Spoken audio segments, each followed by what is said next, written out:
Hello.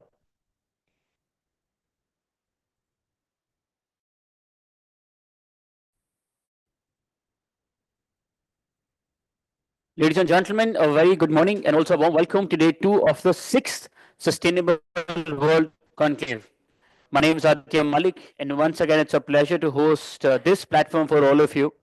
This year's theme, a sustainability cooperative, emphasizes the need for this collective action.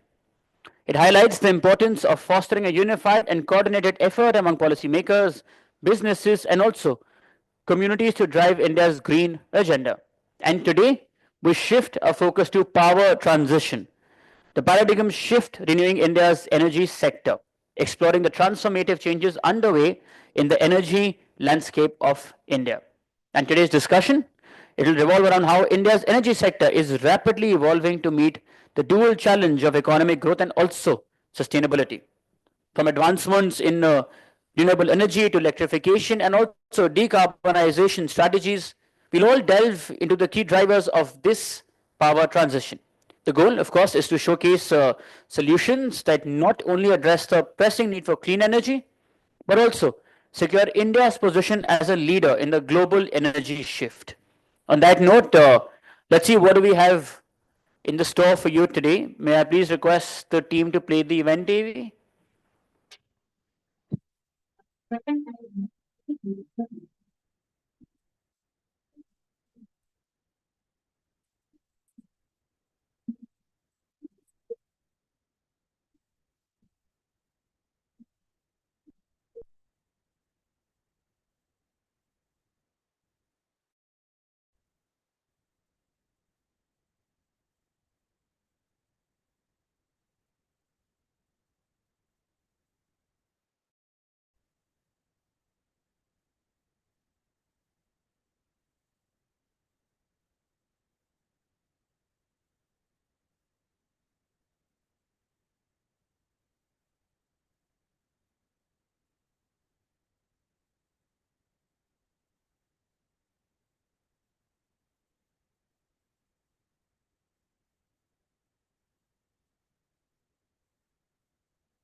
The future of energy is renewable and the transition is already underway.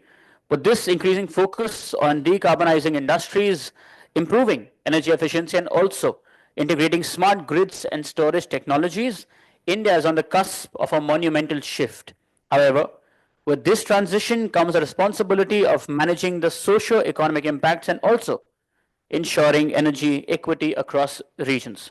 And today's sessions will unpack these challenges and also offer insights into the paradigm shift reshaping India's energy future.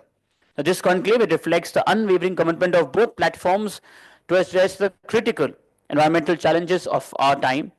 Through all our collective efforts, we aim to foster collaboration, share insights, and also propel India's journey towards a greener and more sustainable future.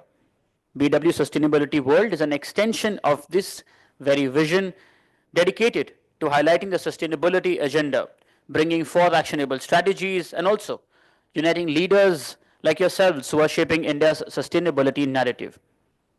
With that, may I please request the team to play the community AV to give us a sense of the BW Sustainability World community.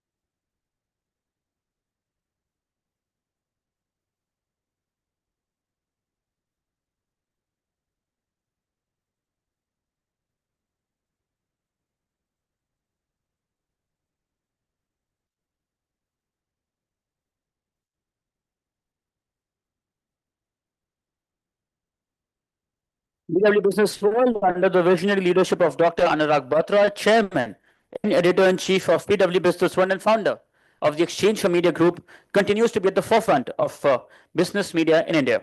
With 24 niche business communities and 8 magazines, BW Business World is proud to be deeply integrated into both domestic as well as global business ecosystems.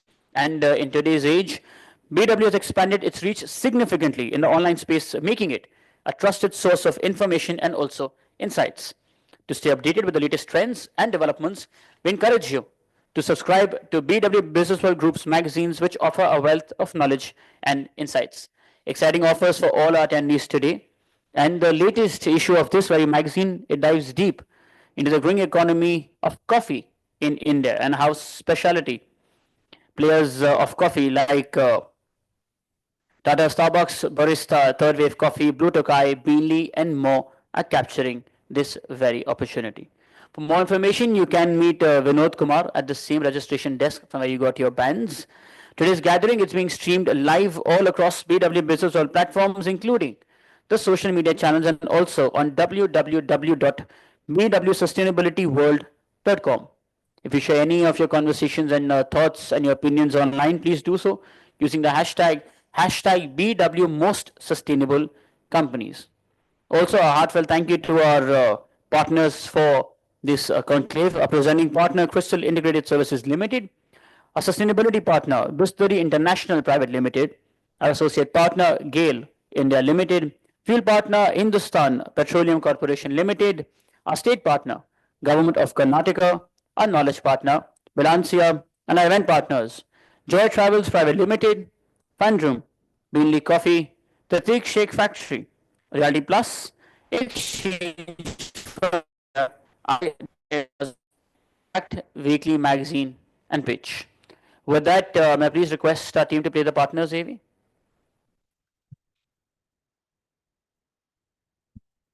Visiting banks, hospitals, schools, government offices, or airports. Chances are we've crossed paths. We make sure that every visit of yours is met with exceptional management and service. We are Crystal Integrated Services Limited, India's fastest growing facility management company. Our journey began 24 years ago with a vision to emerge as one of the most preferred facility management services in India. Since inception, Crystal has maintained a clear vision with strategic focus, meticulous planning, and timely implementation driving our success.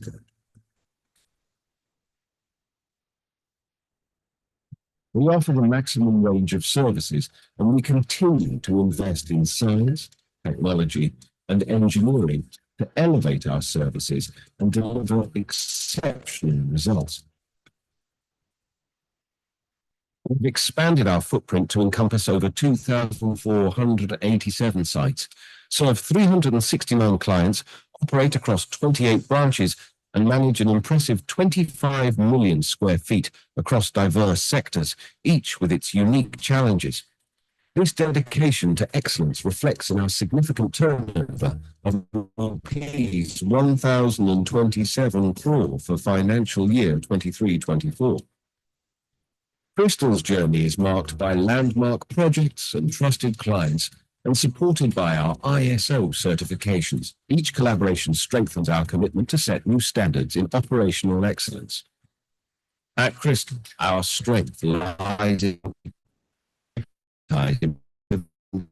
ensure that every team member can achieve personal success while also driving our company's growth. From entry-level positions to leadership roles, we believe in empowering our team to achieve their true potential. Over the years, we have grown to a thriving workforce of over 43,100 employees, with each playing a crucial role in our journey. Growth for Crystal has always been about more than just numbers. We continuously evolve to meet the ever-changing demands of the facility management sector through modern and automated tools, which ensures achieving significant reductions in both costs and environmental impact. In partnership with Vishnu Prasad Research Centre, our waste management efforts, including efficient solid and liquid waste collection, treatment and disposal, and cleaner. Looking ahead, Bristol is gearing up to expand into new markets with a focus on modernization and special economic zones. We are set to transform both spaces and lives. So, whether you're stepping into a new facility or revisiting a familiar one, Bristol will ensure excellence in every corner. We look forward to crossing paths with you again soon.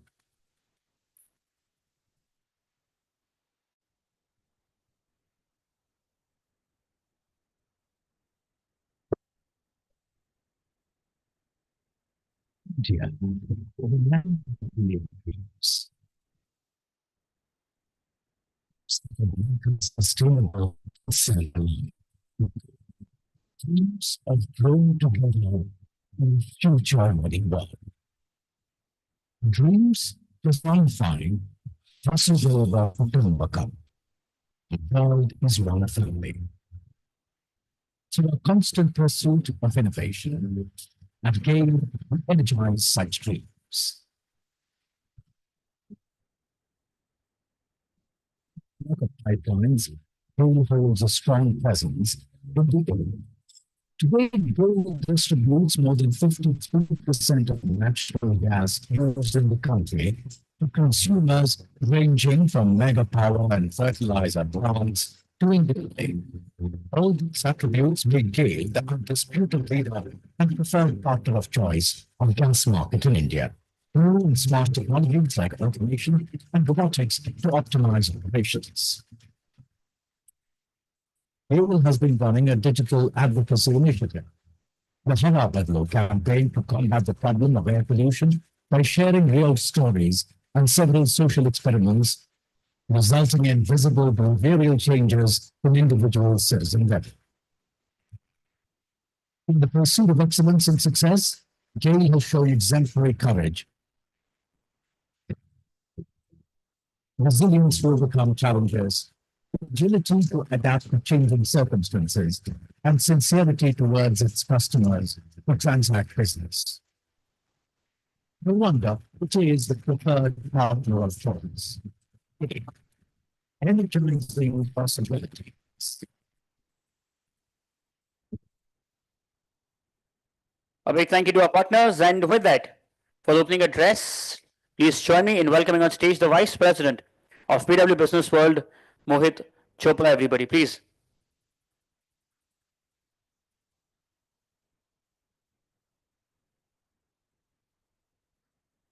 Thank you, Aditya.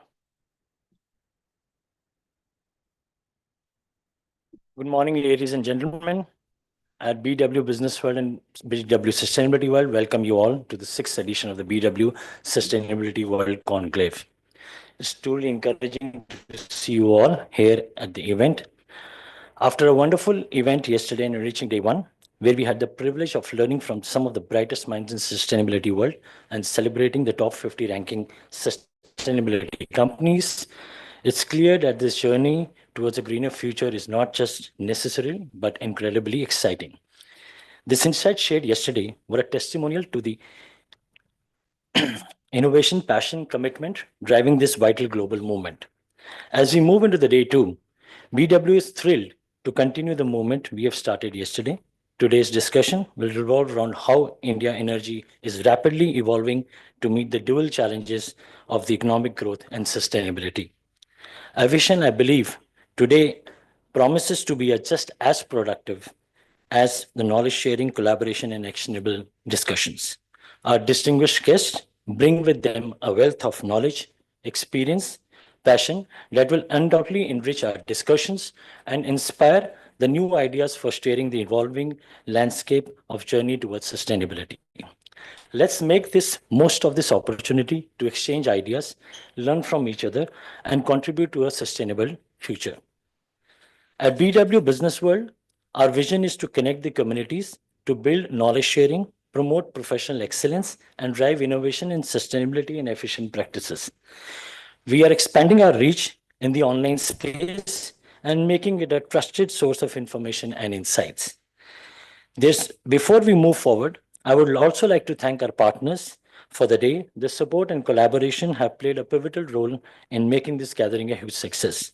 Our presenting sponsor, Crystal Integrated Services, our sustainability partner, Bisleri International Private Limited, our associate sponsor, GAIL India Limited, our fuel partner, Hindustan Petroleum Corporation Limited, our state partner, Government of Karnataka, and event partner, our knowledge partner, Valencia, and our event partner, Joy Travel, Fandrum, Beanley Coffee, The Thick Shake Factory, Reality Plus, Exchange for Media, IWM Buzz, Impact, Weekly Magazine, and Pitch.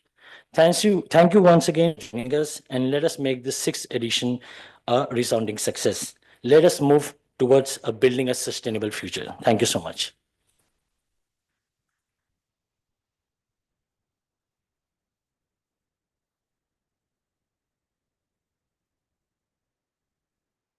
Thank you, Mohit, for welcoming everybody. With that, it's time for the first panel discussion of the day. Just to give you an outline of the agenda, what it looks like, we have two panel discussions before lunch and two after that. And uske baad, we have the award ceremony for India's most sustainable companies sector-wise. Yesterday, we had the awards for top 50 companies, and today we shall do it sector-wise. I'll introduce the panelists while they're setting up the stage for this discussion.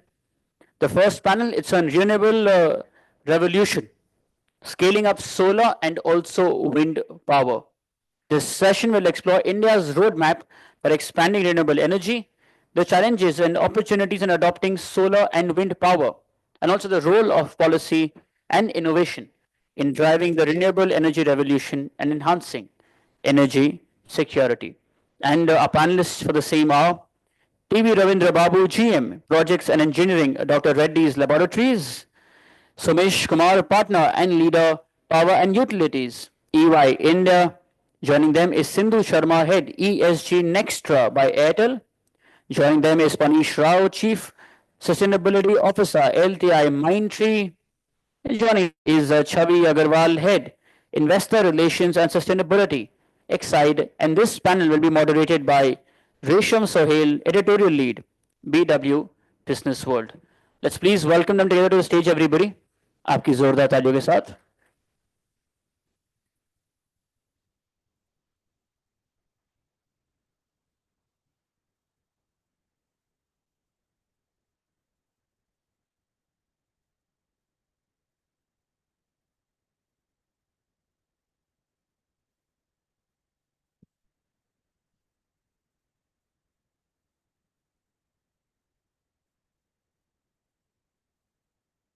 Thank you so much, Aditya. As Mohit mentioned, we had a power-packed day yesterday with many insightful panel discussions and keynote addresses. This very illustrious panel today. Thank you for joining us today. Now, I want to take all of you back for a moment. It was November 2022, COP26, Glasgow, Scotland, where our Prime Minister Narendra Modi made a very significant announcement that India aims to be net zero carbon emissions by 2070. And this was even more significant because of the two subsequent announcements.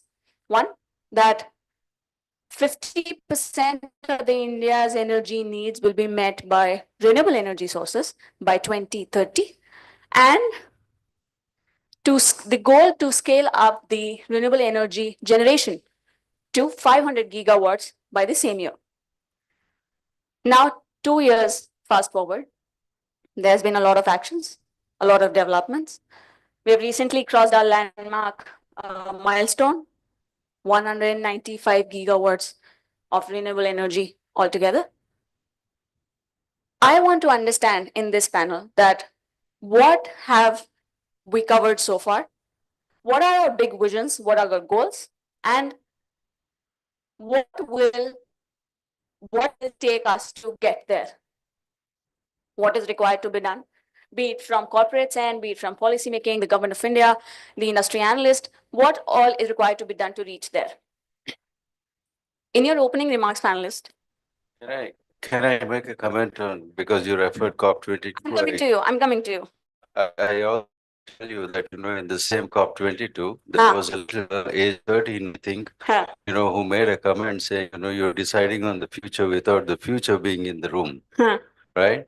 So I think it would have been very nice to have some children who are going to be participating in this I'm hopeful that seminar so that they learn and become young. part of the future. I agree. I agree. And I'm hopeful that a lot of young aspiring kids in this space or other than this sector are watching us virtually. Now I'm coming to all of you. In your opening remarks, panelists, tell us in last 2 years, for this particular discussion, we have solar and wind to focus on.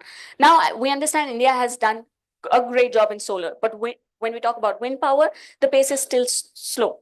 And for solar, we are third largest in capacity, and wind, we need to do more. We have a lot more to cover.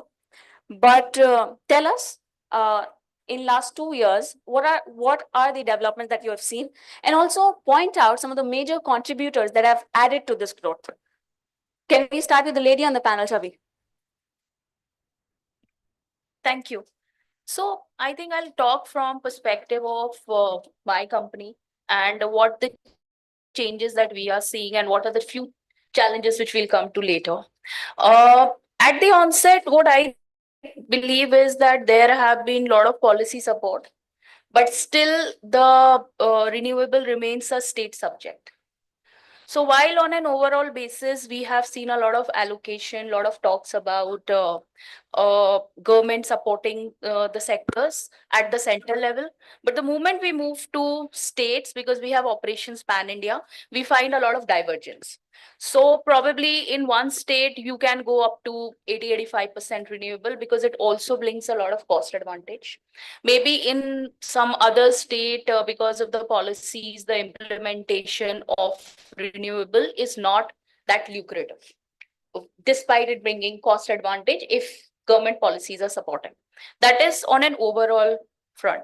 The second also I wanted to talk about on solar front, there is PM Pradhan Mantri Surya Ghar Muft Bijli Yojana, which is rooftop solar installations, which is also one of the very interesting project, and we as a company are supplying solar rooftop solutions for that.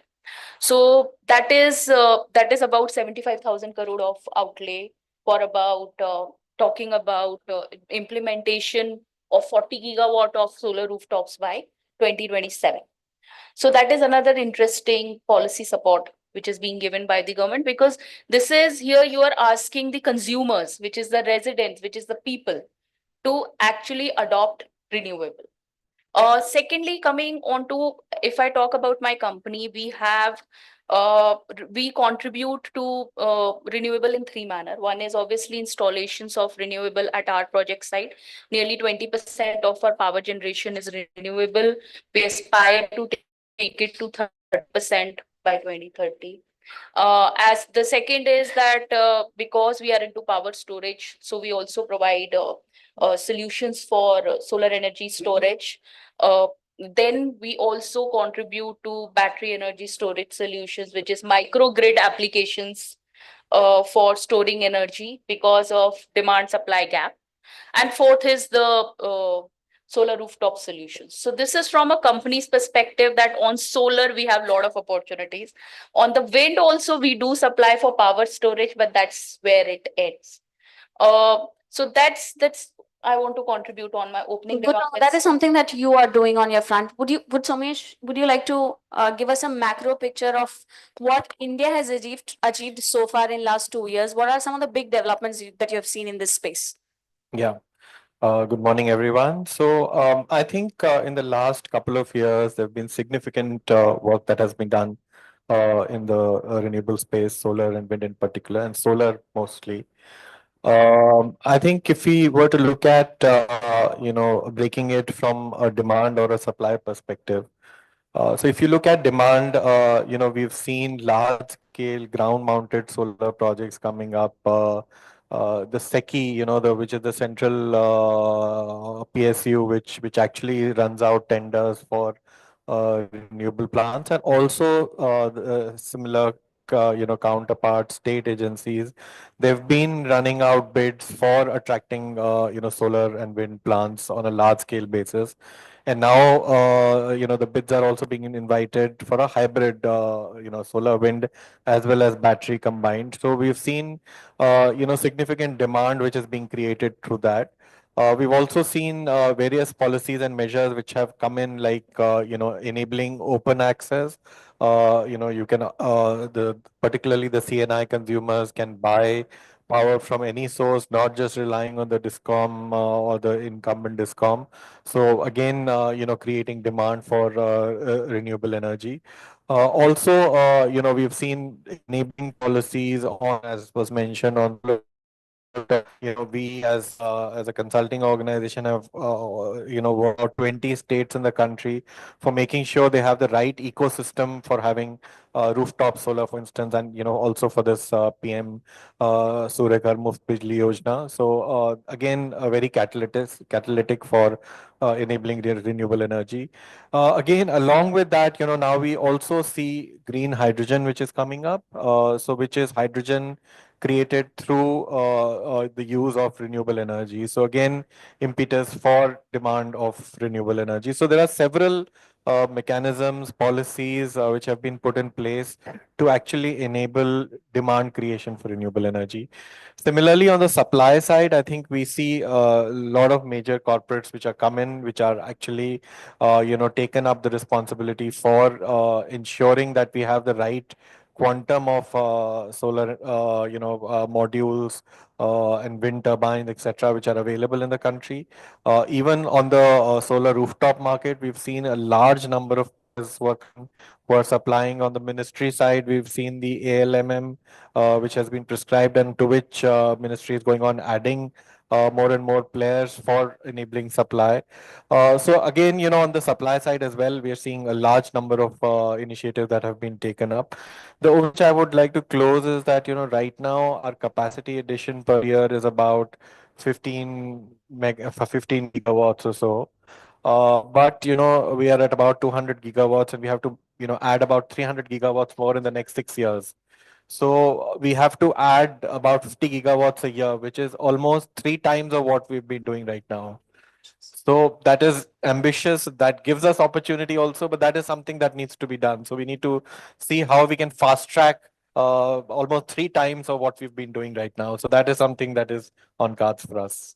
That's correct. You rightly mentioned about solar, that we have seen great developments in solar.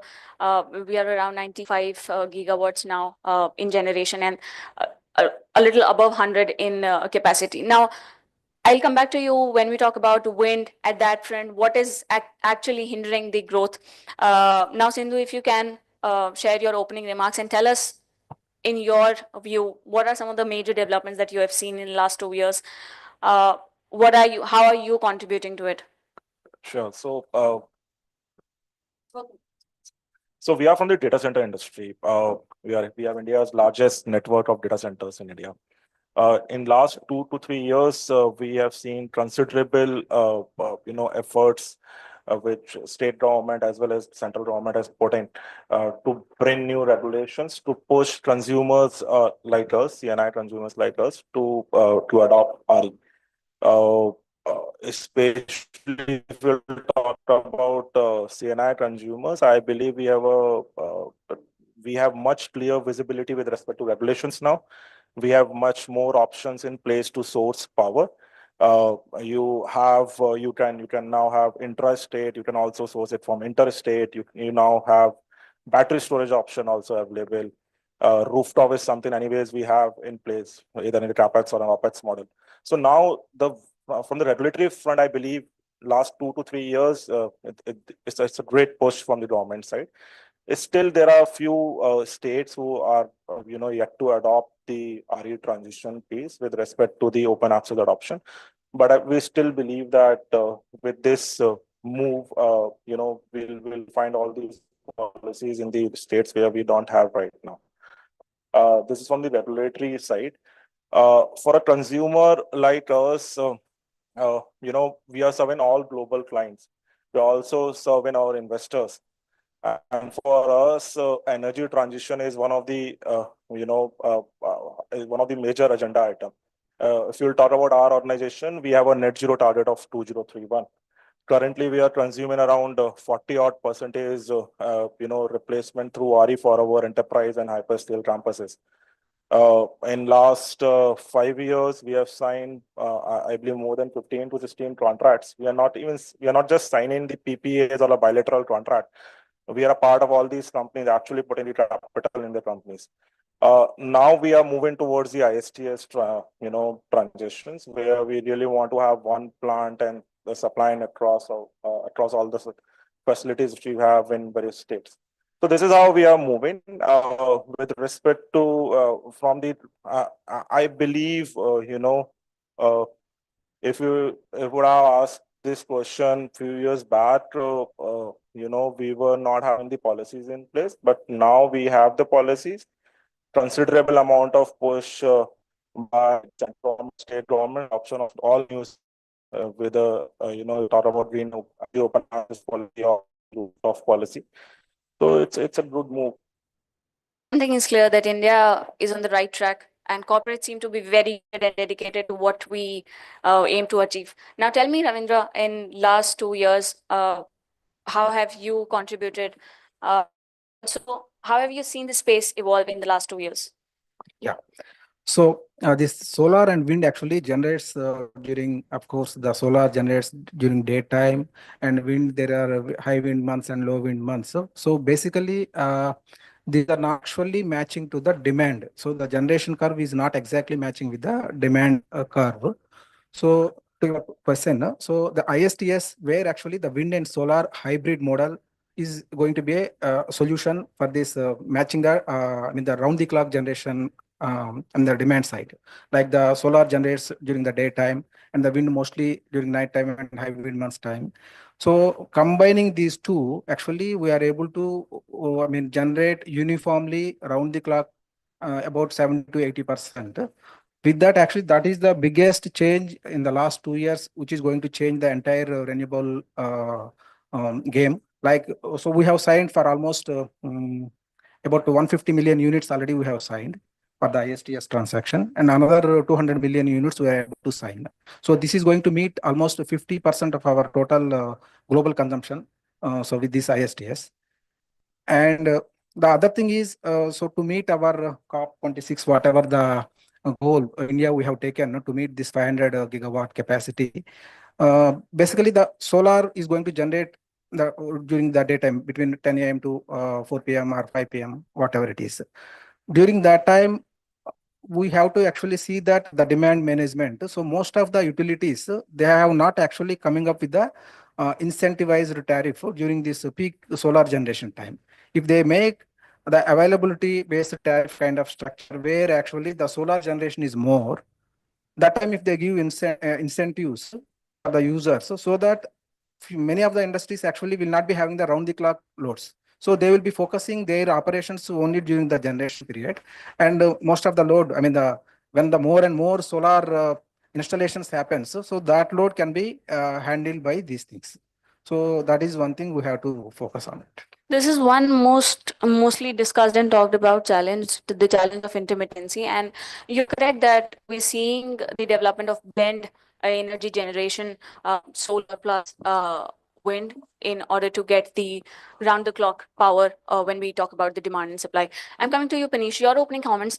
Now, as Somesh rightly mentioned, we just have 6 years. We are sitting in 2024, 3 months left.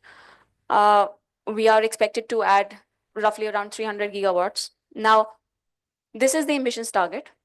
India is also required to scale up the capacity per year addition, but it is required to also maintain its economic status of developing country. This is a dilemma. Now tell us, are we on the right track when we see our energies? I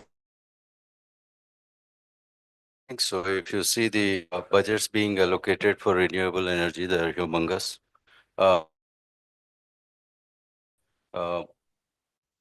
Motivation and support given by the government to organizations who are capable of producing renewable energy and encouraging them to set up huge plants to do that. Third is I think we with all the rules, regulations that have come in for organizations like us to adopt renewable energy has become a norm, and we are reporting that as part of our annual reporting and integrated reports. So I think to that extent they are. But also bear in mind that the infrastructure is not fully there, and it may not be 2030, but surely sometime later it shall happen. We ourselves, as an IT services company, have taken a target of using 80% of our energy consumption through renewable energy. Um, the issue is that wherever we are, not everywhere we have our own facility, so we have to depend on the landlords to provide us renewable energy, and sometimes it's not possible.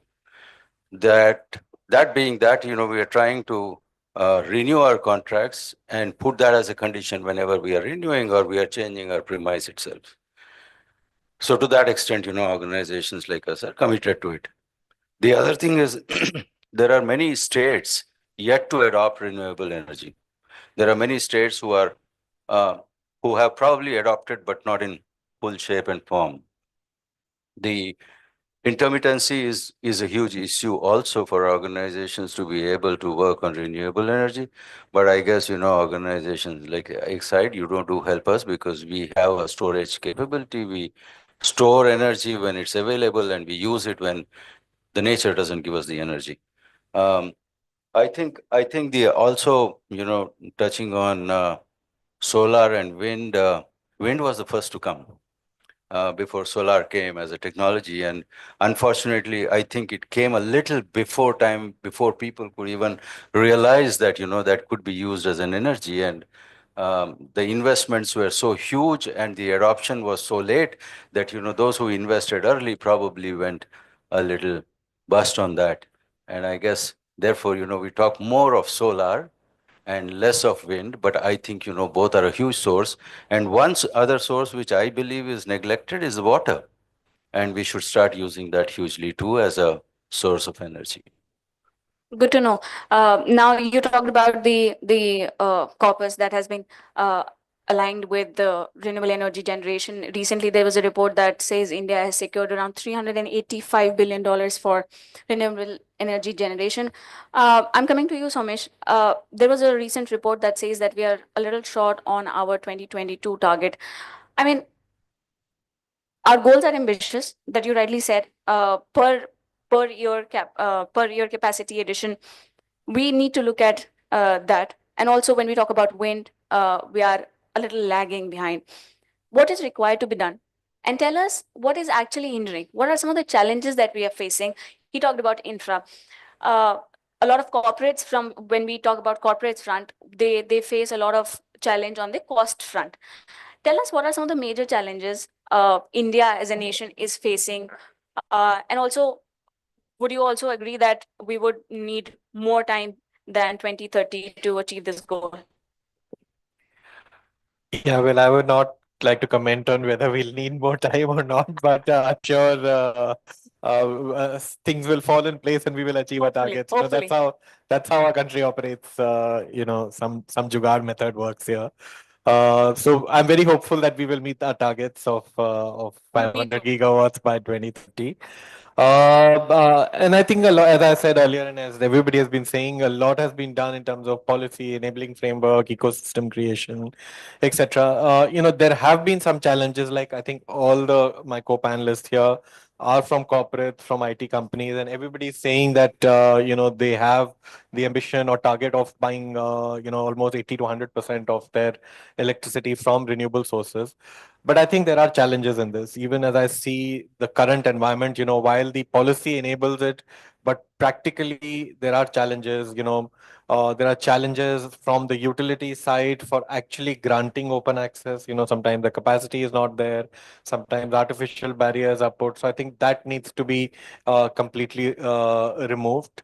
Also the cost aspect, sometimes the cost, including the cross subsidy surcharges, etc., it becomes prohibitive for industries to actually procure power from open access sources. So I think those needs to be streamlined. Also, in terms of the supply side, as I said, we have different modules. If you look at the solar, you have, ground mounted solar, you have solar parks. In India, we had a lot of solar parks which were, announced. Almost 39 gigawatts of solar parks have been sanctioned. So I think they need to be enabled. I think another thing which is very important is from Exide, we need to integrate battery storage with our renewable sources. I mean, it's That a is one very, big very key opportunity. Yes. requirement for round the clock power, for enabling or meeting the intermittency of renewables. So, whether it is a lithium ion battery or it is pumped storage or whichever way of storing, but we need to store and put in more in that. We possibly also need to have more concepts like RE cities, solar cities, which are required to be put in. Also, if you look at wind power in particular, most of the power, most of the capacity that has come up till now in India is less than 1 megawatt each individual site. So now, yes, there've been significant time, particularly in states like Gujarat, Tamil Nadu, etc., where these capacities are reaching their end of life. So we need to look at repowering these sites in a big way, and that's where the issue of PPAs, the issue of land, etc., needs to be actually dealt with. So repowering this capacity with significantly larger capacities can really augment the wind capacity in the country. What has happened is that solar tariffs have significantly come down because of economies of scale, because of what we're doing, but the wind has still remained in the same bracket. So that cost also needs to come down, so which can happen through repowering, etc. So I think these are some of the things that need to be done. Very well explained, Somesh. I'm coming to you, Chavi. Would you like to add to it and explain us what's happening on that front, the battery storage? We need round the clock power when we look at demand. How are you contributing? What are you doing on that front?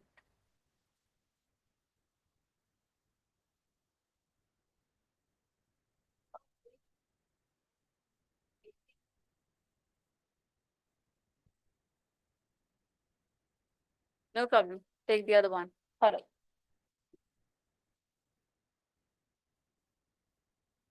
So yes, this is a big issue, which is energy storage, because that is the only thing which will differentiate or increase the acceptance of renewable in India at a wider scale.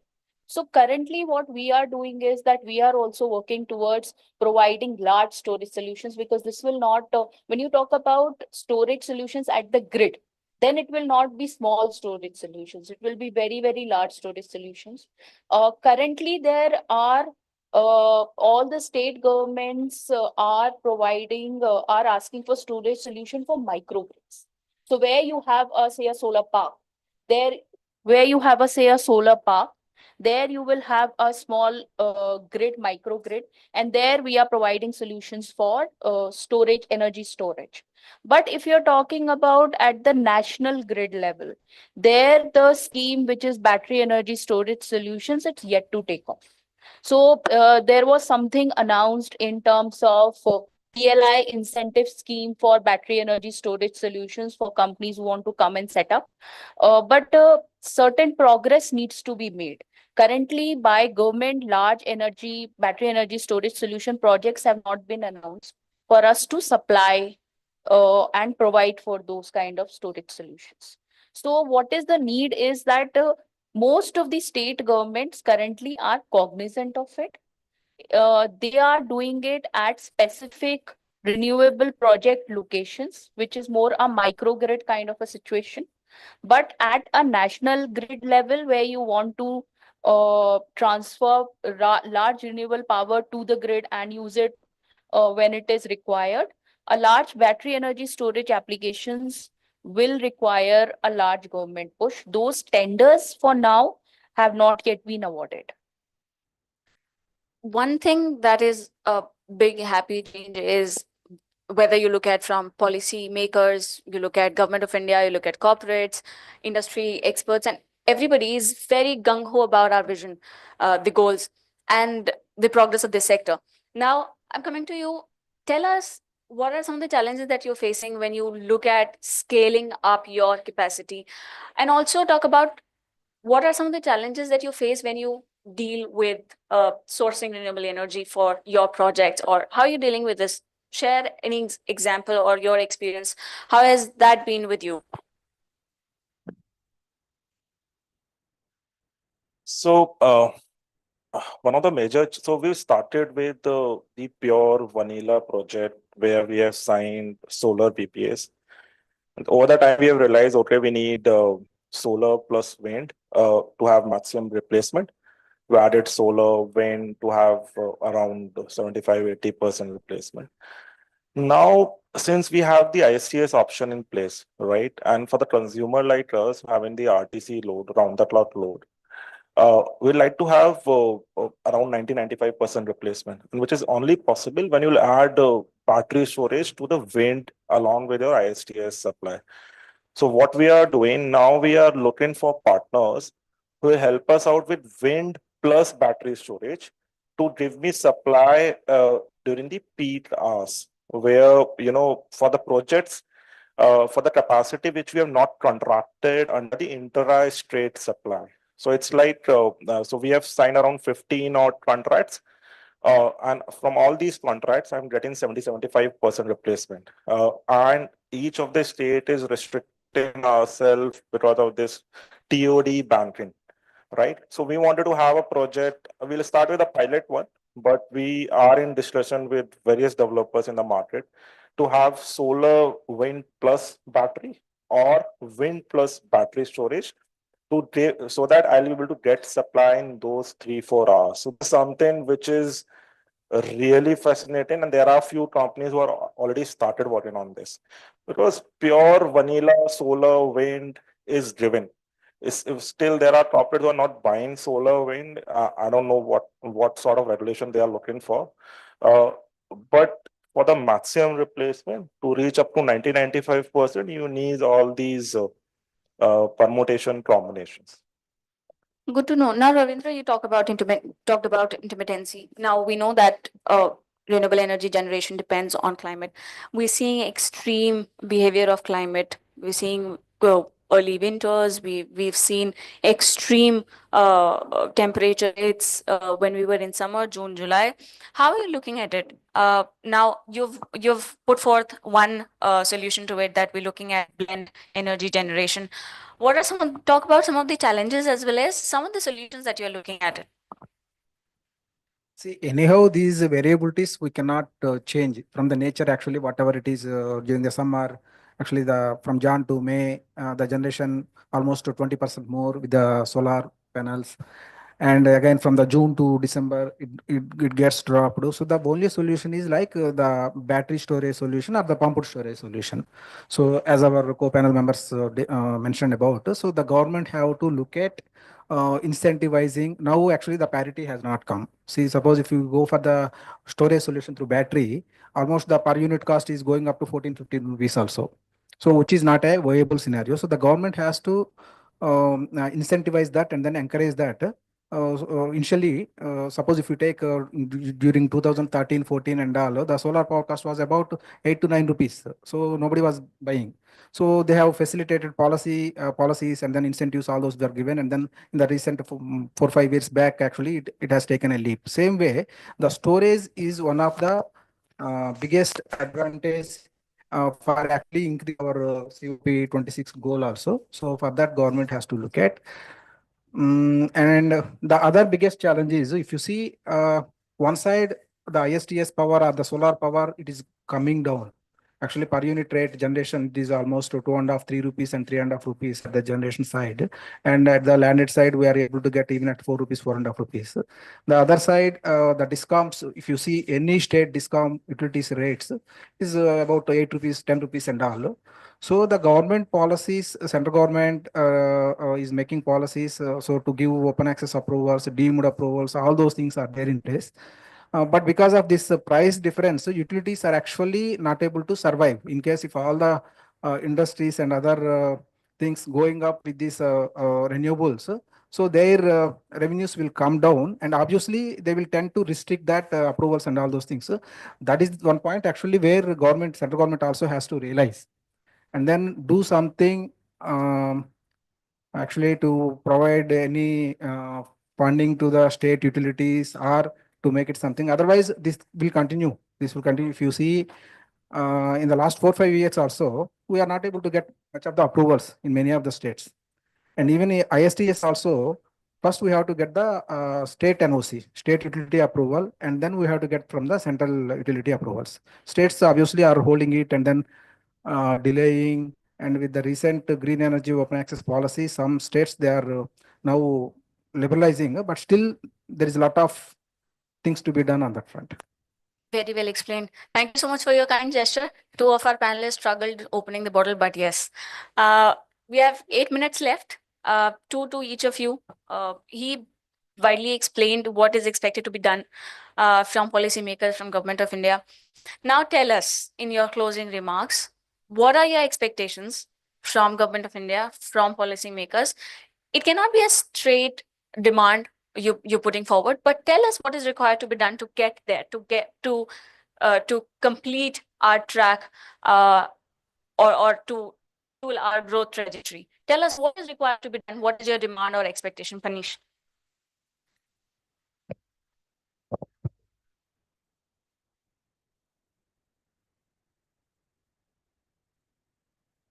So one is, I think, the uniform adoption of the policy, transparency in it, and a very clear definition.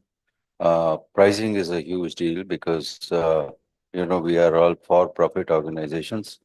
And while sustainability is important, at the same time, the investor expectation is also very important. 100%. Yeah, then, well, those are the main things I believe, and bring in rules, regulations for all the new construction happening, so that they have their own renewable energy capacity, and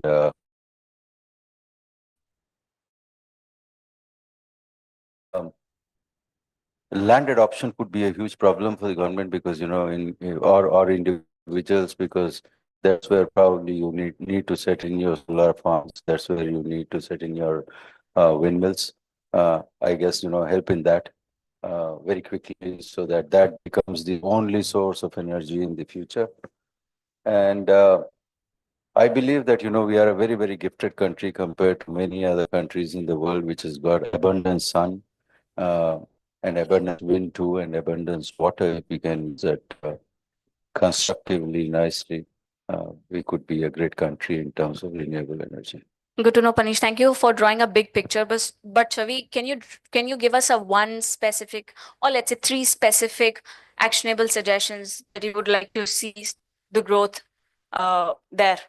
Okay. So I think uniformity in policies across states for renewable energy, that's for adoption of renewable energy.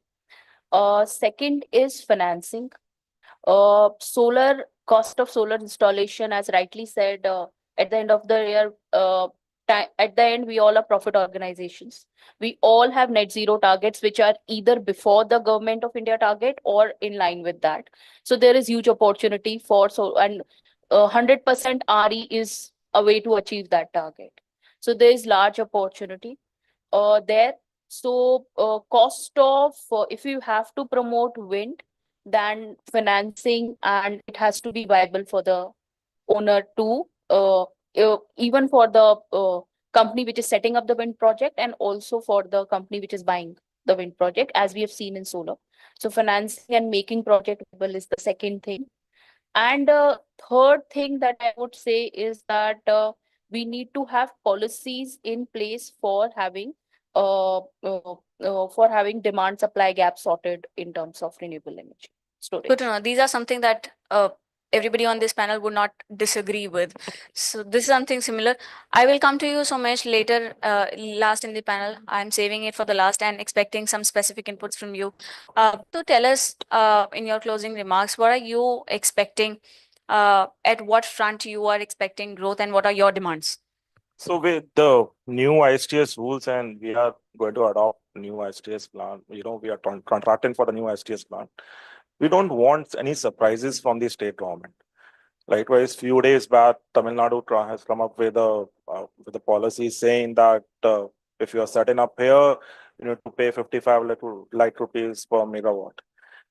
There are developers investing huge amount of money there setting up big ISTS plants. Think about them. There are only limited PGCL substation across India. That too timelines varying from they are coming up in 2026, 27, 28.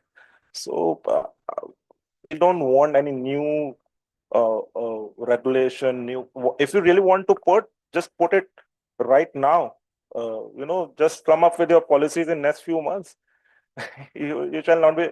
It's not a way that you will come up with a policy when the half plant is commissioned. So this is the only ask which I have. Good to know. Ravindra, you would like to add to this. What is your ask when we talk about our next phase of growth in this sector?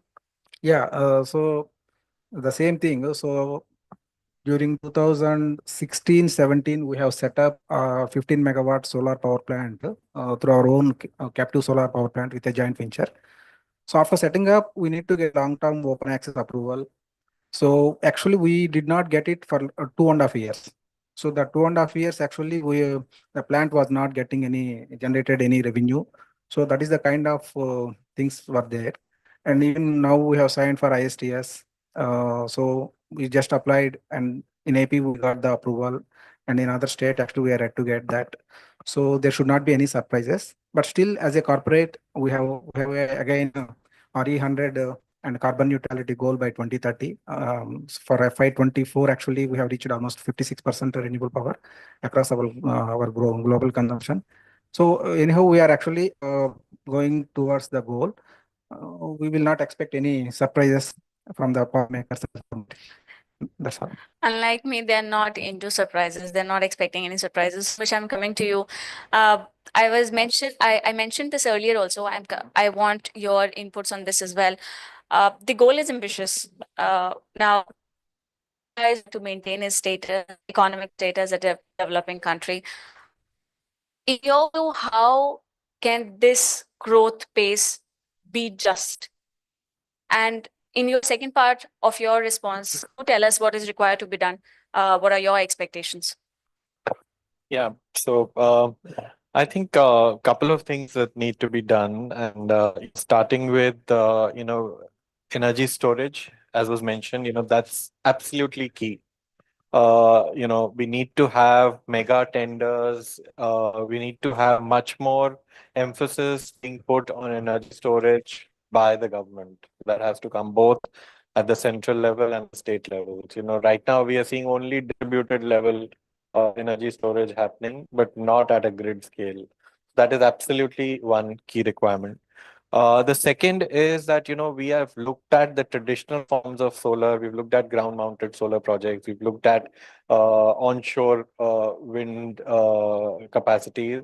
But now we need to look at more newer technologies, whether those are offshore wind, offshore, floating solar, whether that is more of, say, BIPV, buildings integrated PV, or newer forms of technology, agrivoltaics, fuel cell. Yeah. So all these things now need to be looked at, and enabling policies for each of these need to come in, so that we can harness capacities in these areas. The third thing, which is very important, is the mindset change, I would say, which is also your question about what the country needs to do. So it's not just about government. We saw the utilities when the rooftop solar started coming in. The utilities saw it as a threat. They thought that my consumers will go away. My CNI consumers will go away. The lucrative consumers will go away. But that is not something that you can stop. That will happen. Similarly, in terms of open access, now all consumers, all organizations are announcing their net zero plans, and they are inevitably going to be buying directly from renewable. So that is not something that grid can stop again. But right now we see artificial barriers which are put in by the utilities to, sort of stop this as long as possible. So I think that mindset change needs to happen. The utilities need to become a part of it, need facilitate this journey and also see how they can actually play a role in this. Like for instance, some utilities actually have started supplying green power. So they charge a little bit extra, but they supply green power. So that in that case, the consumers do not need to move away. But that's only very sporadic in very few states. But that needs to be adopted. So somehow the utilities need to become a part of the system of the game and not just try to stop this. So I think these are a few things that are important in my view. Solar panel.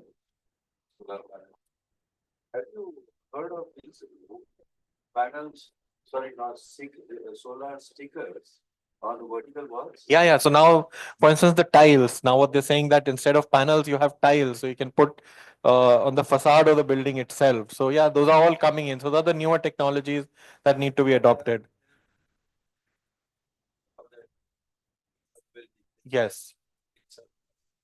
That's also green effect. I mean, they can be in surplus also. I mean, depends on how much See, electricity is required. Again, it is a cost versus payback. See, whenever there is a sunlight falling on that, only that time it generates. So the initial investment, see, traditional, no, not storage. The traditional solar panels almost gives about 20% generation, 20% PLF. Whereas when you put these on the facade or whatever it is, whenever there is a sunlight falling, that time only it generates. The remaining time it will not generate. Obviously, the payback, whatever the return on the investment, people will see that will be.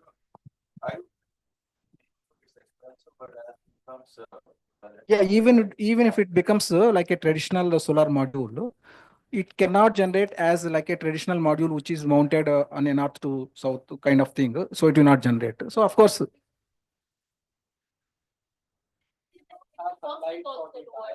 Having a solar no mountain. cost. Eventually. Yeah, if it becomes lower, then people can afford to install. We are very hopeful to see the regulations and favorable regulations, if I may say. But one thing is confirmed that exciting times ahead, and I am excited, looking forward to it. Thank you so much, panelists, for sharing these insights with us. This has been a very insightful panel discussion. Thank you so much, panelists. Thank you so much, audience. Back to you, Aditya. Yes, please, a louder one.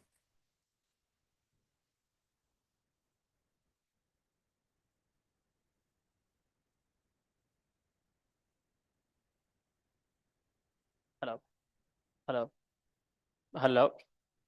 Thank you. Yes. A picture, please.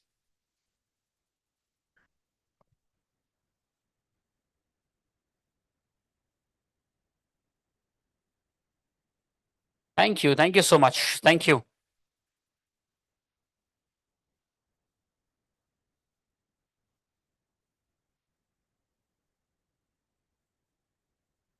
Thank you. Thank you so much. Thank you, Resham, for moderating that.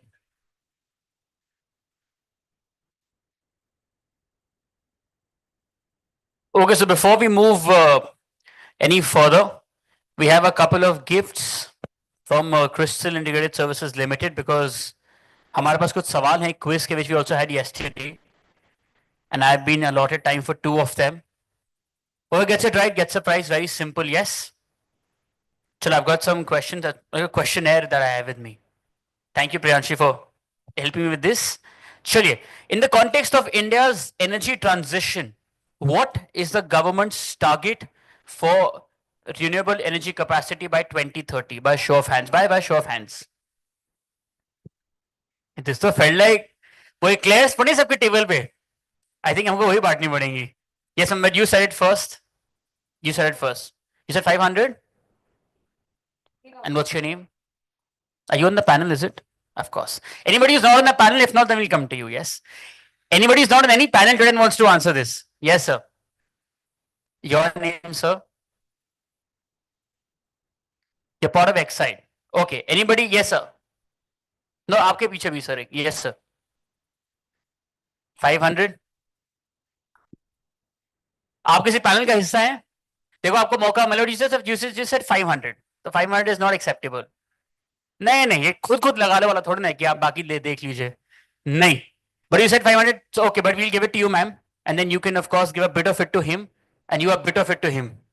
But yes, may I please request Rahul Kamleji, President, Group President, Service Delivery of Crystal Integrated Services Limited, to please present a token to ma'am. Yes.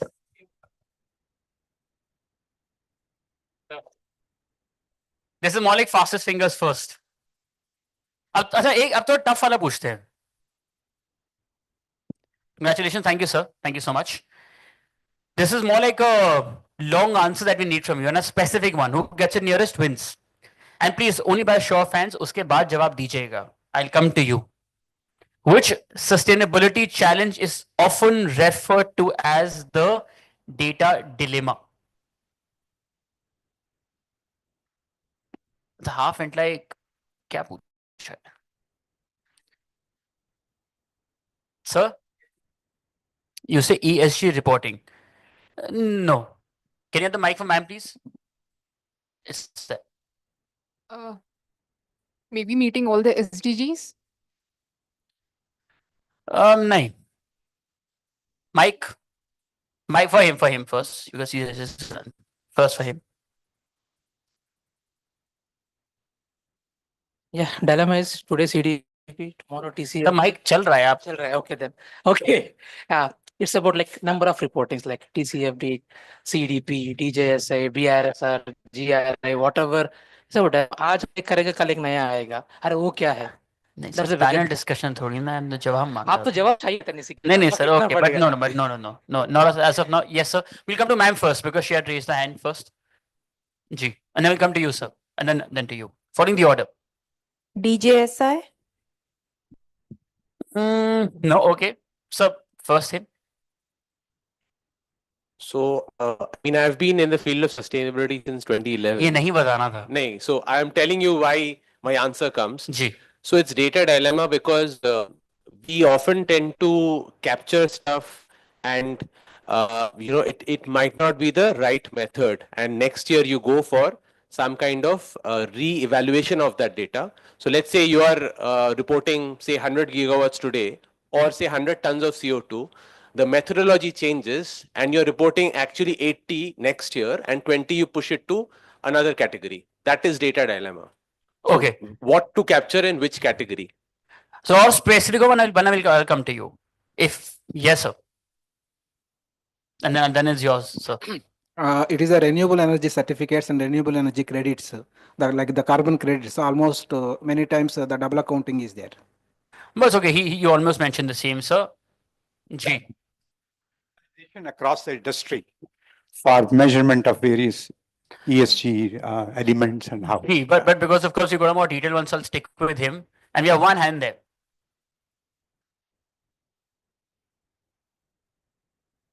Auction of a sudden now. Data centers, for example, store a lot of data and they require a lot of electricity to, that is not sustainable as well. So storing data requiring a lot of electricity is not sustainable. So that's why that could be a data dilemma. No, okay, you're there, but of course everybody has the answers. And one last we'll do here.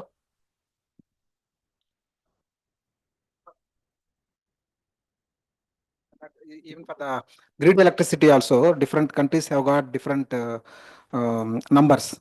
So that, Yes, is, that is actually leading for a lot of confusion and dilemma. Like now the grid electricity consumption. So we use some number and the different country use different number based on their renewable percentage at the generation. So basically the emissions for different fuels and the electricity. Fair enough. Fair enough. That's not the answer I have, but of course that's a valid point that you have. And we'll take one last one from the gentleman behind you. I think it is the inconsistency in the data, maybe data validation, the data is proper. That may be. Yes. So we've all on the same umbrella because you've explained it pretty well. You brought it down to the last T. That said, this is for you. Please, aye, sir. Once for him, please. But yes, you all got it right. It's not managing the data well. The collection, the management, and of course verifying also as well. Rahul, sir, please, sir. Yeah, Priyanshi, please pull out questions जो 1000वें पन्ने पे हो, सबको सब मालूम है.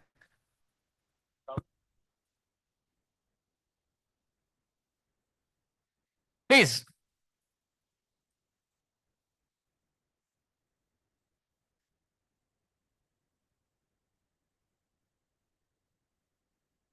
Thank you. Congratulations.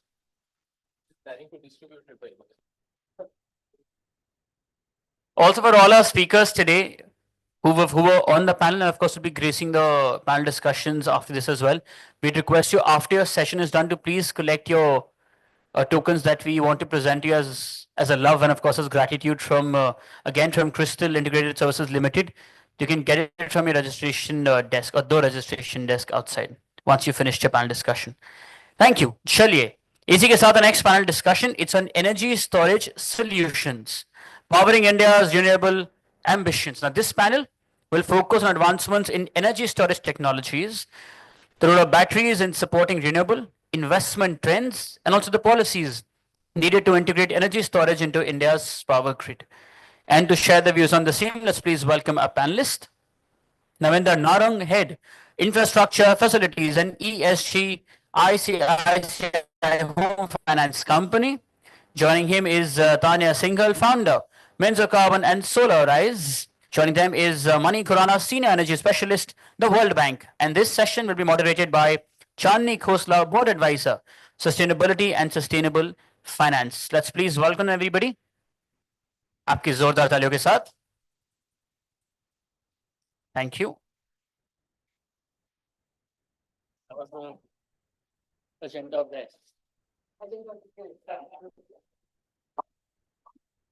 Good morning. It's already afternoon. Good afternoon, everybody. Welcome to day 2. It was wonderful seeing many of you yesterday. And today we are talking about energy storage solutions, powering India's renewable energy ambitions. So we all are aware that we've had some fairly decent ambitions and renewable targets set for the whole country, the whole nation, and the pressing need is technological solutions to support this transition. I'm keen to hear from the panel on India's ambitious renewable energy target of 500 gigawatts by 2030. What are their views? Is it achievable or not achievable, or exceedable? And what recent advancements in energy storage technologies can be scaled up to support stable and reliable grid as we move forward towards this goal? So let's start with Navinder. What are your views on this? To achieve the target 2030, we need to have the entire chain of the energy systems in place. Like it's not only creating solar or wind or water renewable energies, but also to cater for the storage solutions and the infrastructure and the compliances, the regulations around it, the governance around it. So it's the entire 360-degree approach which will work. Otherwise, any loose ends will lead to systemic failures in parts or whole also, and that will impact a lot. For example, if you look at what ICICI Bank is doing, we are trying to finance renewable energy initiatives not only at the industry level, we are also financing these initiatives at the rural level by financing the microgrids which are working. And these microgrids are not only the energy production part, but also the energy storage part at the rural side. So, Also, Navinder, yeah. we had Manish here yesterday, Yes. and he did touch upon some of those Yes. points. But what we'd love to understand is ICICI Home Finance able to take that story to the retail consumers? Are they Yeah, interested? that's very interesting. So that's where the tough part is, frankly, right? So when we look at the green loans for the developers, the margin is very less, and the work that developers have to do to come up to the compliance levels is hell of a lot. So they need pumping in of some capital to start things happening, some incentivization of the loans further than what is being allowed now. So the National Housing Bank, under which ICICI Home Finance comes, right now it doesn't have any of those very pragmatic or very highlighted kind of effects which could happen through further incentivization. So that needs to happen. Also, we need to look at how various aspects around the developer loans, like the water table or the ecosystem around that, or the recycling capabilities of the ecosystem around. That has to be figured out and a policy created to enable everybody and stakeholder to participate fully. Thank you, Naveen. That's quite insightful and appreciated. Mani, what are your views? I mean, we're truly trying to focus on energy storage technologies. Is the 500 gigawatt target ambitious or easily achievable for India? And what kind of technology investments does India need? A very good afternoon, everyone. Thank you for having me here. Firstly, I don't think it is easy at all, this target. Right now, we are adding around 18 gigawatts a year. This needs to double to meet that, to meet the 500 gigawatt target. But it's not that it's not achievable. So, given the solar manufacturing capacity which is coming, the way everything aligned, we scale up the existing technologies. Prices have already gone down, but we'll also have to actually look at new technology like offshore wind. The Gujarat, the Tamil Nadu tender came out in February this year, and we have to look at floating solar. So it's all these technologies will have to work together to make you reach that 500 gigawatt target. And what is the role that the bank is playing in this? Yeah. So having said that, all this 500 gigawatt will not be used if you don't get the storage inside. So the pumped storage and the battery storage both have to be looked at. Pump storage takes longer to establish. Battery storage is more modular, but both have to be done. And having said that, coming to the World Bank question, World Bank is working across this value chain. So we are investing in all renewable energy technologies. We are investing in all storage technologies. So when you say World Bank is investing in all renewable and storage technologies, are you doing this in tandem with the banks, public sector banks of India and the NBFCs, or have you decided to go direct into the Indian funding diaspora? So we can't do that. Okay. So the way the World Bank works is we only go into places where Government of India tells us to go.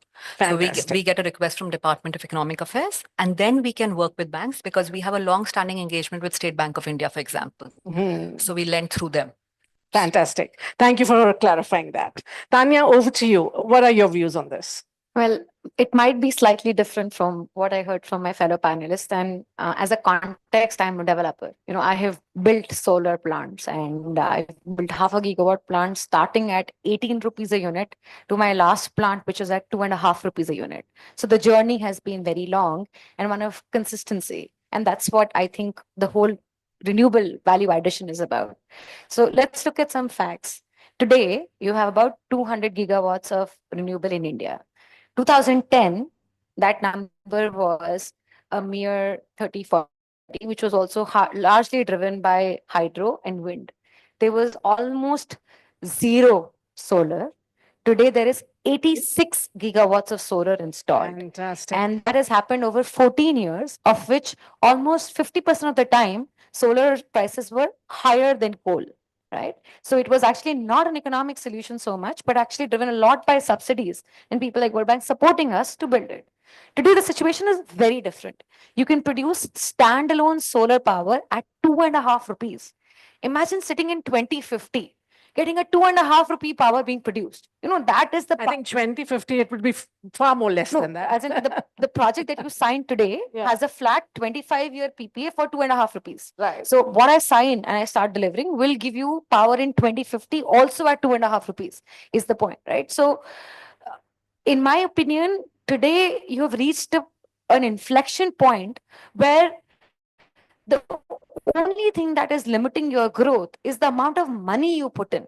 Because in India, land is actually not a constraint. While it's a painful thing to do land acquisition. There is no constraint of land. Thankfully, we have been able to very well conquer the supply chain, get a lot of it in India. There's some portions which are still being imported, but given the policy support, even that is coming in-house, right? Grid is something that needs work on because there is intermittency, and that's where solar comes into play, and I'll come on that. But the thing that you need the most is you need trillions of dollars of financing to support it, which is where people like World Bank and ICICI have to step in. And this, I'm only talking at the large scale level. You go to the microgrids or the rooftops and other levels, there is even like the PM Suryodaya Yojana scheme. You see today the kind of applications, there are millions, right? And people are talking about not just this, that they're saying, okay, give me debt support along with it so I can build it. So the limited point is there is interest. The economic value of building it is now embedded in the business model. You are not looking at CSR, you're not looking at subsidies, you're looking at something that generates ROI, good hard cash, double-digit cash to do it. Now it's just about doing what you've already done, but in a more scaled up manner. So in my opinion, I would see that while the 500 gigawatt number looks very daunting, it is definitely achievable. And the government is also gearing up. Like just this year, you've already had 35 gigawatt worth installation auctions, right? So now those auctions have to convert into on the ground thing. But in 9 months, 35 gigawatt has been auctioned.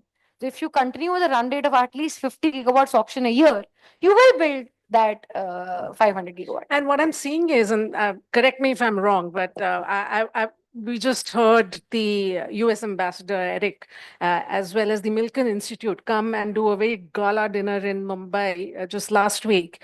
And they're like, the clean energy potential in India is about $750 million. And moving forward, you're talking about trillions of dollars, and that would be obviously, I mean, our population, the way it's growing, our needs are growing, our need for resources are growing. I think this should all accumulate with foreign participation as well as domestic entities like ICICI and the other banks stepping up to the occasion. So valid points, and thank you so much for being so insightful on this question. Moving forward, should we talk about this today about how investors believe that reduction in battery costs, and I think it's a sizable portion, is significant in attracting investments. So it's got me thinking of strategies that require to be bridged to bridge the gap between technology affordability and large-scale implementation. You spoke about large-scale implementation, but let's go back to Navinder to try to attempt to give us some insights. What are the battery storage costs have dropped around the globe about 89%. So how are you seeing that kind of shaping the game here locally for us in India? Definitely, it is a very good news. In fact, the government needs to, re-augment and improve the policies which are around battery storage and the energy savings as such. The national policy of energy storage, which is there, needs to encompass various aspects like grid stabilization, the renewable energy projects which are there, and interlink the producers of renewable energy with the storage providers, and also try and create hybrid formulas which are accepted by the industry. In the Ministry of New and Renewable Energy, MNRE, needs to push renewable projects wherever solar and wind energy solutions are already there. In that, there is one problem which we have seen, that especially in Rajasthan, wherever we are having these industries to install their energy solutions along with the storage solutions. The problem is that in deserts, the hard standing is only provided by the grasslands. And the grasslands are the ones which the local population also depends upon for their, cattle needs. The big names, which I don't want to say right now, but the big names who are deploying their assets there on the whole. Because these marginalized populations, the grazers are, so somewhere we also have in a project that how we create those projects on the ground.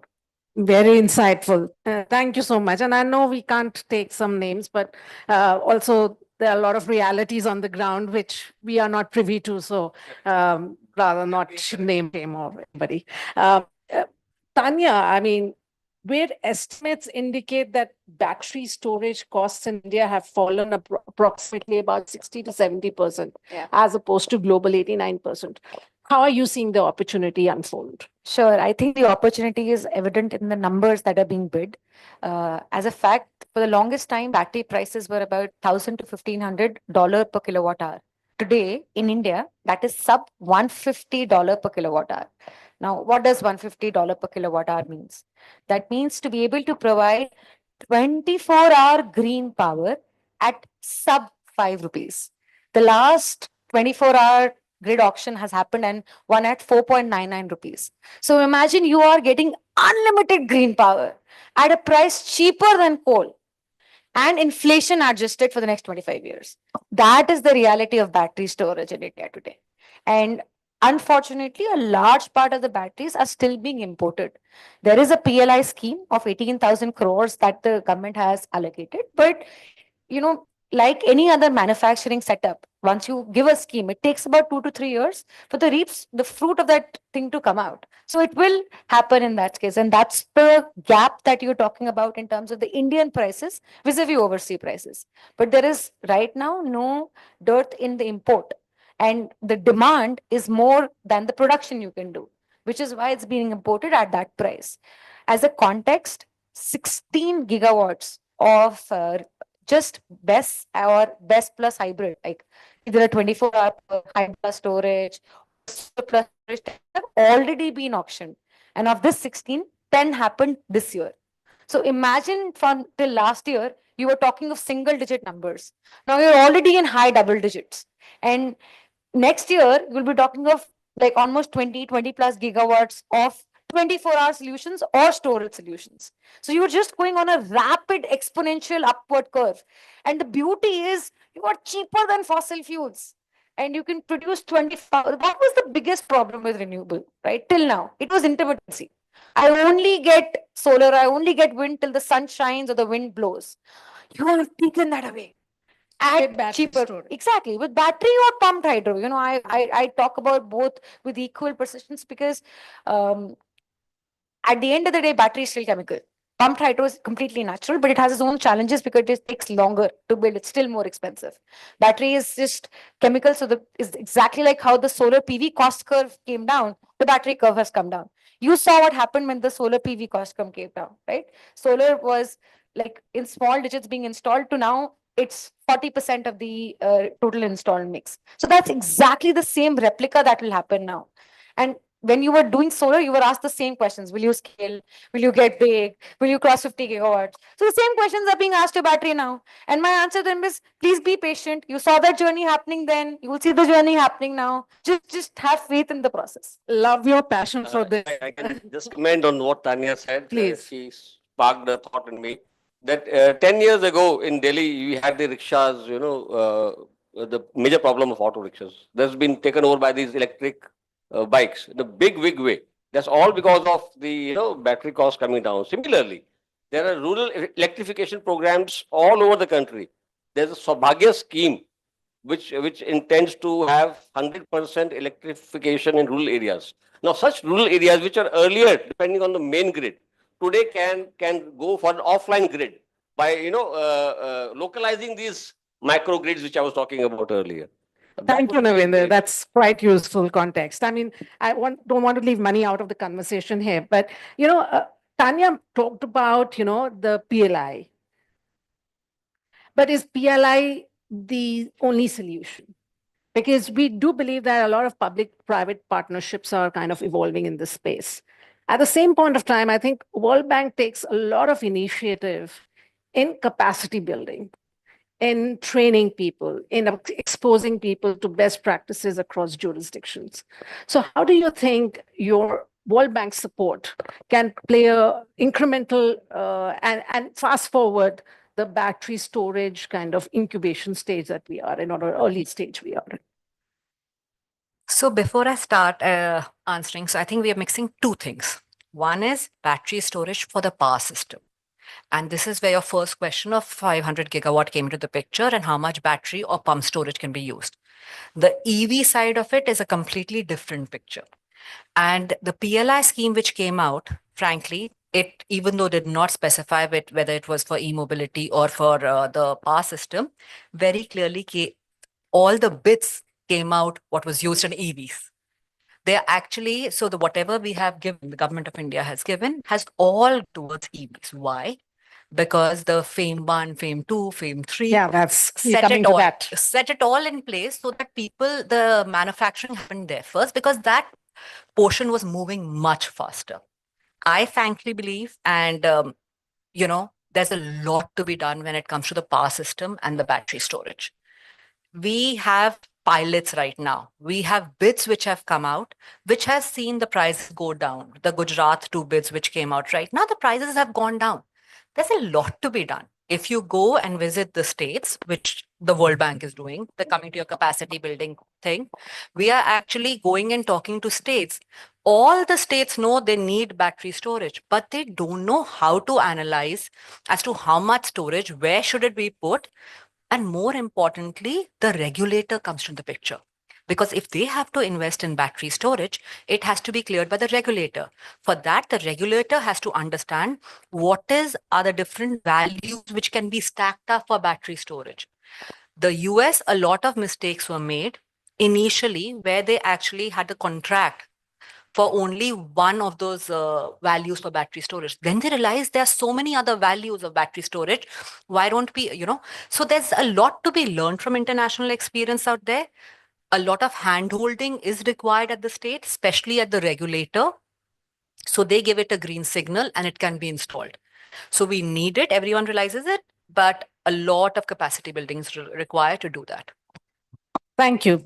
Going forward towards, the power grid system, and considering that India's power grid faces stability challenges, it has inherently. During especially the peak renewable generation periods in 2023, coupled with some increasing integration of renewables as well as initiatives like the Green Energy Corridor, and the revamped distribution sector scheme, the RDSS, to strengthen the grid's infrastructure.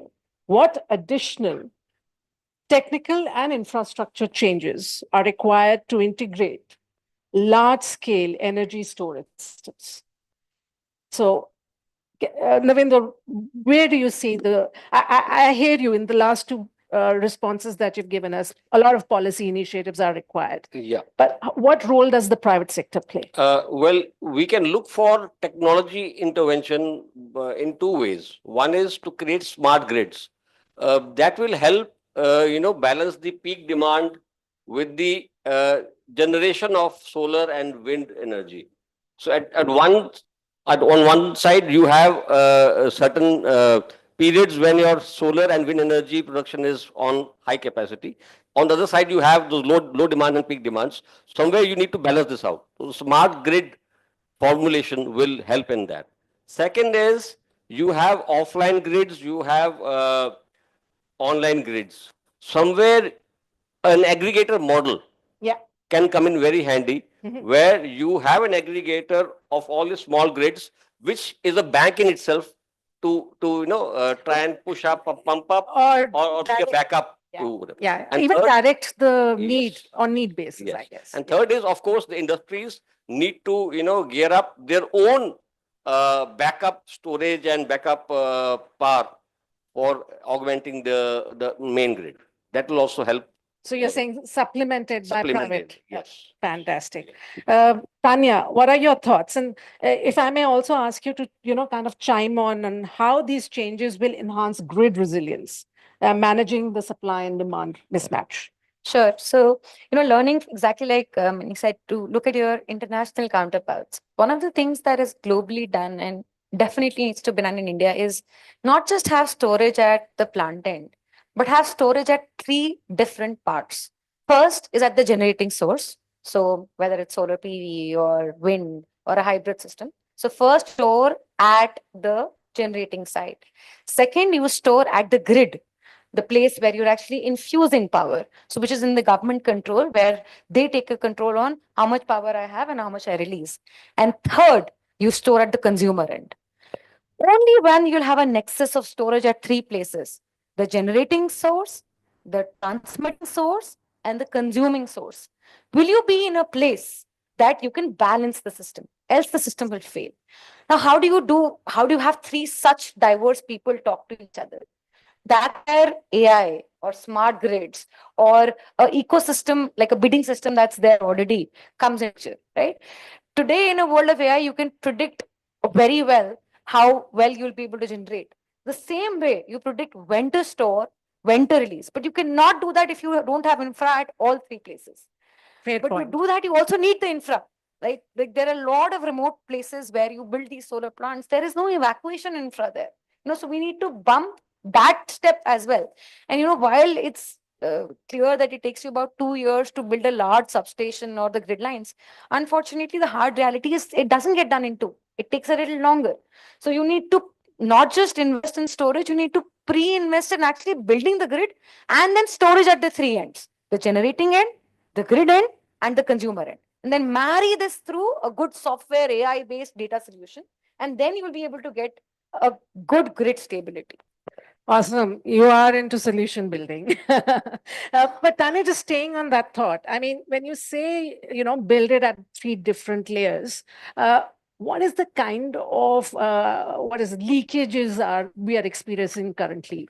So today you typically get not more than 90%, 90 to 93% efficiency in a charging discharging cycle. With a lot of research, you'll be able to take it north of 95%, but that's the global benchmark. So there is that level of leakage. But let's talk about flaring of power. Today in peak time, there is north of 20-25% power being flared. So if you compare it that term, the leakages that you will have in storage because of the charging to discharging efficiency are not that big. And the prices that you're talking about of the yield power, the bidding auctions and all, have already incorporated into place this inefficiency. So yes, not the ideal world or the best solution where you are getting 100% of what you store, but vis-a-vis completely flaring something and losing 100% or getting your grid shut down or asking the plants to shut down, this seems at least a much better solution.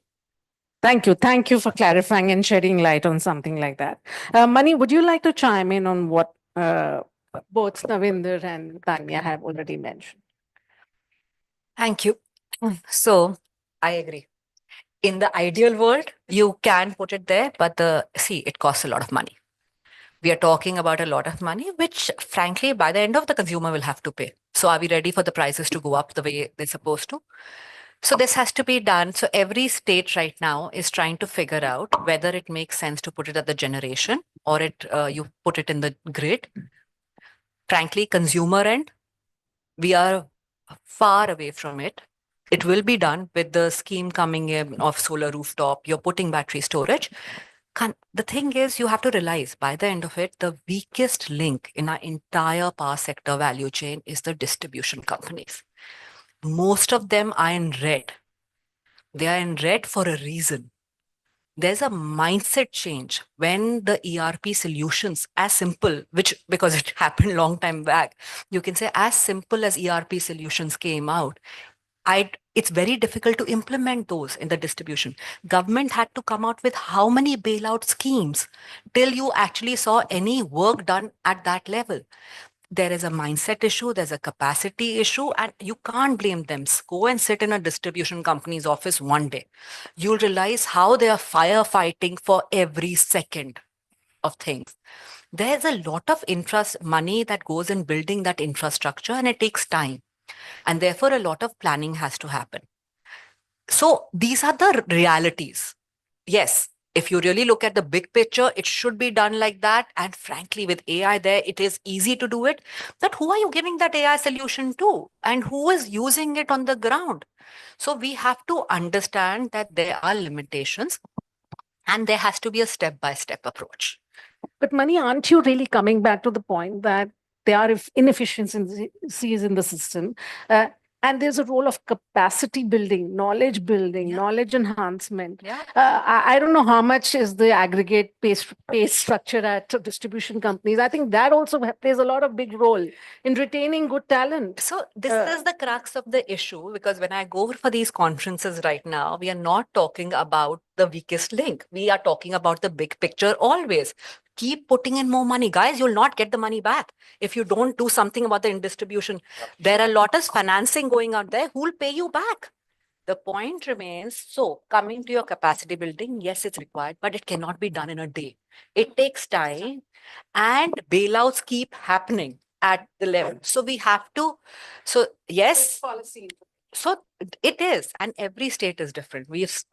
I'll give you an example, and without naming the state, when we started working with this distribution company, we actually put in KPIs at everything. They didn't know what KPI, but we put it. I said, there has to be a way you measure what you do, because there's nothing like that happens out there, right? So we are talking about changing things which have been happening for 50 years. And there is a lot of pushback. So this is where I would urge anyone who can put money, who can put resources, to work with the distribution companies. Well, good point and very well taken. And I hope the audience also appreciates that if they are interested in the power sector and the renewable transition of India. What we'll do is, in the interest of time, we'll just have a little bit of rapid fire questions, just to get everybody also interested. And if we have time, yesterday we had requests that please open the panel to the floor, and maybe somebody in the audience might want to ask some questions. So Tanya, let's start with you, because you are the developer on the panel, and your passion shines through the way you speak. What is the one breakthrough in battery technologies do you believe will have the most significant impact on solar energy storage in India over the next 5 years? I would say a large part of the breakthrough is happening, which is the cost curve coming down. But I want a consistent, low-cost battery solution, which is efficient, low charging, discharging, this thing, and locally available so that the service support is there. Low cost, locally available, efficient battery storage system. Fantastic. Thank you for that. Navinder, you represent one of the India's leading banks, private sector banks, and financing is always one of the challenges, whether it's number one, number two, or number three. So name the three biggest challenges that, in ICICI's perspective, is there to finance energy storage projects in India? Well, the first thing is we do not have a priority sector lending norms for EVs and battery storage. That needs to come in. Second is the GST. It has to reduce from 18 to 5%. And third is obligations on part of the bigger entities of power distribution to purchase renewable energy. Just right on the dot. I think you've nailed it. Mani, in order of ranking for the three most crucial and impactful policy changes that India could implement right now to attract large-scale private or blended finance into energy storage solutions. Interesting. I'm not doing. First, I think we need to open up our power markets. If you really want these energy storage solutions to thrive, apart from where it makes sense, as we discussed on the generation level, therefore, you see all the energy storage which has come up right now is at the generation level. There are few projects out at the transmission level because it's value. If you don't give them give them the money value they are generating, why would people invest? That's the first thing, for sure. Secondly, and this is more on a personal view because I did the research on this. You keep telling people go for EV, go for EV. But whereas if you put so much of duty, because you don't produce these EVs in the country, but when you put so much of duty for people to import that, it becomes expensive. It's non-viable. Why would you go for EV? Because everyone is replacing the car after 5 to 6 years. Give them the incentive to buy an EV. Don't make it that difficult for them. And lastly, I think this again goes to the thing. I think till we develop the manufacturing capacity, and this is a blanket statement in country, push for manufacturing capacity, but till we do, don't put don't put constraints on getting it from outside. You are actually putting your own growth on a different path there.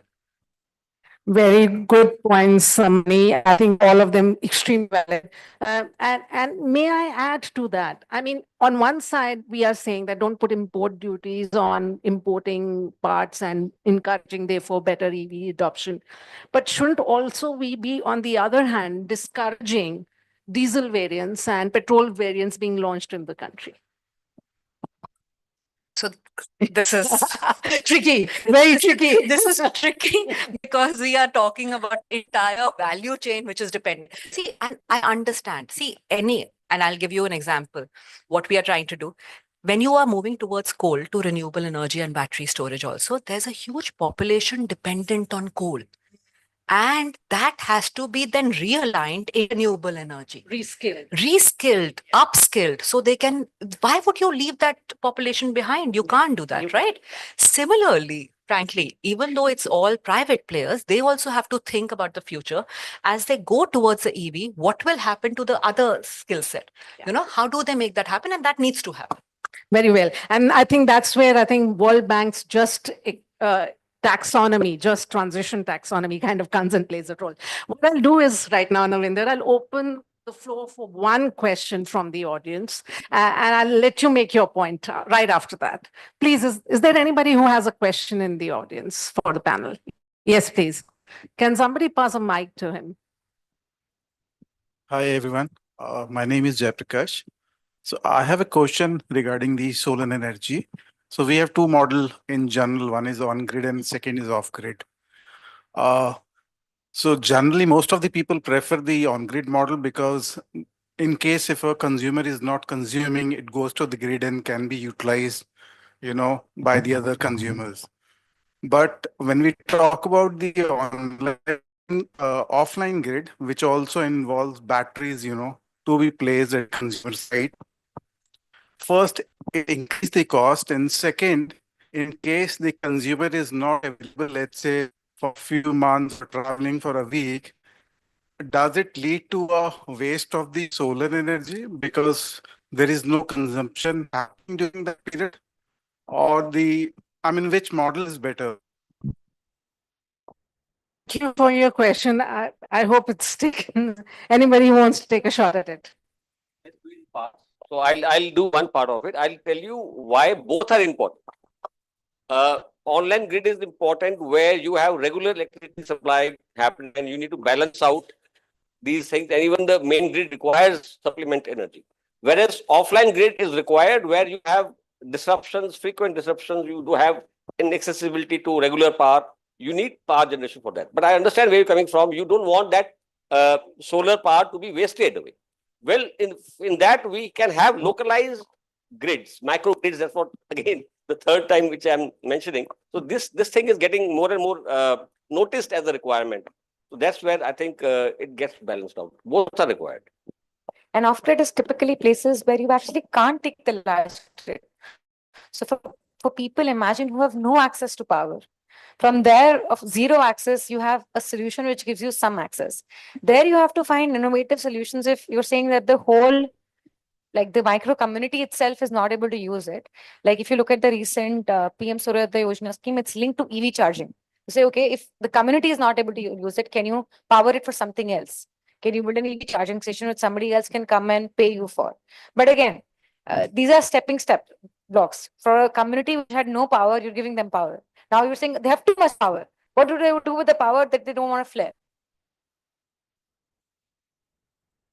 I hope we've answered your question. Navinder, your last closing remarks. While we were talking about, allowing imports and other things, I'm also a strong advocate of creating government regulatory frameworks for recycling of batteries. That is one. Second is second life batteries. There are no standards for second life batteries. So if these are there, then, and also an extended producer responsibility on part of these battery manufacturers to take back those used batteries. Amazing point, Navinder. Yesterday, I was moderating the panel on circularity and recycling. So you've just chimed right into it. Money, what you would like So to just, closing I'm remarks. just happy to say that we are working on this with the government.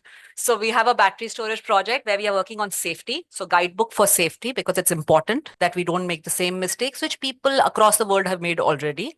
And the second is in the recycling. And we are looking at also second life of batteries. Once you use it in EVs, can you use it for battery storage in the power system? So that's being done.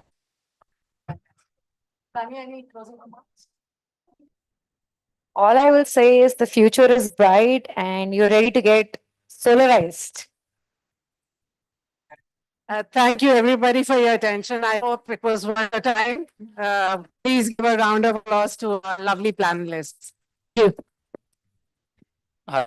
Thank you. Thank you so much, ma'am, again, also for doing the moderation. A picture, please.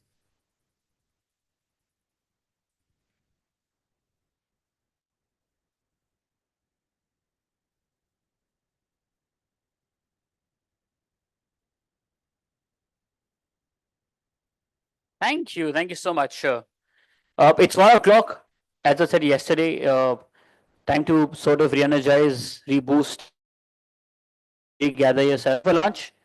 By 2 o'clock, we'll meet sharp again for the next panel discussion. The lunch is served outside. Thank you.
Hello.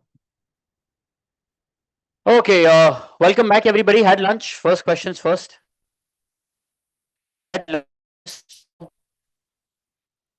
Okay. What did we have in sweets? We only had rasmalai, right? Did we have something else also? Only rasmalai? We had kheer also? So the smile that you have after saying ki kheer bhi thi lunch mein. Oh, okay, who enjoyed kheer more than rasmalai? I enjoyed rasmalai more. Anybody for kheer? Only you, sir. Kheer. Kheer. 2 for kheer. How many for rasmalai? Rasmalai, there's 1, there's 2. बाकी लोगों ने खाया नहीं क्या? अच्छा हलवा भी था.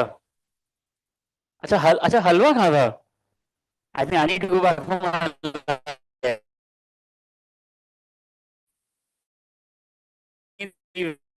Done with lunch, it's time to move ahead with the next panel discussion. I know इस समय audience थोड़ी कम है, but जितने भी हम लोग already hall में हैं, we'll try and make up for all the empty seats as well. So when they all come up, our next panelist, please give them the love, the attention, the applause that they deserve. That's just a request that I have from my side. Yes. Our next panel is on carbon capture strategies, balancing growth with stewardship. This session will examine carbon capture as a tool for decarbonization, its economic viability, the role of policy, public perception, and how it aligns with India's climate strategy. To share the views on the same, let's please welcome our panelists. Deepa Nagaraj, Global Head of Communications, a Sparkle Innovation Ecosystem, ESG and CSR emphasis. Joining her is H.C. Vinayaka, VP Technical, EHS and Sustainability, ITC Hotels. Joining them is Shelly Mittal, Climate Tech Founder at the rate Stealth, ex-Shell. And this session will be moderated by Soumya Sehgal, Senior Editorial Lead, PW Business World. Let's please welcome them, everybody.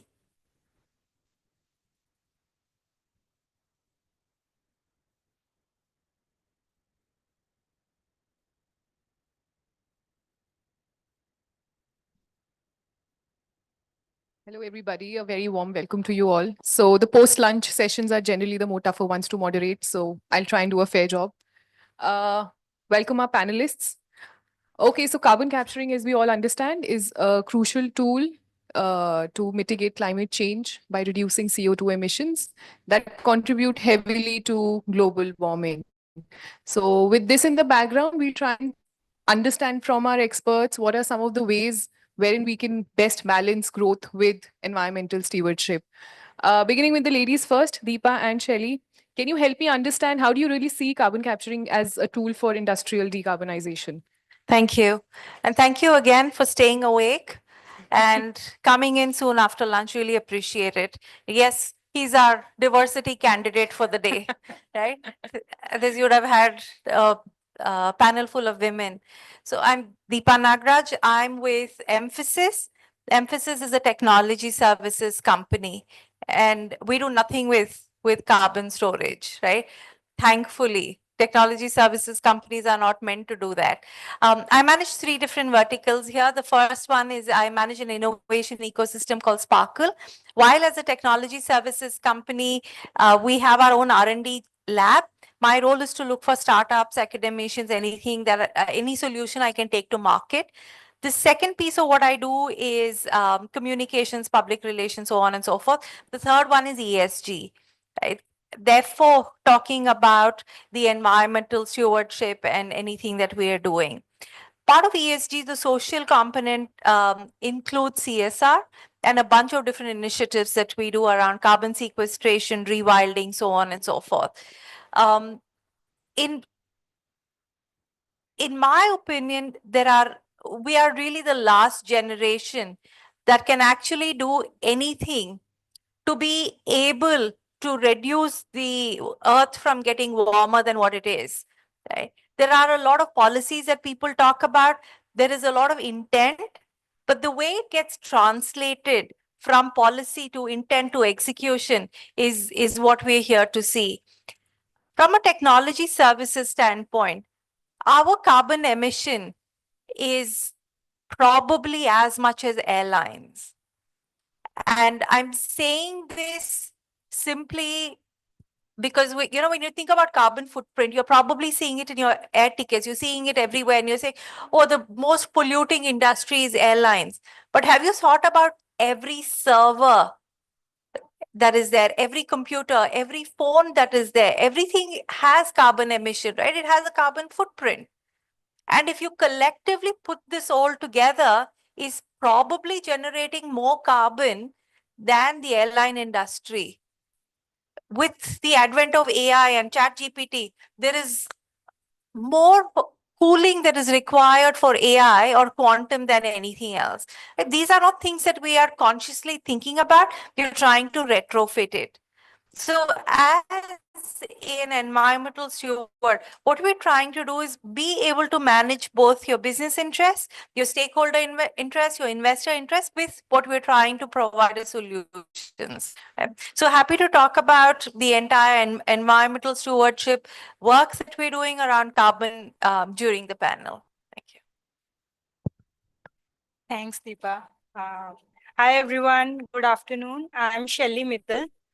I used to work for Shell for 16 years, and now I'm starting my entrepreneurial journey in climate deep tech.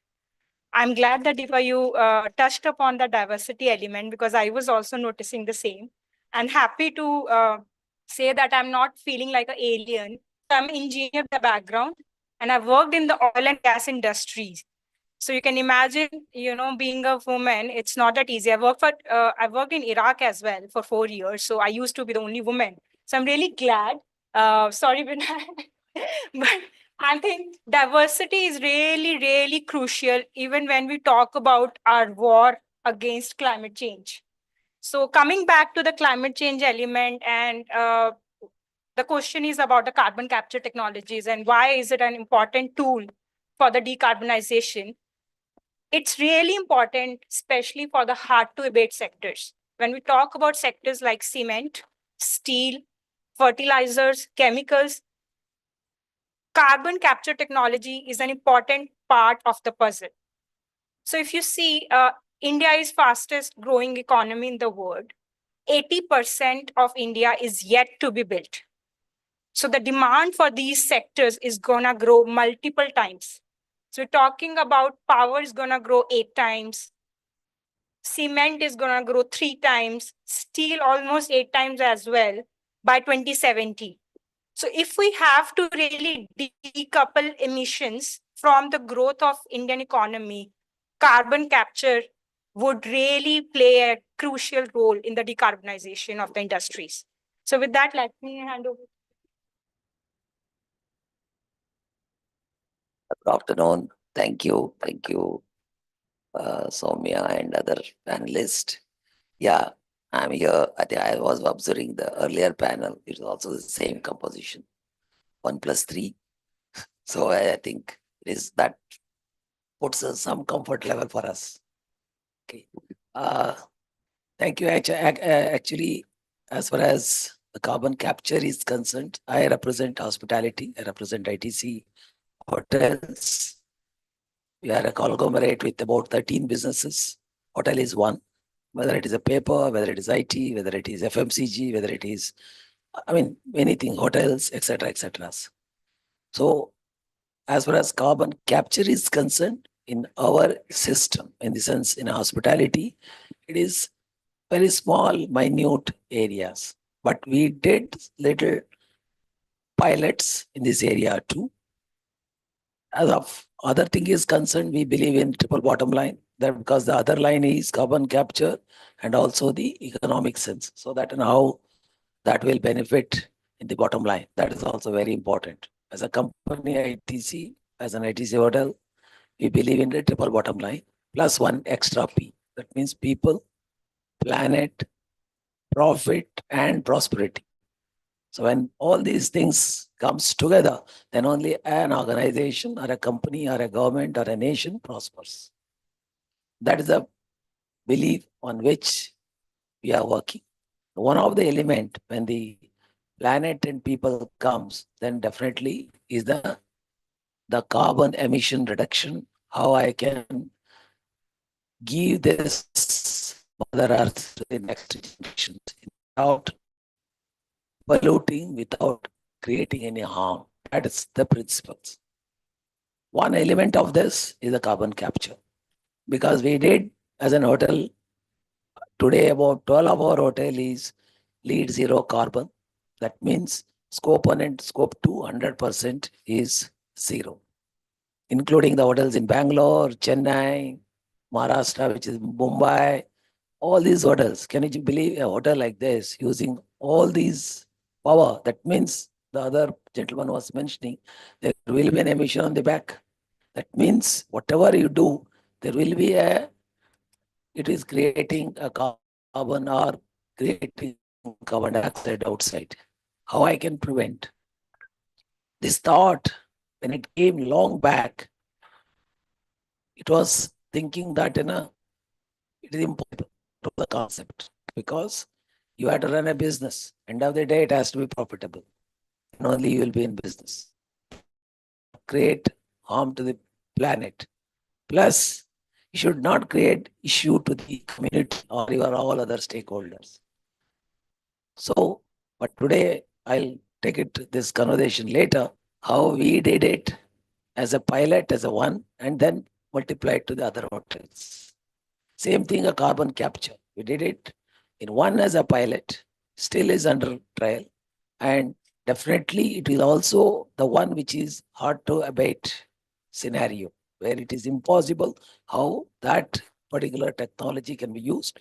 Not only the residues is putting into a deep sea, but how I can use it for our other utilities.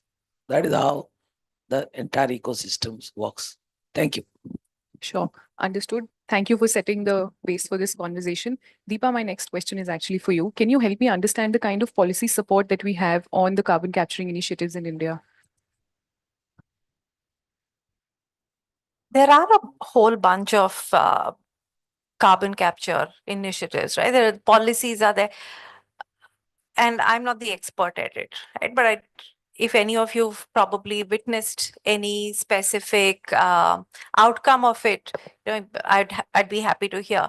But what I don't see happening is while all these policies have come, how are they is there a carrot or stick model to this right now, right? Most of us in our organizations are probably not following the policies that are laid out because it's not really part of the law of the land.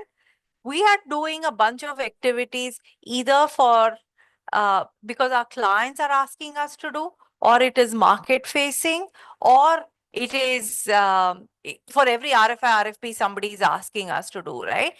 EcoVadis, for example, anybody who has a European client will mandate EcoVadis as one of the ranking methodologies that are needed. Dow Jones Sustainability Index, if you have to be part of the ESG index, you have to feature in that. Dow Jones, the Asia index is very, very powerful for our share market. Likewise, you'll have MSCI that does a web crawl, so on and so forth, right? And all of these are capturing everything that you're doing. And you're doing this because you have vested interest in it. Unless these policies that the government is doing is actually implemented a bit more strongly, I don't know how it is going to come by, right? For all emphasis offices in India are in SEZs that are anyway in renewable energy source. So we use no brown energy. The pandemic has taught us to work differently. We don't have to go to work. Work comes to us. People are working from home. We're trying to figure out what is the entire carbon that is emitted by laptops when people are working at home, what sort of energy that they're using, how can we reduce that? Those kind of things that we're doing. There's one part of it where you're trying to look at carbon and carbon capturing. The other key thing is carbon sequestration. If there is already carbon that has been emitted, how do you ensure that you're reducing the impact of it? How can you sequestrate this? We hear about floods, right? Mumbai, there were floods in the Chennai region. These are not just because of urban development. It's also because you've taken off natural resources.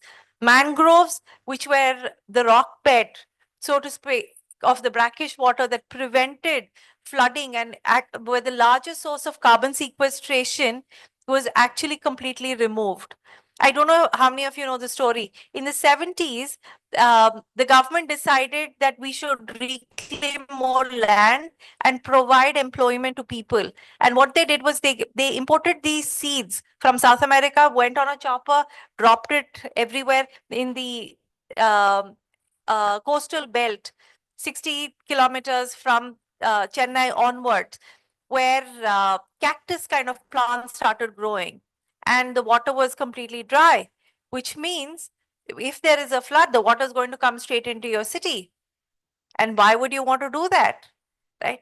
Now, all our efforts are towards carbon sequestration, where we're rewilding about 11 hectares as a pilot to see how much carbon we'll be able to sequestrate and what are the positive impacts that it has on environment, right? So like organizations like us, if you are not carbon capturing, I would highly recommend that you look at alternate ways of reducing carbon like the sequestration piece. And all of this is natural. It doesn't have to be done in a compressed lab to create a diamond, right? It's not about lab grown diamonds. It's actually natural ways of sequestration. Okay, understood. Shelly and Vinayak, can you, as an extension to this, what are some of the ways that the government or even the private sectors can use to incentivize the increased adoption of carbon capturing strategies, especially in developing areas which have perhaps the limited resources with them? Yeah, I think that's an interesting topic to discuss. In the last panel, we heard about how the solar and the industry has actually evolved over time, and the cost curve has actually gone down. Similarly, for carbon capture technologies, we are really at the early stage right now, and indeed, effective policy intervention is needed.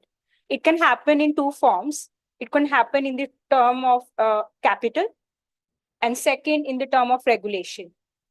So government funding, grants, all of these aspects to finance the carbon capture technologies is really important to ensure that it can become commercially attractive.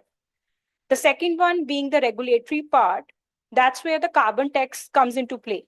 So if the cost of emitting the carbon is higher than the cost of capturing the carbon, that will actually encourage the heavy industries to adopt the carbon technologies. So right now, the cost of capturing carbon ranges from $30 to $90 per ton. So the carbon tax would have to be more than that, somewhere in the range of $100 per ton of CO2 emitted. If government can actually make an effective carbon tax system in India, that can really help to deploy the carbon technologies at scale. So let me actually share the global perspective. If we look at global north, which is actually really leading the way in carbon capture technologies, the US has already launched 45Q tax credit, which is a significant financial incentive to deploy the CCS projects. European Union is encouraging cross-border collaboration to ensure that they can work together towards the carbon capture. UK has already committed, I think, roughly $20 billion I'm talking about, $20 billion in the next 20 years to deploy the carbon capture technologies. So India can indeed play a crucial role, and policy would have to come into play, similar to what we did with solar, what we did with EV. But right now, it is still work in progress. We haven't got any specific policy for carbon capture technologies yet, but it is needed for sure. Yeah, I fully agree with Shelly, because as of now, when we started the renewable energy, for example, started using about 10 to 15 years back. Government has incentivized. There was a yearly banking. That means I can generate, store it, I can use it in a year long. But slowly that incentive it's like a tax holidays. Even the installation of the plant, when we're installing it, there was actually the entire depreciation benefit. So exactly the same thing like this, if the government can come up with a policy for the carbon capture, because carbon capture definitely it is very, very essential in a heavy industries, whether it is a cement or iron and ore, etc., etc. So there, then the people will have incentivize it, so they will go more and more. The other thing is that this is very, very another the technology barrier. In India, it is as of now, when we did it long back, a small pilot, it used to be took about 2 to 3 years to import those equipments. So then also there are a lot of questions because even in the government, some of the things, these technologies, they must not have used it, and there are many questions. So we have to answer those. What are you going to do with the residues? How you are going to dispose it? Because the carbon capture, you capture the carbon. What are you going to do? I cannot dispose it just like that. Are you going to put the deep sea or any other? I mean, in our case, maybe in those mines, deep unutilized mines, etc. In a bigger property, I mean, bigger scale. Smaller scales, then we have come up with some other novel idea of why don't we use it? We use it for the bicarbonates. This is nothing but this convert into bicarbonate, use it as a soap or a detergent, and use it for our own utilities. So that is how that got cleared. So there are many barriers. So definitely it is a one area which needs to be looked into by the policymakers and incentivize both from the technology and the equipment and the depreciation benefit, like exactly what she said, with other renewable, whether it is a wind, whether it is a solar, whether it is, I mean, small idle, etc. So then it becomes a big success. I can just add to this. Right? When you're talking about policy, it doesn't essentially have to be for carbon capturing, right? The entire life cycle of manufacturing, and right now, right, with the China +1, manufacture in India, make in India policy, how are you going to be able to curb the carbon footprint right from getting the raw materials from wherever you're getting to being able to use that to manufacture and then ship that back?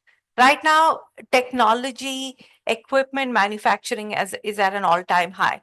Your chips are still coming from somewhere else, right? All your raw materials are coming from somewhere else. If you look at it, between Dell, HP, Apple, GE Healthcare, everything is being manufactured here, but the raw materials are all coming from somewhere else. What is the carbon footprint of each of those? How can you reduce that? And then if you have to send it back somewhere else for testing, and you're then getting it certified somewhere else, each of that is as well carbon footprint. So it's not just about capturing after you've gone ahead and emitted as much carbon, but reducing it from the beginning. The policies will have to be from the start to the end. Likewise, every single European brand of perfume is bottled by a bottle that is manufactured in India, right? So you're actually manufacturing it here and shipping. And you and I try our suitcases when we're traveling, the 80% chance is going to break. Think about it traveling all the way from here to Europe, right? And then you're thinking about bottling it there and then calling it safe. Now EU is thinking about using recycled plastic and instead of actually getting it all the way from India. And the minute you have EU carbon taxes, even those manufacturing things will go up. The minute you start having make in India, all of that, I think the policies will have to be ahead of time to think about the life cycle and just not capturing after the emission. Sense. Deepa and Shelley, what are some of the potential risks or environmental impacts when we talk about carbon capturing and storing? Can you give us a sense of that? Sure. I think if we look at the application of carbon capture to be underground or in storage, it is actually a reverse of what happens in oil and gas. So when I used to work, right, we used to take the carbon out of the ground and then we are using right now in our diesel or petrol cars. When we are saying that we're going to use the carbon capture and store it back into the underground fields or depleted oil and gas fields, we are actually reversing the flow. So then imagine if that carbon is getting captured underground, there's a huge ecological risk as well, because if there's a leakage of carbon dioxide that happens underground, there could be a potential risk that can be caused to the biodiversity and also to the communities if it is not contained. So having a proper review of the geological conditions, so whether the storage sites are actually suitable for storing carbon dioxide is really important. Another important environmental impact is the water requirement. Similar to the data centers for AI, the carbon capture technology also requires a lot of water in order to regenerate the solvents which are needed to capture carbon. So that water that is needed is also an environmental impact, because in India we don't have water as a scarce thing, right? So we can't actually afford to use a lot of water. We have to ensure that how can we optimize the water for the carbon capture technologies. So these are some of the major risks that are involved, and that's where the technology advancements are needed. And that's where the private players will play a key role in ensuring that we can innovate, we can do the pilot projects so that the viability of the technology can be proven before we actually scale them up. Thank you.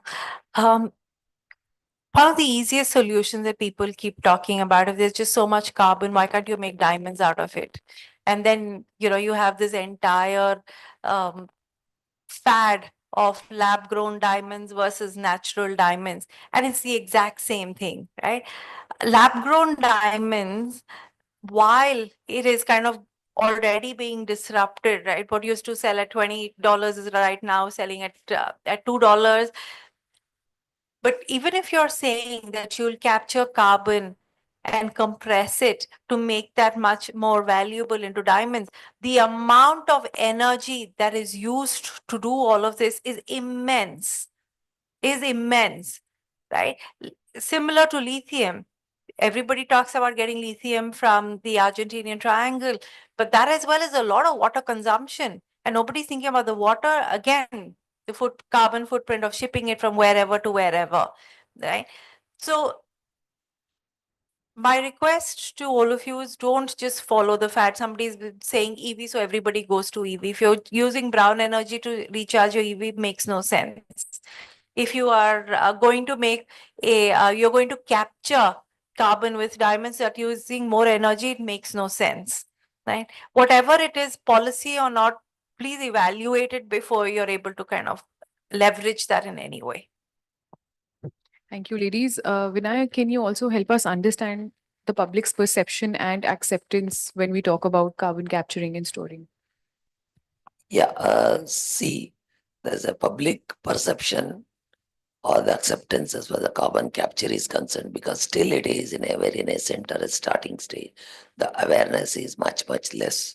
So people, what they do is like us or some other industries, they use when there are a lot of hurdles to adopt those technologies, then they will see what we can do other ways around without compromising this. Like for example, hotel industry uses electricity, which is comes from grid. When there is a power outage, we run the generators. Also, when there is also in a laundry, kitchen, and many of those appliances, they run by steam.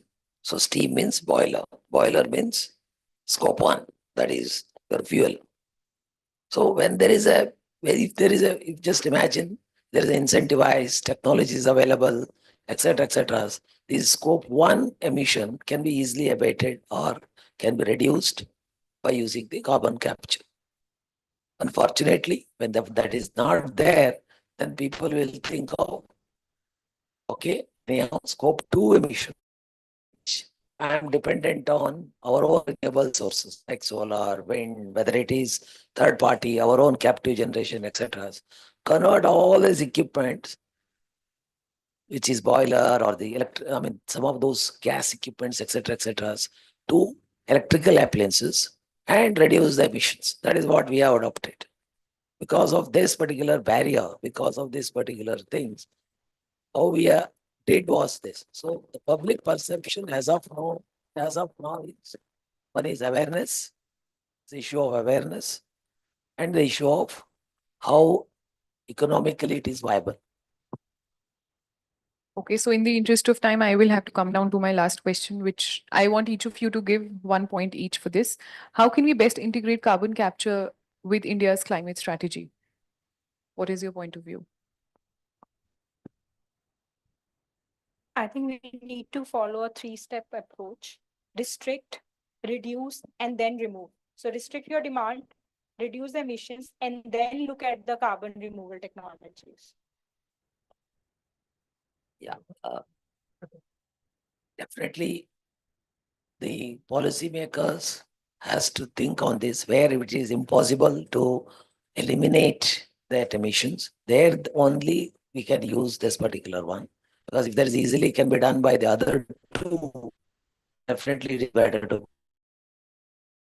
I think every organization in their own way have to take on either a carbon neutrality or a net neutrality mission within the organization. And if every organization is able to do that, we've taken up carbon neutrality by 2030. There are some of our peers who are already there. That's the only way you will succeed in being able to be carbon neutral by 2070, right? And everything that you do will then not have to be a retrofit, but this is almost a horizontal. It is a litmus test. Anything that you're doing, if you are a logistics company, your last mile connectivity probably is has the most amount of carbon. How are you going to optimize that? If you're an airline company, how are you going to optimize that? So it's not to be an afterthought, but be an integral to the business strategy, so every business becomes sustainable and therefore the country in itself. Very wonderfully put. Thank you, ladies and gentlemen, for joining us on a weekday and taking our time. Thank you so much. Thank you. Yes, please go ahead.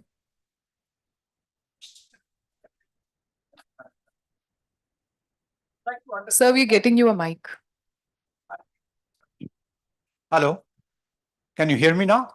Okay, so but I would like to understand what is the carbon trading system? How does the carbon credits are earned? They are sold. I'm told it works like an exchange, like a stock exchange. Any idea you can give it, please? Thank you. Sorry, can you repeat the question? Sorry? Can you repeat the question, please? Yeah, question is carbon trading system. Yeah. That carbon credits, earning, selling, exchanging, earning money out of it, or paying money for it. How does it work? Yeah, that's, I think that's definitely a conversation after the panel, but let me keep it brief. It is quite similar to the fish market, but then with a lot more complexity, I would say, because we have to really verify that whatever we are buying is actually indeed being carried out on the ground. So when we say carbon credits, our Indian government is planning to launch a carbon trading system by 2026. They're going to put a ceiling for each industry that how much carbon they can emit.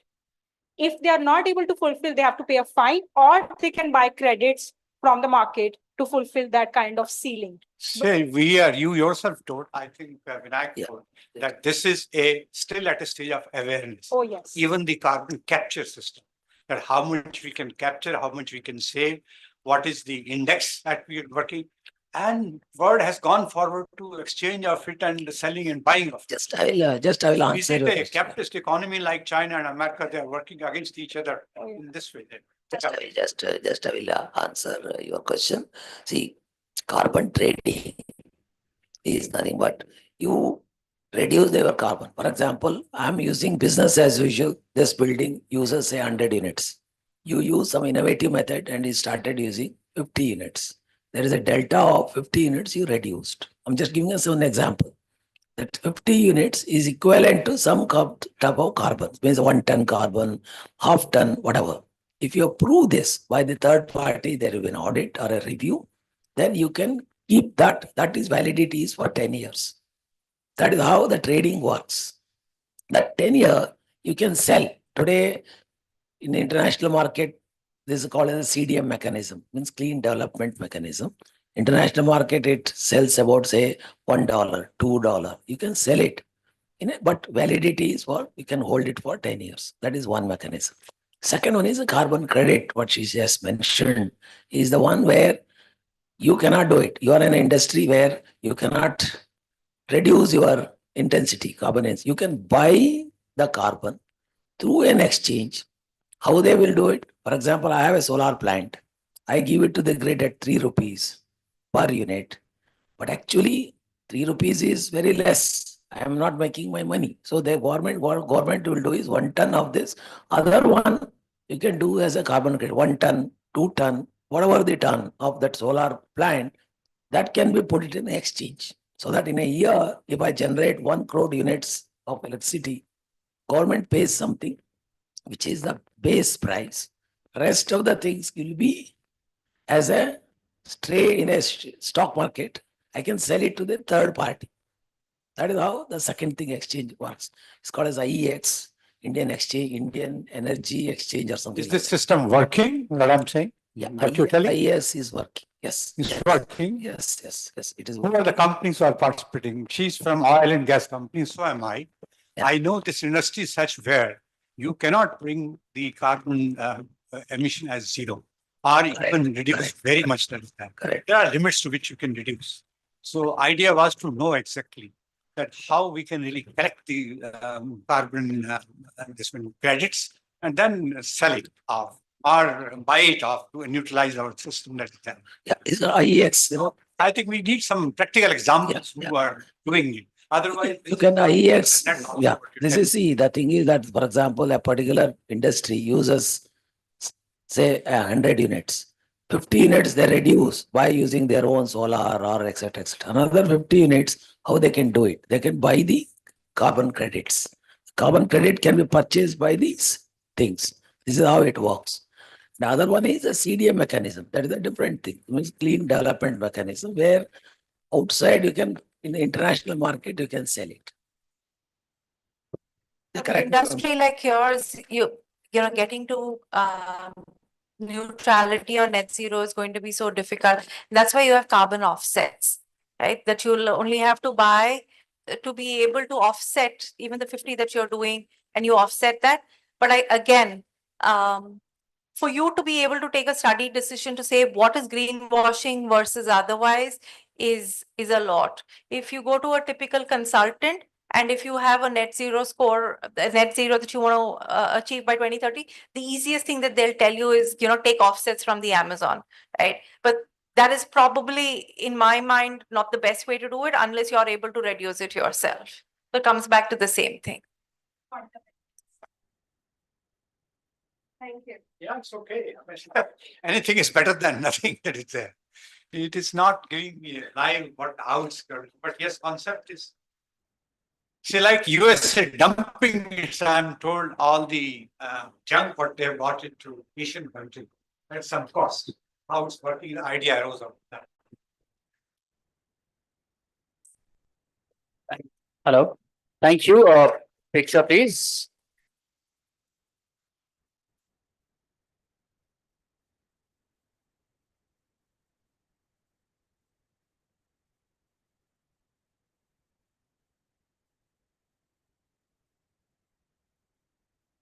Thank you. Thank you so much. And thank you, Soumya, for moderating that. Thank you.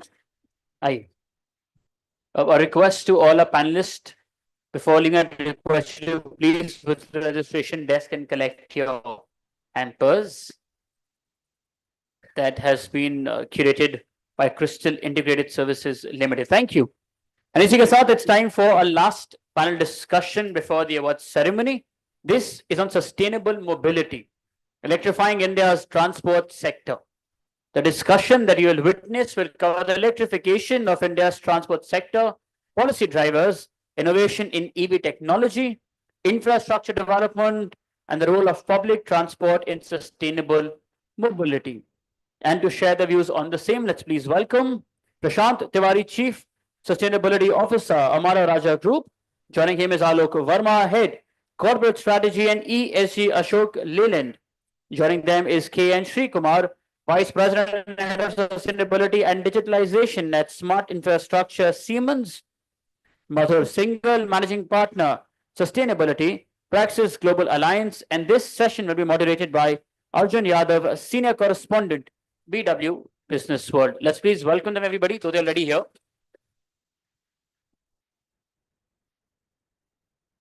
Thank you, Aditya. We're ending this two-day conclave with a topic that resonates with the masses at large. While I was preparing, and as we speak today, Norway yesterday became the first country in the world where the number of electric vehicles have surpassed gas-powered vehicles. Now, India achieves, it intends to achieve a similar stride. And while researching for this panel, I was going through some recent statements made by the Union Minister of Road and Transport and Highways, Shri Nitin Gadkari. And if I may quote some, EVs to have cost parity with petrol and diesel cars in the next 2 years. EV manufacturers don't need any subsidy now. India will be in a position to export our lithium-ion battery to different parts of the world. I want to eliminate, this was controversial, I want to eliminate diesel and petrol vehicles from this country within the next 10 years. India has a great potential to export electric two-wheelers, and EV sales are likely to reach 10 million annually by 2030 and create 50 million jobs. Now, these statements made in the last 2-3 months, reflect and touches upon the whole ecosystem of this EV, what we are talking about. So in your opening comments, panelists, I want to understand, given these statements, how far have we come in India's electrification journey? The intent that is reflected from these statements and the ground realities. Is there any gap? How far we have bridged that gap? If you would like to start. Thank you, Arjun. And I'm Prashant. I lead sustainability at Amara Raja. We are setting up a lithium-ion gigawatt-hour factory, and we manufacture chargers, battery management system. So just a brief intro about what we do.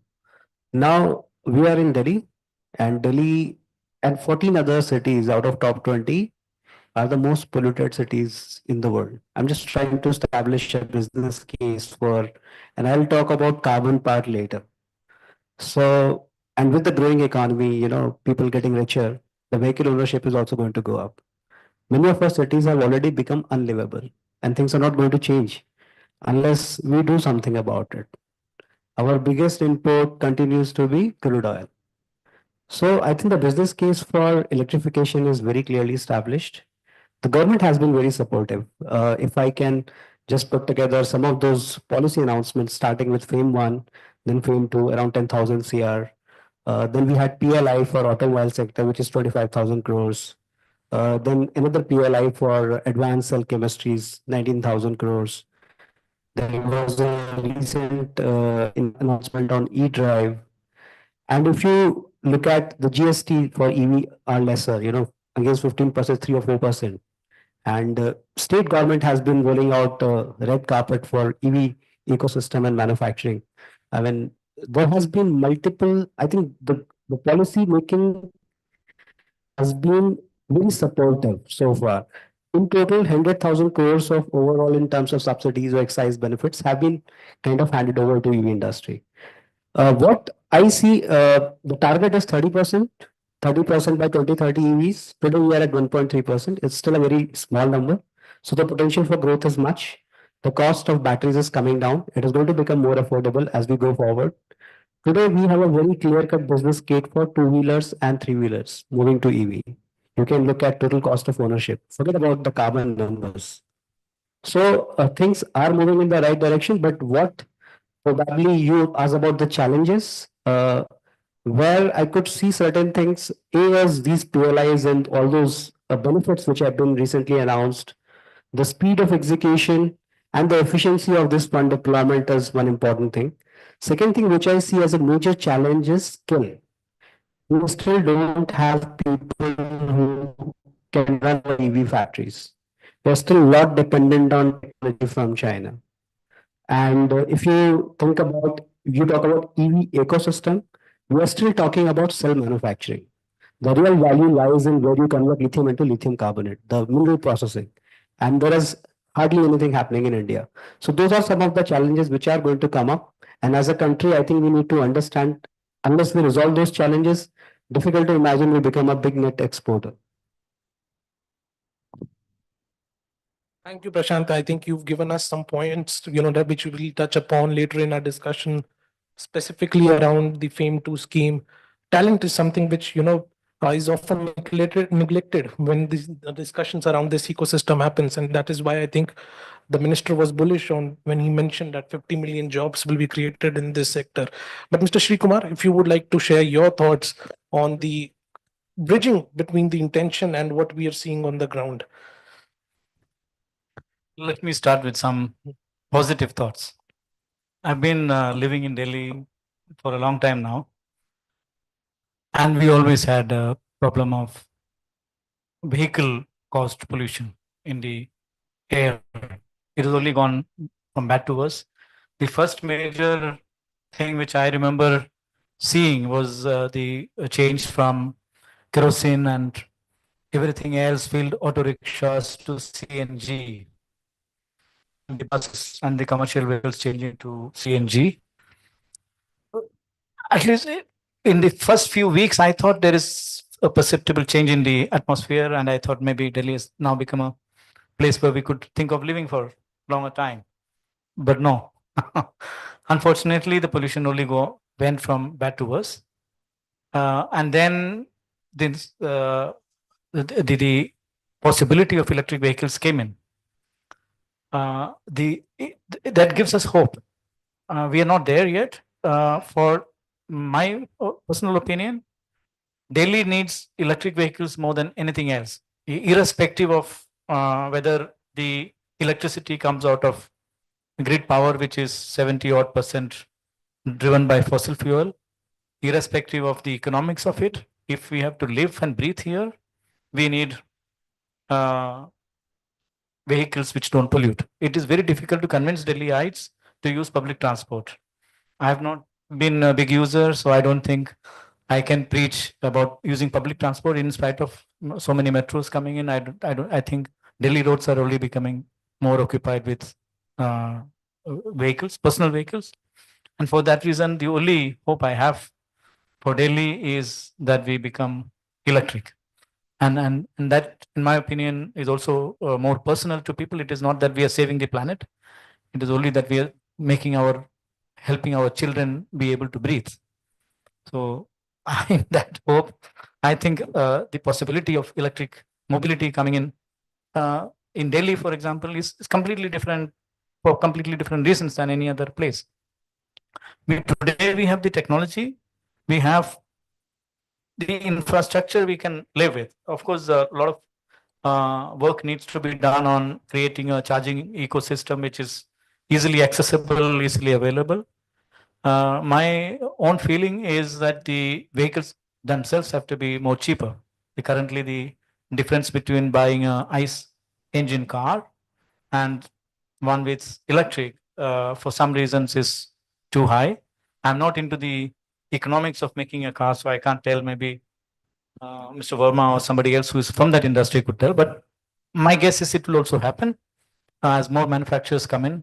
So, right. To answer your question, I'm hopeful that this change is already on the move and will only accelerate as time goes. Thank you, Mr. Sri Kumar, and love that focus on Delhi and its public transportation. And we've seen some strides.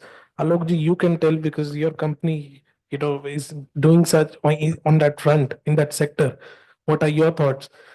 I guess if I were to, I think, look at Gadkare's statement, I think it's more of a vision or a provocative statement, right? Which actually propels us to think beyond the obvious, right? It's not going to be a linear curve. For example, the adoption is not going to happen at the same pace as it has happened till now.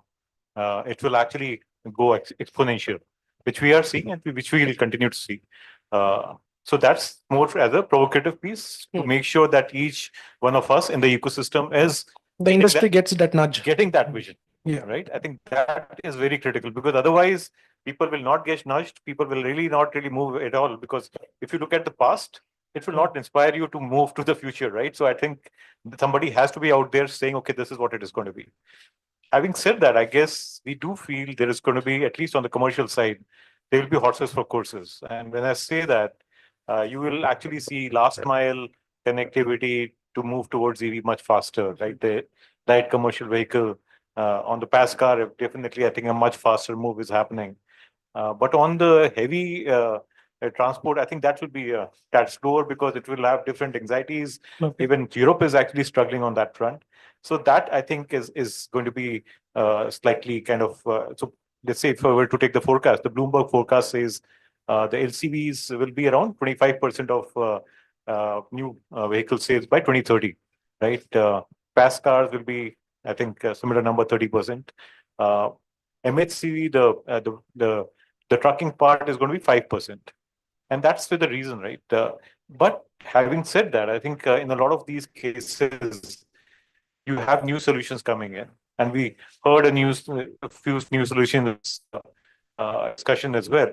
For example, if swapping comes as an industrial kind of a way of hastening the movement or the transition, it can actually move this 5% to, let's say, 10%, 12%, 15%, because a lot of more use cases will become.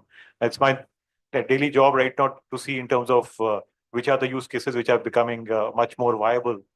So there are use cases which are viable right now also. IRRs might be lower, but again, you put other levers around, maybe you put the battery cost year 2, year 3, the way it will come down. I think, yeah, it is moving in that direction. Right. So definitely hopeful on the overall trend. Right. But I think, as I said, I think there'll be, and we are working on multiple alternate fuels. So I think that, to my mind, I think those will all play a role. Hydrogen will play a role. Electric will play a role. Maybe diesel will play a role. Even in Niti Aayog's calculation, I think they're talking about 2070 also. There is a number in terms of the overall park being diesel as well. Yeah. Right. Thank you, Alokji. Madhur, your quick thoughts, and then we get into some of the specific points which have come out from these opening remarks. I think a lot has been said. I would just add 2, 3 aspects to or dimensions to this problem. I think one, the EV adoption, as Alokji very rightly said, it's a lot of segmentation and horses for courses. Even if I talk about the segment he plays in, which is the commercial vehicles, light, heavy, there are multiple applications, right? There are trucks which are doing market load, they're running, 400 kilometers in a day, right? And they need to keep running. Like that's the KPI, that's what the fleet operator wants. And there are trucks that are used, for a cement mixer on a construction site. That truck is not moving. That truck just needs to stay resilient in a reasonably hostile environment and stick around, and EV, no EV, beyond a point, it won't matter. So I think the whole rhetoric, the Honorable Minister's statement, I think I pay respect to it because it paints the direction clearly, it aligns vectors. It builds confidence for the ecosystem, investors, global investors, charging infrastructure, PPP partners, right? So I full respect to that clarity that this has attention at the highest level. But the ground realities will see a certain evolution, and economics will need to drive that. The second point I would just say is that there are other enablers to this. I think there's a good point made around lithium, for example, right? Now that's about technology and capacities. But similarly, look, I think EVs have come past that hype cycle where a lot of the early adopters were buying EVs because it was cool to buy an EV, right? Or I'm a tech entrepreneur, I want to buy an EV because, I am ahead, I adopt stuff sooner. The Tesla the bookers of 7 years back are still waiting for their 50,000 rupees deposit to come back, right? So there was a certain hype cycle. Now that hype cycle is gone, thankfully, right? Now the buyers are actually doing the TCO. A two-wheeler Nariyal Pani wala who delivers Nariyal Pani in the day actually knows that this EV works, right? This is what I want. I drive 70 kilometers. This is what I want, right? This is cheaper. Overall, it saves me money. It is resilient. It's maintenance. There is no jig, right? And several other advantages which are very clearly understood now. Right. The ecosystem needs to come up, though, right? The charging infrastructure ecosystem, maintenance and repairs. We still maybe now we know a little bit about the wear and tear profiles and maintenance profiles of these vehicles. Right. There was a lot of initially, we started with the hype saying zero maintenance, and we realized no, actually a lot of mechanical wear and tear, right? And so, that sort of ecosystem has to build up. AMCs have to come up, and the charging infrastructure, battery swapping infrastructure, etc. to come up. So those are the two broad points I would add to whatever has been said. Right. Thank you, Madhur. Next question, more specifically to Alokji and Mr. Sri Kumar. We're seeing a global trend where, hybrids are being, preferred more than EVs. If you look at the plans recently of the Asian giants, be it Suzuki, Toyota, Hyundai, they're aligning their plans, towards hybrids. Volkswagen just announced a few days back that how they are stepping up their investments on hybrids. Volvo, on the other hand, backtracked its plan of going full electric by 2030. And Bernstein report this year showed that hybrid sales, plug-in hybrids around the world have gone up 50% compared to 8%, the battery electric vehicles. And as you mentioned, FAME, since the since the rollback of the incentives in February, we are seeing a month-on-month decline in EV sales in India. So how is this hybrid scene being evolved, Alok, in India? What parallels do you draw from these global trends, and how do you see it playing up in India? So I think, I guess you'll have to look at two hybrids, right? Not many of them are in India. So having said that, I think the Japanese technology is much more geared towards hybrid technology, which is the plug-in hybrid. And I think that's where they've been pushing into the government. From a government standpoint, at this stage, it probably doesn't make sense to have an intermediate transition stage. If we were evolved as other countries, I think it was a good transition play. But as of now, I think a hybrid typically is much more expensive because you are actually having two different systems in play. You have the electric system, you have the normal ICE engine. Yes, you take care of the range anxiety, but that range anxiety is actually, the players are taking away the range anxiety already. So I think, and the network will kick in. From a government standpoint, again, to get the basic advantage of electric, I think we talked about the fact that there's a huge forex outflow from India's standpoint on the oil front. So it doesn't solve there. I think so. We have seen the government has actually not really pushed the case from. At the same time, it will give efficiencies to an regular ICE engine. So I think, as I said, horses for courses. You should not really take away that option from the consumer standpoint, but you will see, I think, electric coming front and center than the hybrid. Right. Mr. Shivkumar, your thoughts on the evolving hybrid scene in India and the consumer sentiment that you're reading around them?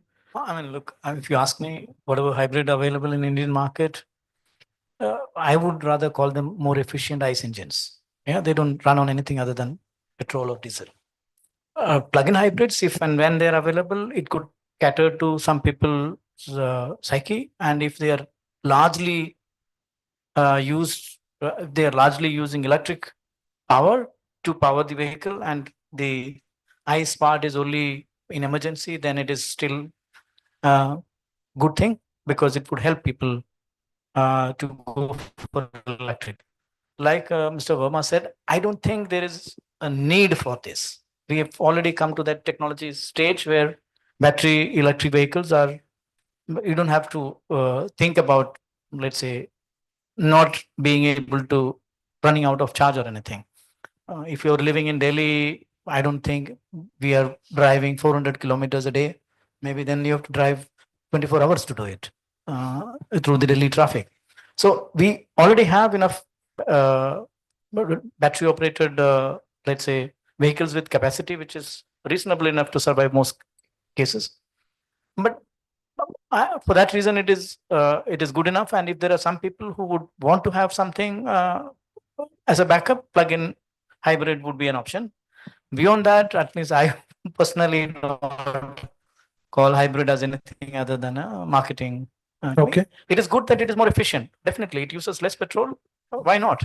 But then, I mean, there is it's no not point in the calling pure it- play of, but when we are talking about electrifying India's It doesn't add much to electrification. It reduces consumption of petrol. That's it. Right. Madhurji, your quick thoughts. I mean, clearly there's a consensus evolving that range anxiety is a thing of a past. Your thoughts on that? See, one, range anxiety is a thing of the past, increasingly so. Yeah, for longer trips, etc. The current range, and this sort of anxiety about what if not would have stuck in a traffic.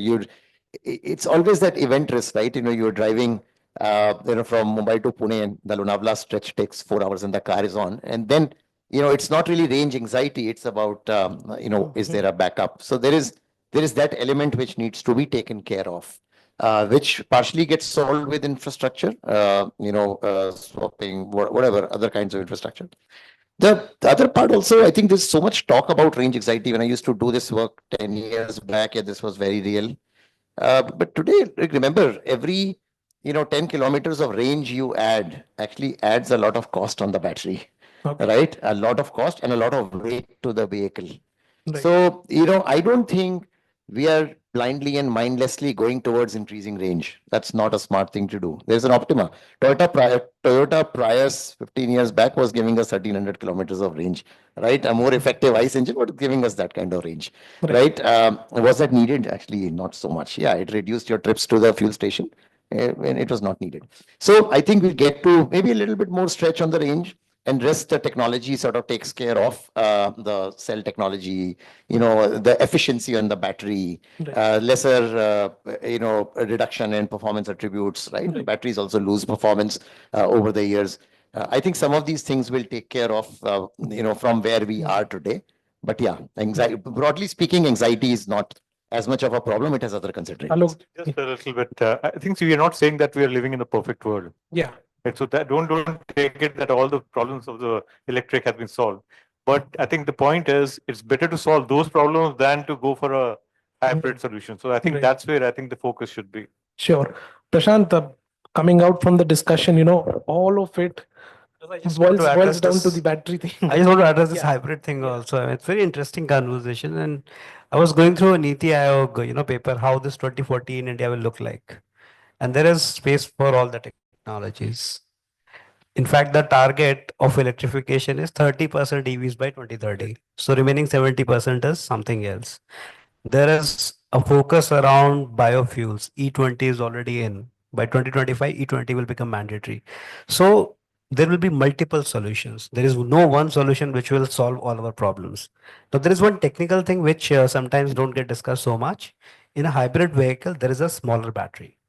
Now, the battery has a number of discharge cycles. So a 40 kilowatt hour of,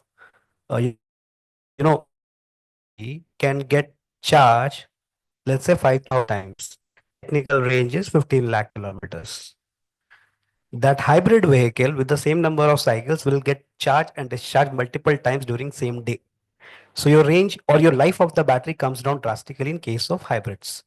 And I don't think any of those hybrids which are being sold has any, component of warranty on battery part. Although EV does offer you 8-9 years, and it can go much beyond that. If you just look at the number of discharge cycles, it can handle. So those things, I think there is enough space for a lot of technologies. There is no one thing. Definitely with the prices of batteries coming down. If right now we are at $120 per kilowatt hour, if it comes to 80-90, I think the game for hybrid will become very difficult to justify. Okay.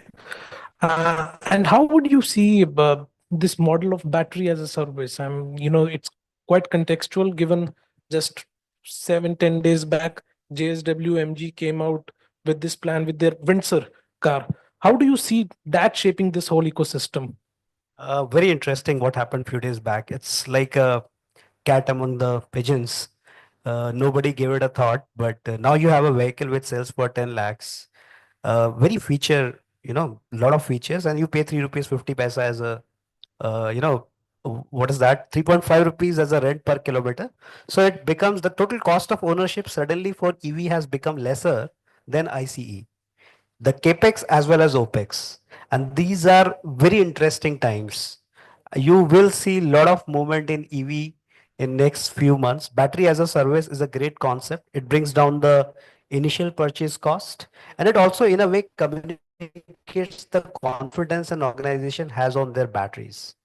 So it's not only this, they also said that 3 years you can get a full buyback of 60%, and the battery has unlimited kilometer, unlimited year warranty. I was trying to read through the lines. If there is something which I am missing, there is nothing. So interesting times. Swappable batteries, Alok spoke about it. That's another thing, I mean, today if you go to a place like Lucknow, there are e-rickshaws which are running on lead acid battery.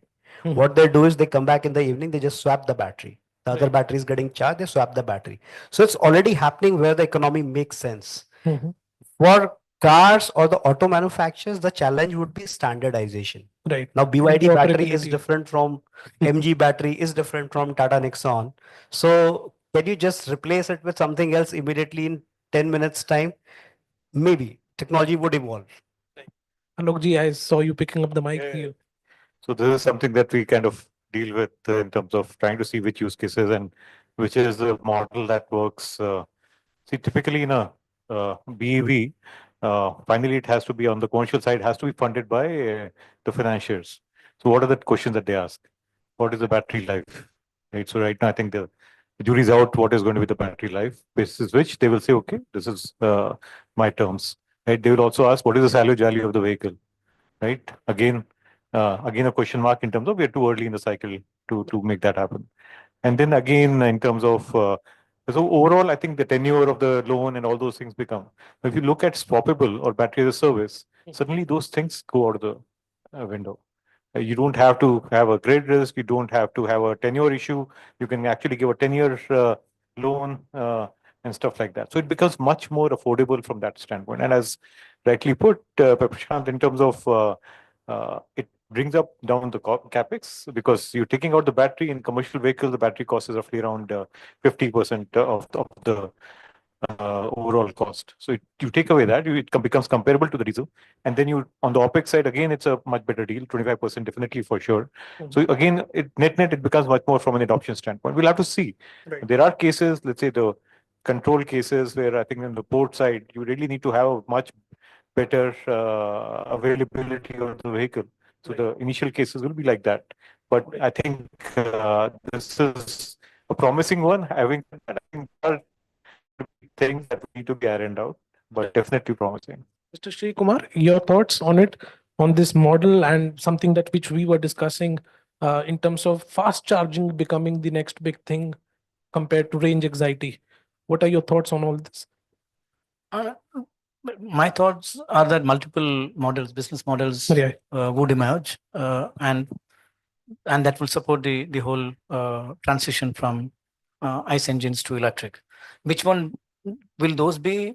Hard for me to predict. But I mean, as people gain confidence, like Prashant said, that the battery can actually last longer, then there will be companies who are willing to put money on the table. Okay, your risk, which there is no risk. If you have a perception of risk, you pay me for that, I will give you.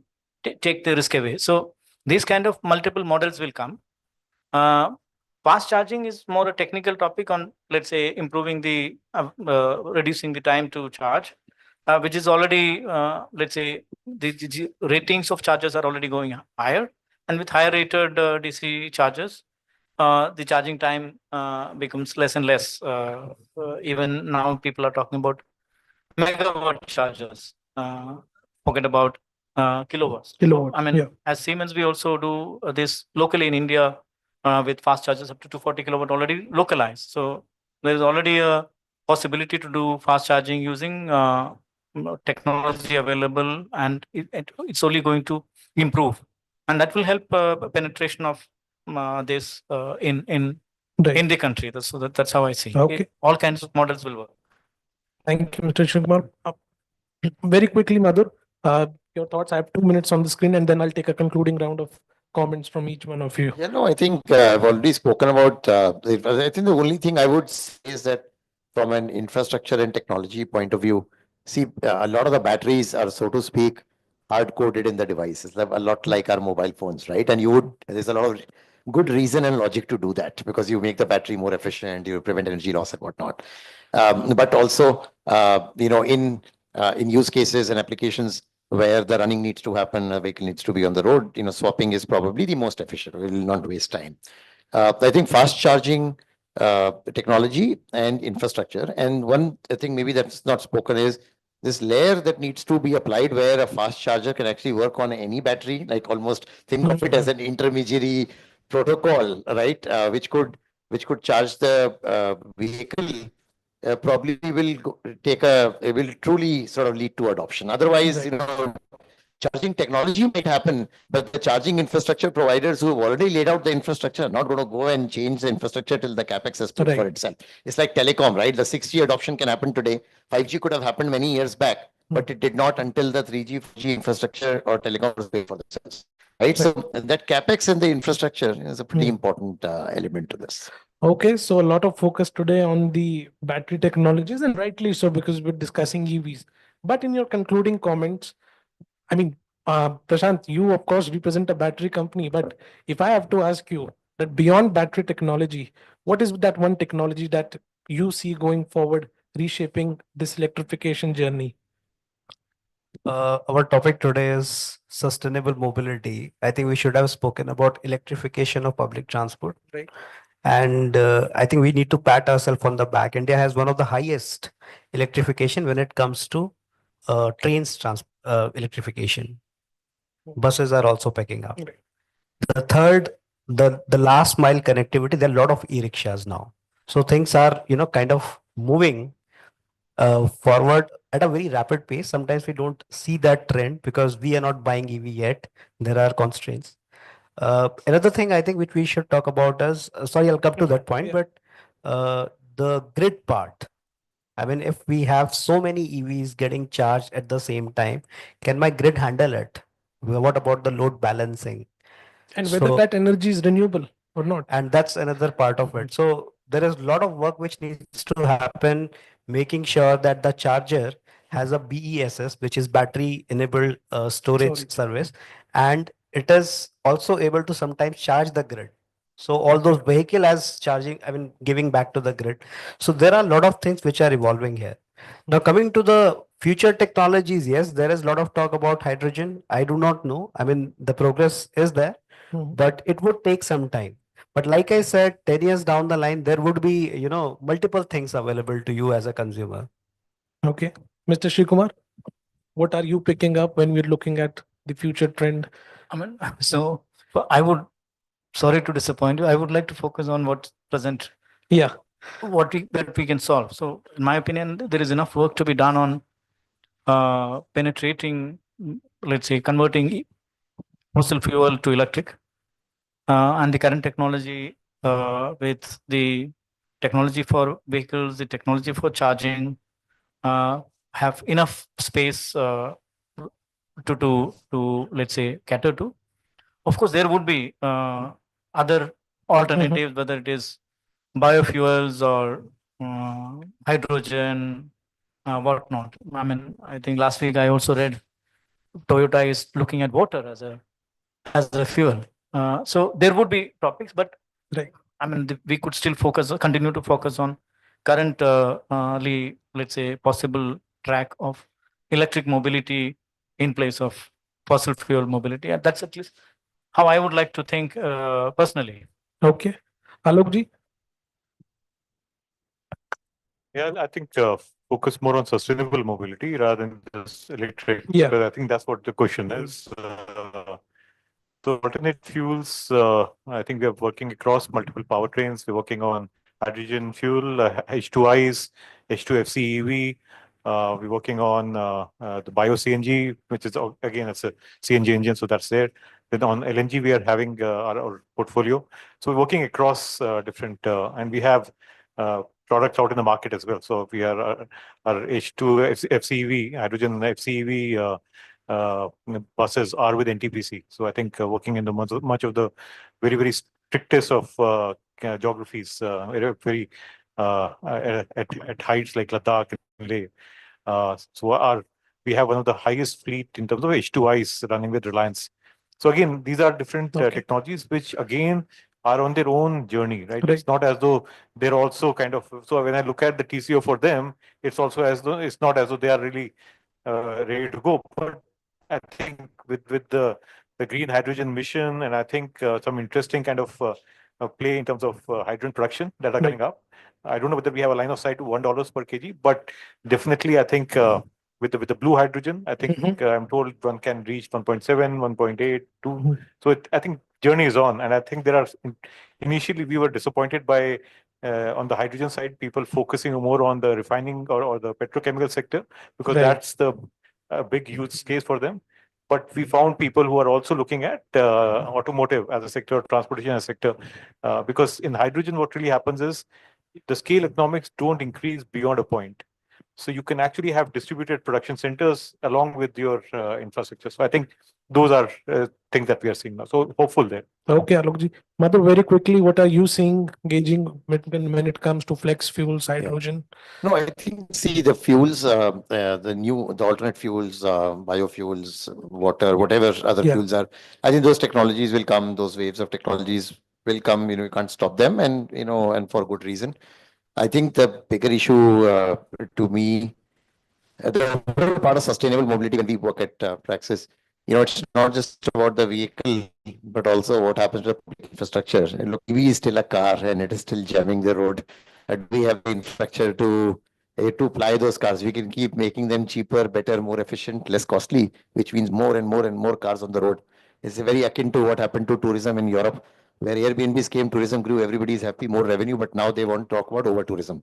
They want to restrict tourists, right? So I just want to take a slightly, maybe leave it on a little bit more somber note. While EVs and technology and new technologies will evolve, they're evolving, a lot of R&D dollars, etc., going in.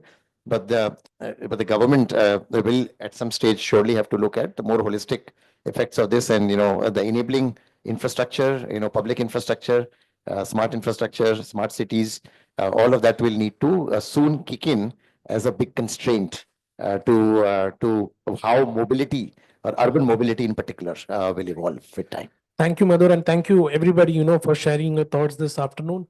I think we have time for 2 questions from the audience. Anybody from the audience, if they want to pose some questions to the panelists on this topic? Yeah.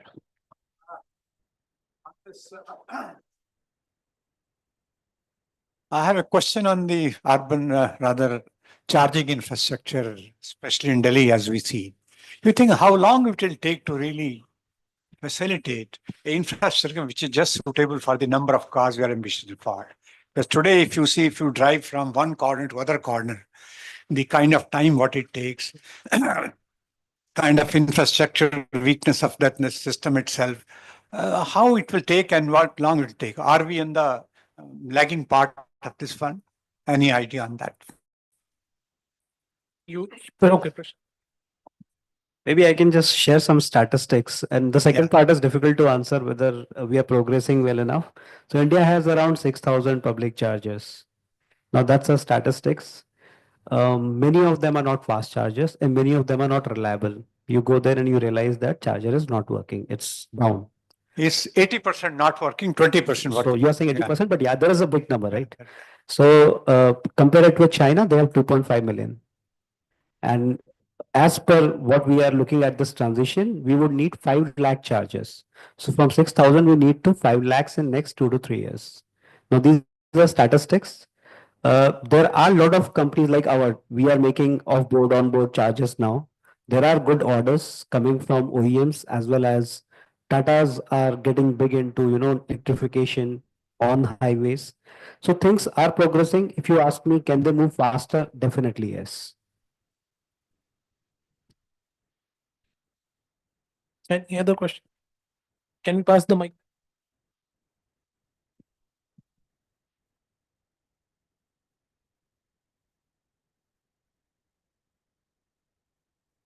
Thank you, Arjun. So I had 2 questions, one of which related to MG, newer vehicle you have already asked. Second one is from Prashant. So Prashant, I am a retail investor in Amar Raja and I have great confidence in your company. My question is, you talked about, while talking about hybrid vehicle, you talked about that the battery life, because they are constantly charging, it's reduced. So in newer EVs, we are seeing something which is known as regenerative braking. So doesn't it impact the battery life or battery lifespan?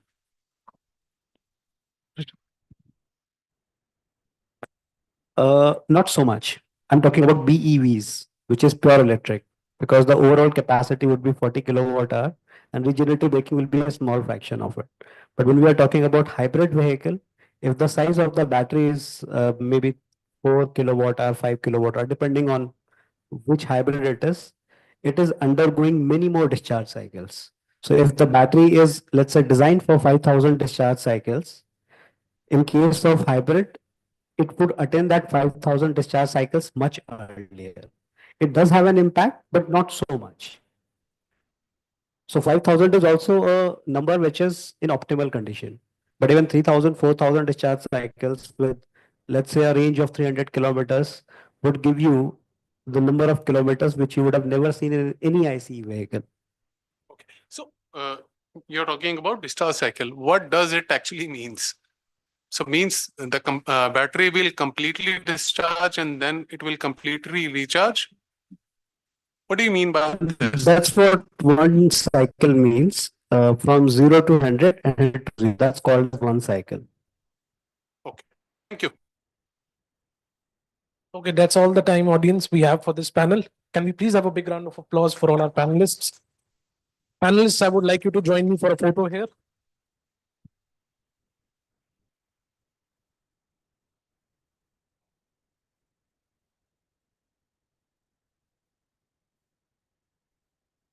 Hello. Thank you so much to all our panelists. Thank you, Arjun, for moderating that. Thank you. Also, I please request you to collect your gifts from the registration desk. Thank you. Okay, before we begin with the awards ceremony, may I please request our team to play the partners AV.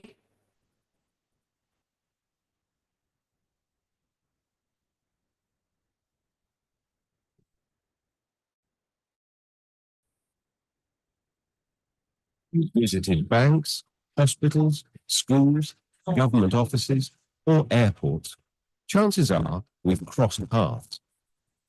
We make sure that every visit of yours is met with exceptional management and service. We are Crystal Integrated Services Limited, India's fastest growing facility management company.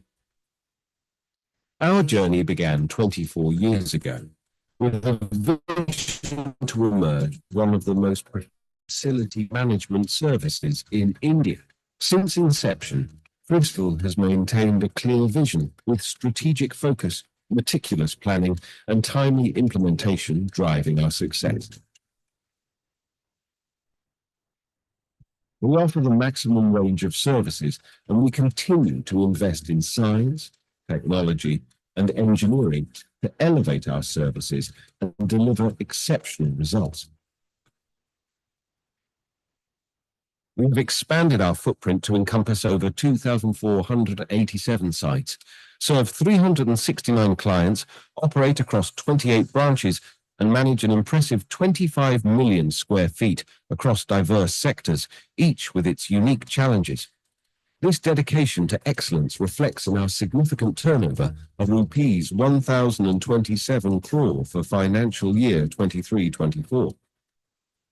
Crystal's journey is marked by landmark projects and trusted clients, and supported by our ISO certifications. Each collaboration strengthens our commitment to set new standards in operational excellence.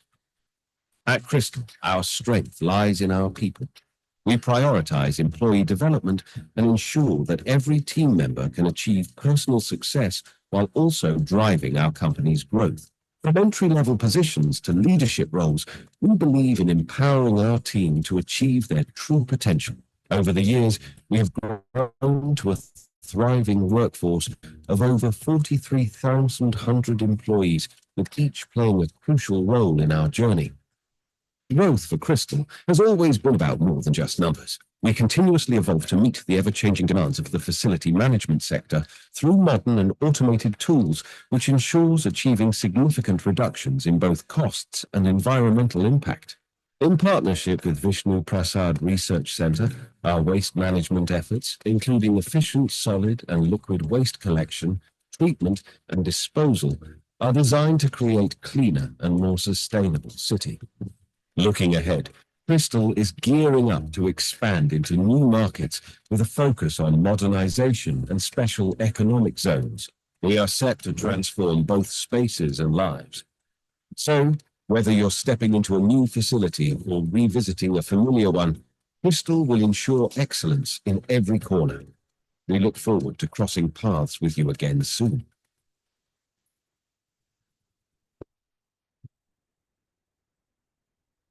India, land of a billion dreams.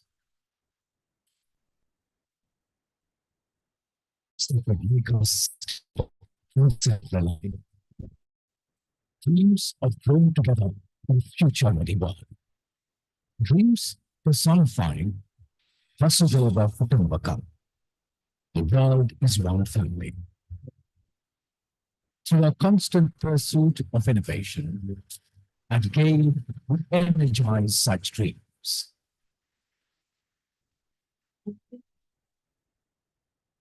Doing network of pipelines, GAIL holds a strong presence in the entire natural gas value chain.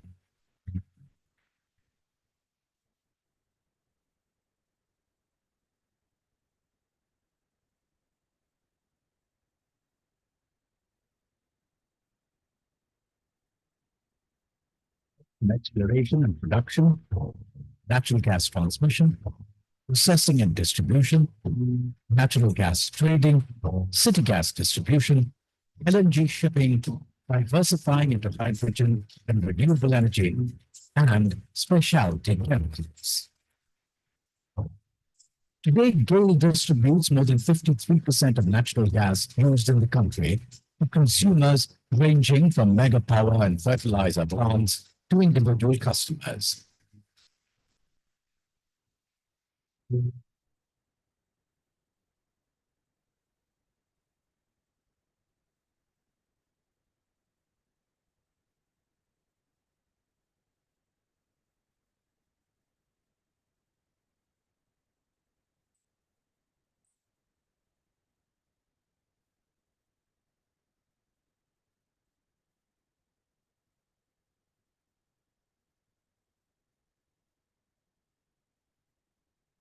Holding a rapid financial growth over the years.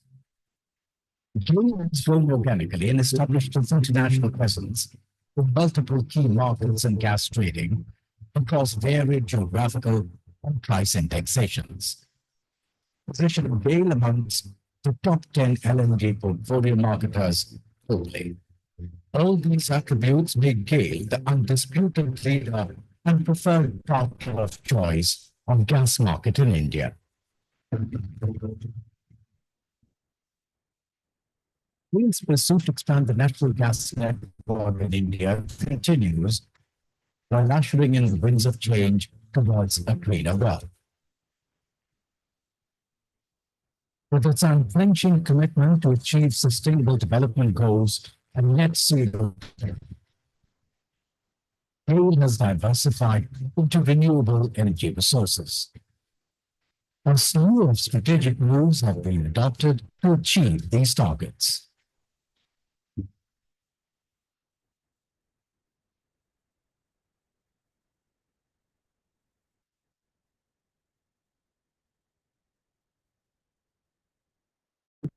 In achieving hallmark of success lies with the skilled workforce, driven by endless creativity and passionate zeal to achieve the extraordinary. GAIL has in turn prioritized health and safety of the workforce with international best practices in place. Transparency, accountability, and ethical governance are the core values imbibed in GAIL, leading to ease of business, making it the ideal partner of choice by all valued stakeholders.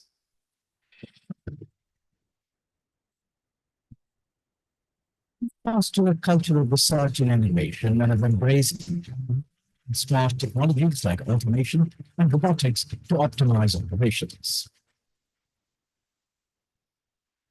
Remember this painting? The first for most of us, hiking the tall mountains, running in the lush green fields, diving into the deep blue sea. The golden sun casting bright light in our lives. This dream of an evergreen future is the reason for Young India's smile. And the commitment to bring it to life is GAIL India's passion till the last mile. Guided by the same passion and its goals of accessibility, affordability, and acceptability of natural gas, GAIL continues to strive for the nation's self-reliance and energy security. As a conscious corporate citizen, Gail believes in its packages, improving the lives of the marginalized and those at the periphery of economic and social development through its CSR interventions. Gail has been running a digital advocacy initiative, the Hava Badlo campaign, to combat the problem of air pollution by sharing real stories and several social experiments, resulting in visible behavioral changes in individual citizen level. In the pursuit of excellence and success, Gail has shown exemplary courage, resilience to overcome challenges, agility to adapt to changing circumstances, and sincerity towards its customers to transact business. No wonder it is the preferred partner of choice. Energizing possibilities.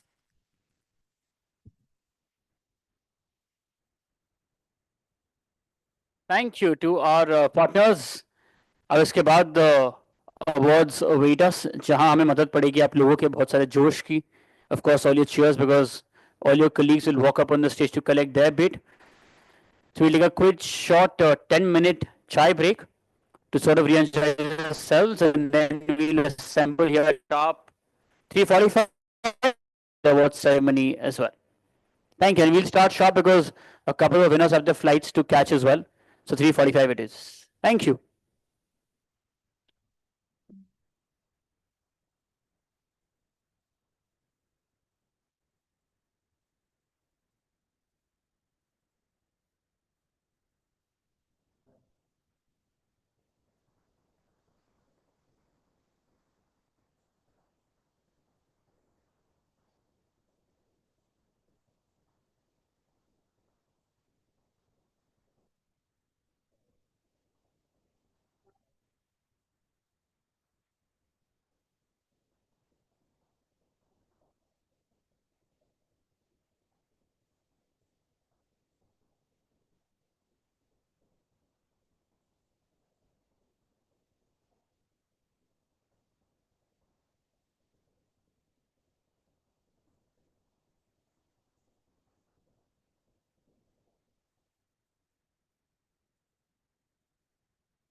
India's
fastest growing facility man.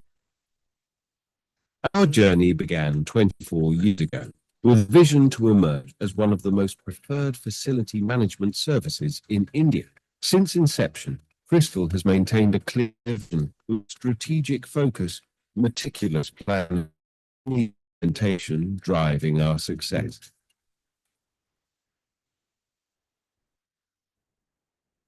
We offer the match services, and we continue to invest in science, technology, and engineering to elevate our services and deliver exceptional results. We have expanded our footprint to encompass over 2,487 sites, serve 369 clients, operate across 28 branches, and manage an impressive fleet across diverse sectors, each with its unique challenges.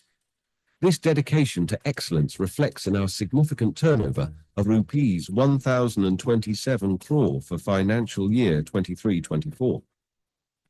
Crystal's journey is marked by landmark projects and trusted clients and supported by our ISO certifications. Each collaboration strengthens our commitment to set new standards in operational excellence. At Crystal, our strength lies in our people. We prioritize employee development and ensure that every team member can achieve personal success while also driving our company's growth. From entry-level positions to leadership roles, we believe in empowering our team to achieve their true potential. Over the years, we have grown to a thriving workforce of over 43,100 employees, with each playing a crucial role in our journey. Growth for Crystal has always been about more than just numbers. We continuously evolve to meet the ever-changing demands of the facility management sector through modern automated tools, which ensures achieving significant reductions in both costs and environmental impact. In partnership with Vishnu Prasad Research Center, our waste management nets, including efficient solid and liquid waste collection, treatment, and disposal, are designed to create a cleaner and more sustainable city. Looking at Crystal's gearing up to expand into new markets to focus on modernization and special economic zones. We are set to transform both spaces and lives. So, whether you're stepping into a new facility or revisit a familiar one, Crystal will ensure excellence in every corner. Look forward to crossing paths with you again soon.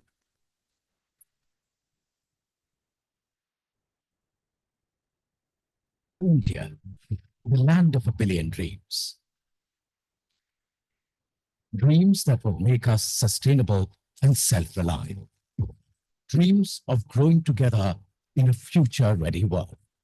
Dreams personifying Vasudhaiva Kutumbakam. The world is one family. Through a constant pursuit of innovation, at GAIL, we energize such dreams. The growing network of pipelines, GAIL holds a strong presence in the entire natural gas value chain.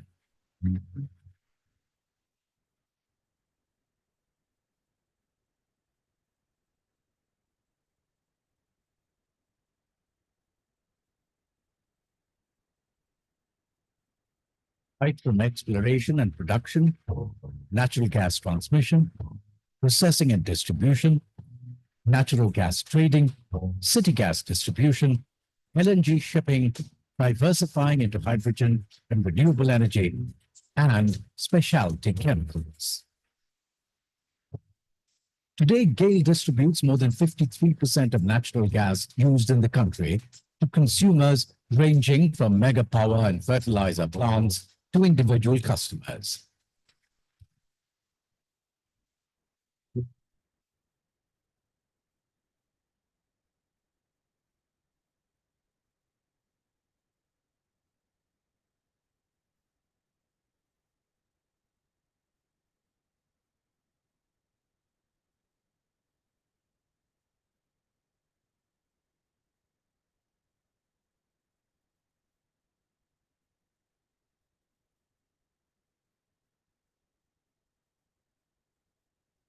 Recording a rapid financial growth over the years.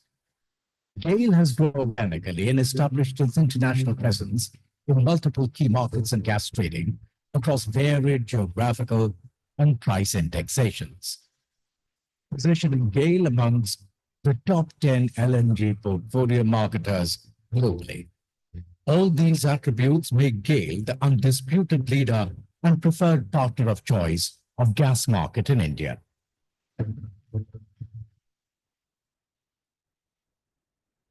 GAIL's pursuit to expand the natural gas network in India continues while ushering in the winds of change towards a greener world.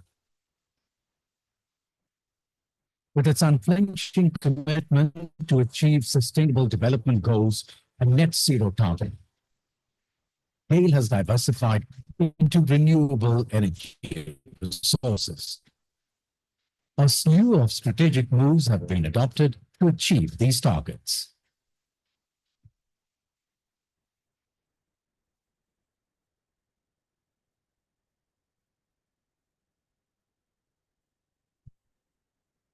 Credit for setting new benchmarks and achieving hallmark of success lies with the skilled workforce who are driven by endless creativity and passionate zeal to achieve extraordinary. GAIL has in turn prioritized health and safety of the workforce with international best practices in place. Transparency, accountability, and ethical governance are the core values imbibed in GAIL, leading to ease of business, making it the ideal partner of choice by all valued stakeholders. We foster a research and innovation and have embraced new and smart technologies like automation and robotics to optimize operations. Remember this painting? The first for most of us, hiking the tall mountains, running in the lush green fields, diving into the deep blue sea, the golden sun casting bright light in our lives. This dream of an evergreen future is the reason for Young India's smile. And the commitment to bring it to life is GAIL India's passion till the last mile.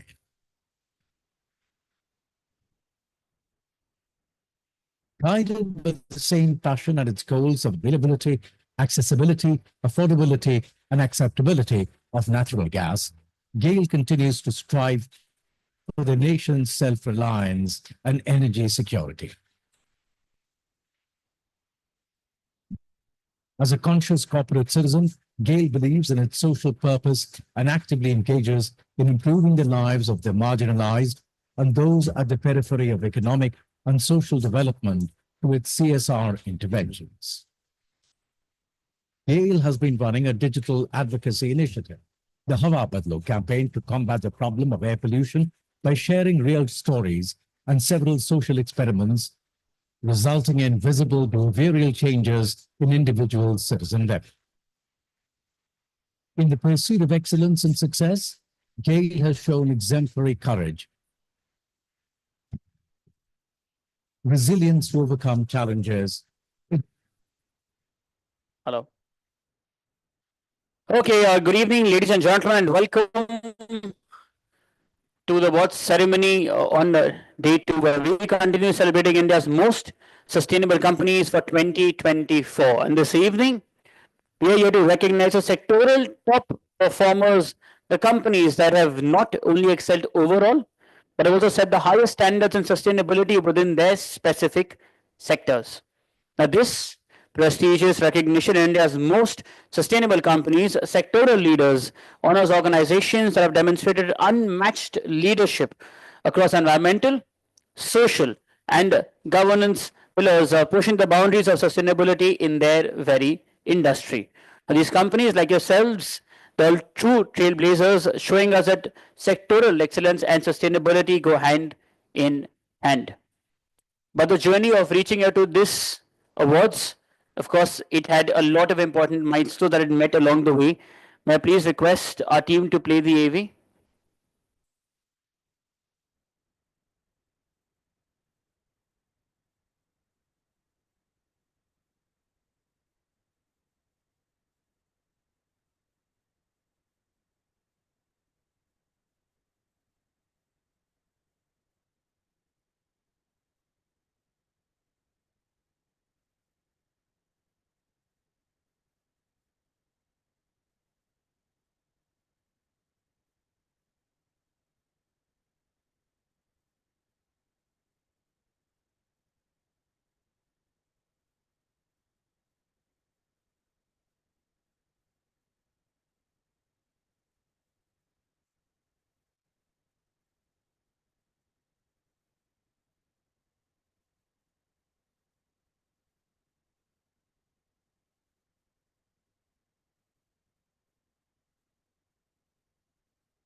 Now, the evaluation process that led us here tonight was thorough and also comprehensive. Along with a knowledge partner, Bilancia Consulting, we assessed companies using 36 key performance indicators across the three ESG pillars, which comprised phase one of the evaluation. This foundation analysis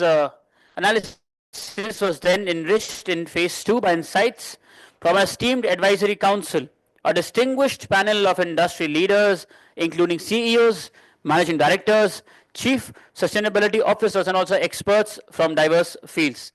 Their independent reviews have helped identify the top sectoral performers we are honoring this evening. Now, as we announced the sectoral leaders of India's most sustainable companies 2024, we also applaud the remarkable achievements of these organizations for driving sustainability forward within their industries and paving the way for others to follow. To take the evening forward, to formally welcome all of you and also to open the awards ceremony, please join me in welcoming on stage the chairman and editor-in-chief of PW Business World and founder of the Exchange for Media Group, Dr. Anurag Batra. Everybody, please.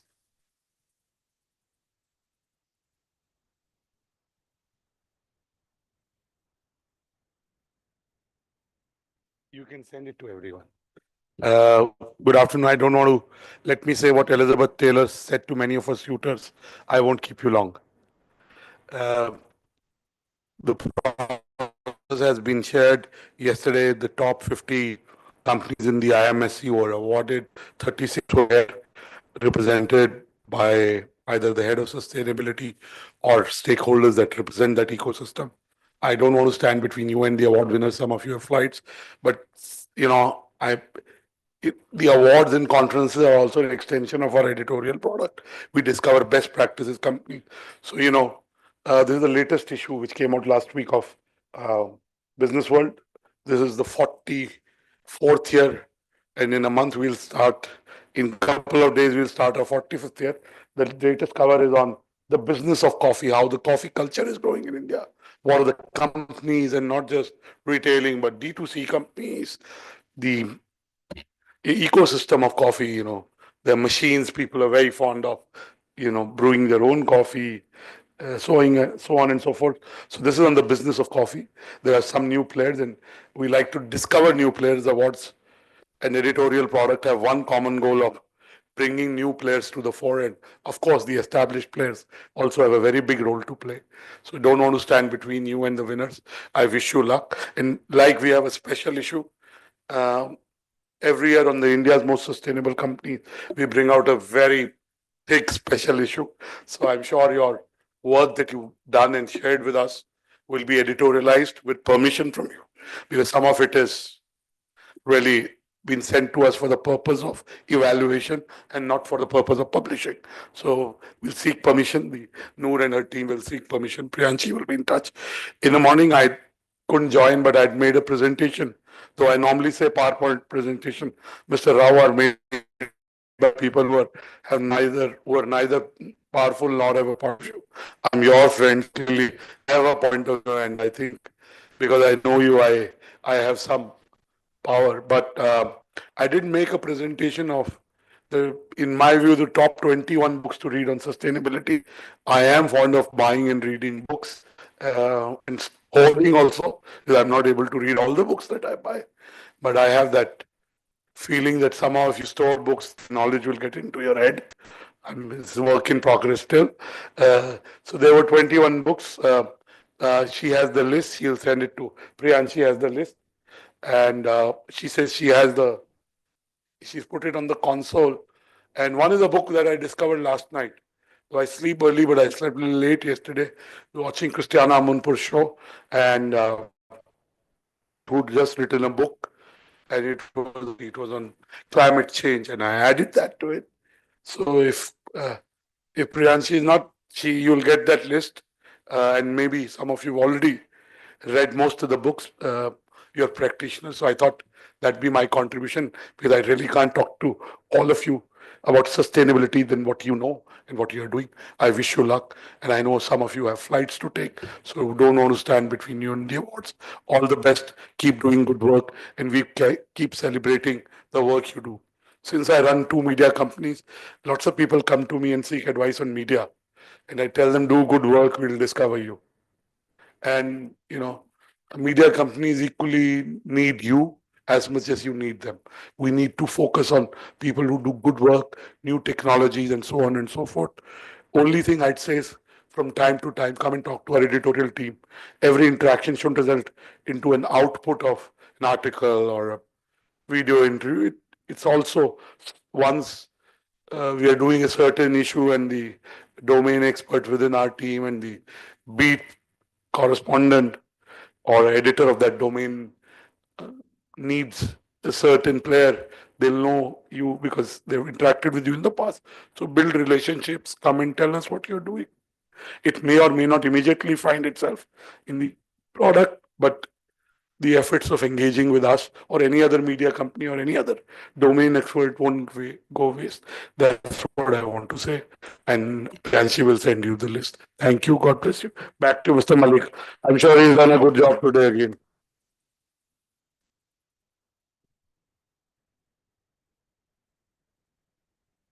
Thank you so much, Dr. Batra. And we'll quickly start because there's someone who's a flight at 6 और तब से मुझे देख रहे हैं और घड़ी को. चलिए, the ceremony is being streamed live across all BW business all platforms, including the social media channels. Any happy moment that you share online, please do so. Also use the hashtag BW Most Sustainable Companies. A quick reminder for all the winners: once you've received your award, please step down and proceed to stage left for an individual picture, and also try and stay back for a group picture in the end for your magazine. Not you, sir. You have a flight. Chalo. With that, please join me once again in welcoming on stage our presenters for the first set of awards. Dr. Anurag Batra, Chairman and Editor-in-Chief of BW Business One and founder of the Exchange Media Group. I would also request Mr. Rahul Kamble, Group President, Service Delivery, Crystal Integrated Services Limited, to please, sir, also join us on the stage. Let's welcome them. Get your hands warmed. Surely the first category, it's consumer goods. And it's in ranking order. जब मुझे भी नहीं मालूम अभी हम सब screen पर साथ में देखेंगे. The first one, please.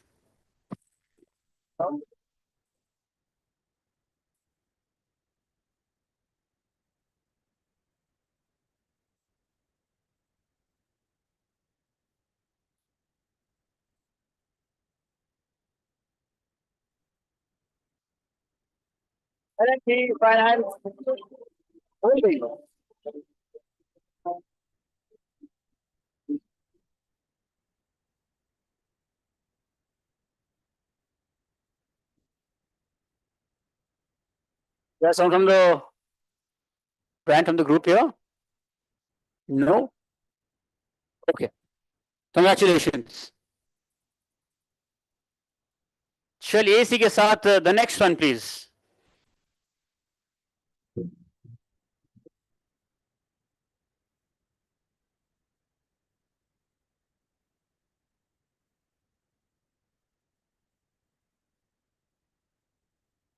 Rank number 3 is Focus Consumer Products. We have with us Mr. Ram Janathan, AVP and Head of Environmental Sustainability, Growth with Industries Group, to receive the award.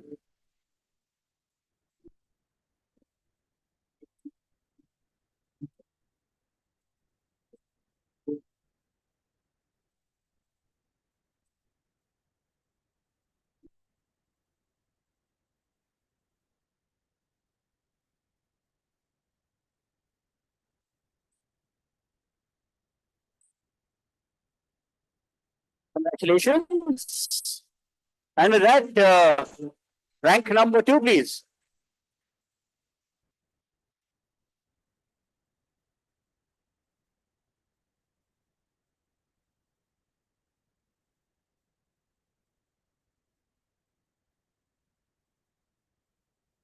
We have with us Vice Chancellor Head, Government and Corporate Affairs to receive the award.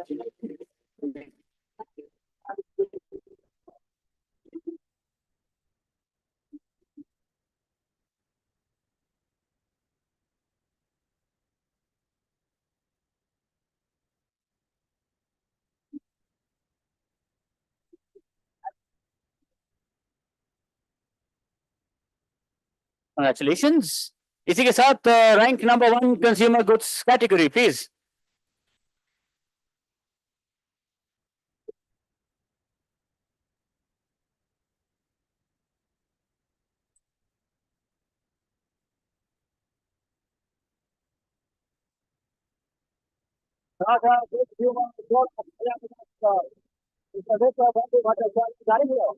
Sustainability to receive the award. Hello.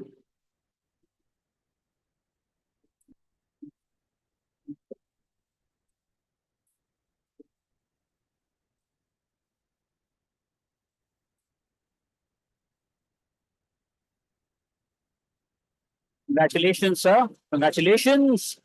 इसी के साथ next category, which is pharma and healthcare, and rank number 5 in that, please.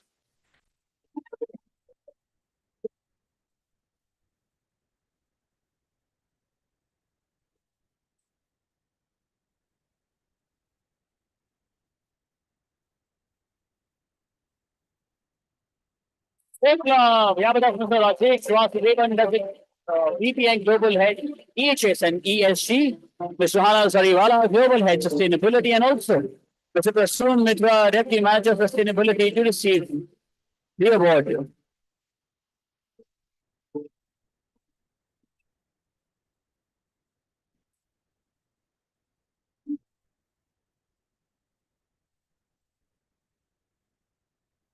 Congratulations. Winners, please don't forget your individual picture and then also group picture in the end. With that, rank number 4.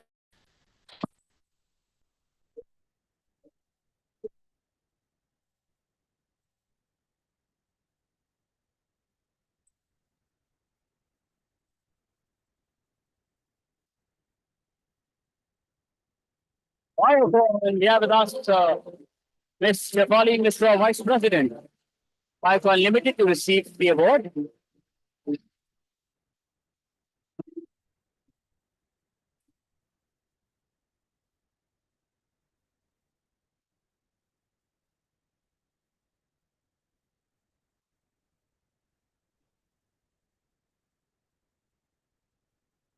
Congratulations, ma'am. चलिए इसी के साथ rank number 3.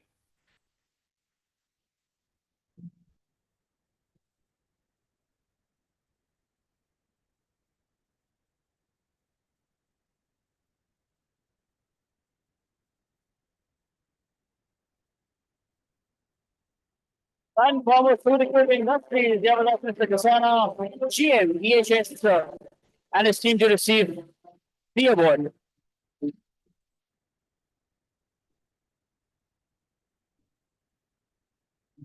Everybody for them, please.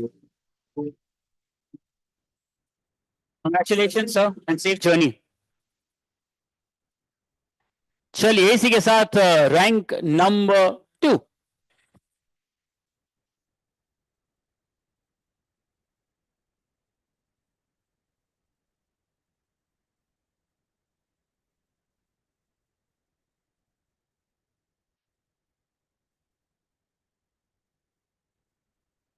Ready laboratory, Mr. Ravi Chandra, head sustainable operations, and his team to receive the award.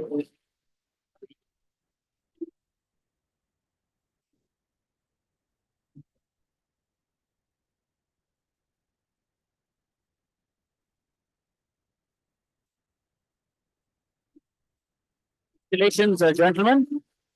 And pharma and healthcare, rank number 1.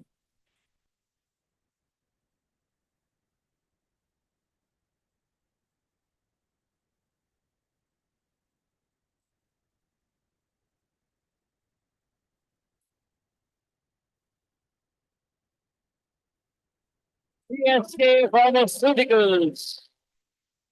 Yeah, with us, Science Mohammed Iqbal, the Corporate Social Responsibility Lead. Also, sir, to receive the award.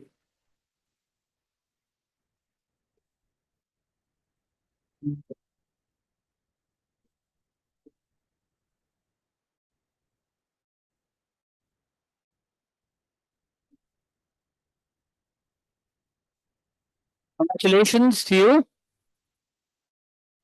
Next is automotive sector on rank number 3 in that.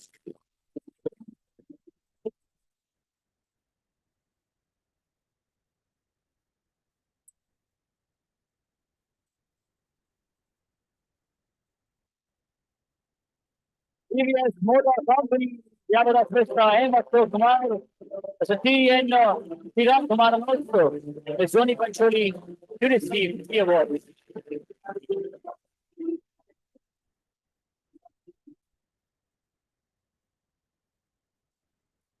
TVS Motor Company.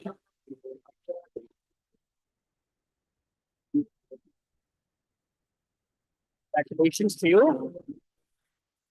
Rank number 2.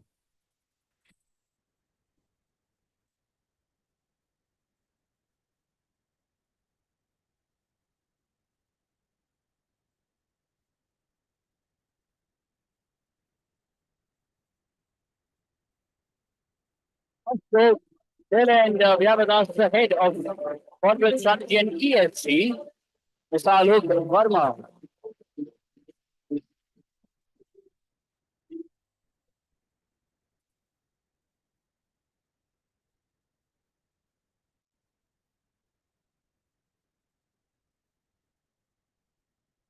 And with that, rank number 1, please.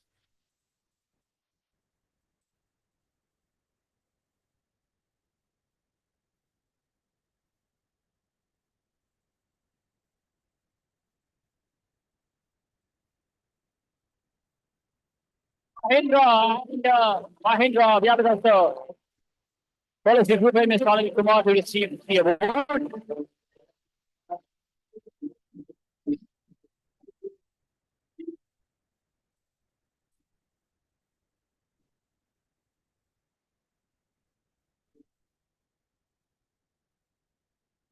Congratulations, sir. Congratulations to you. Thank you so much, Rahul, sir, for bringing us the awards. Thank you so much. Everybody wants to serve, please.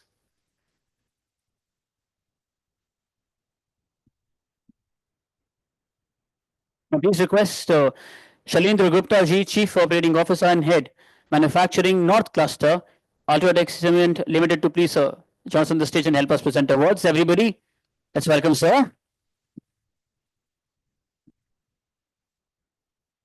From automotive, next sectors automotive components and rank number 3 in that, please.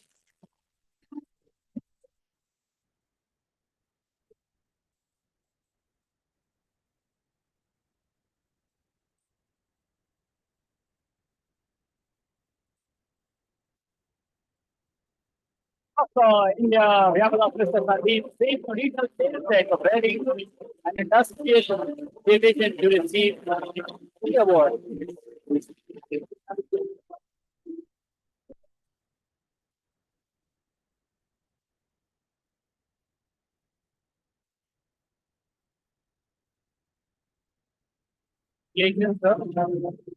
Just to tell you that this section is doing conducive with their talis.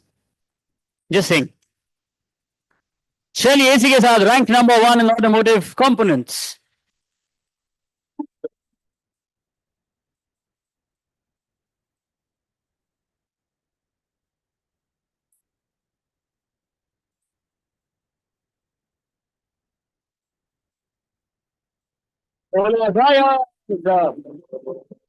We have Mr. Daniel Lawrence, Chief Technology Officer, and also the Seneca Global Head Sustainability and CSR, to receive the award.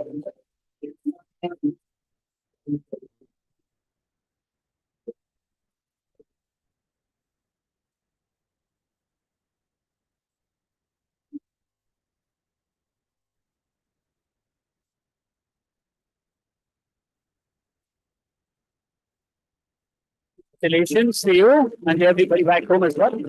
Winners, quick reminder, individual picture and then a group picture as well in the end. With that, it's now time to move towards the banking sector, and in that, rank number 4.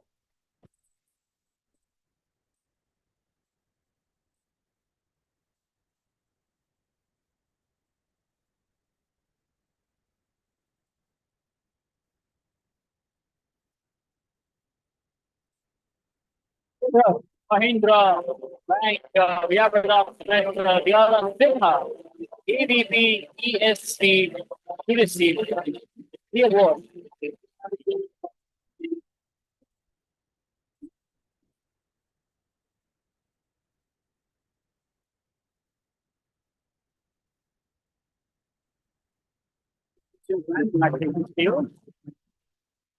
For that, rank number 3, please.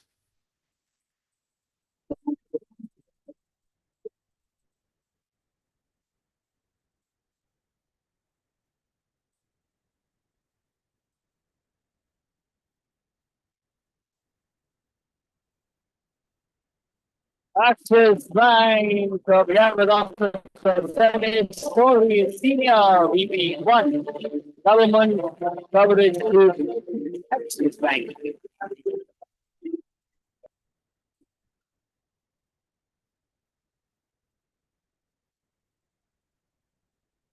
Congratulations, sir. Rank number 2.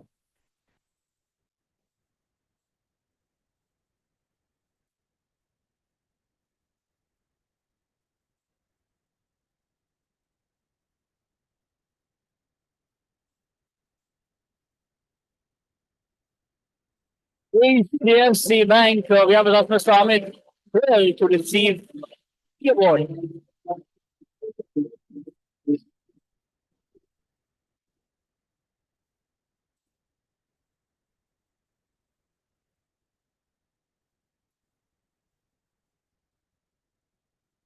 Congratulations, sir. And Shalia banking sector, rank number 1.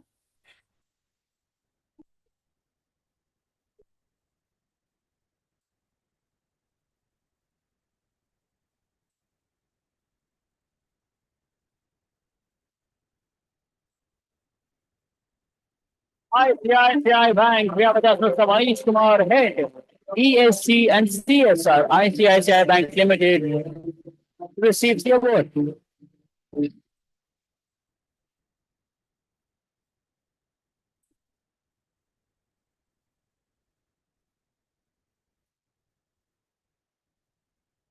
Congratulations, sir.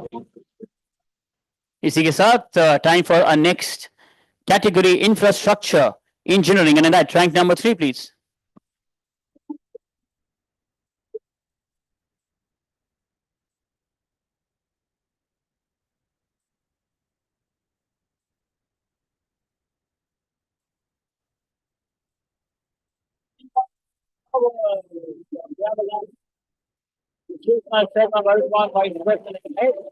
Sustainability and new initiatives along with our team to receive the award.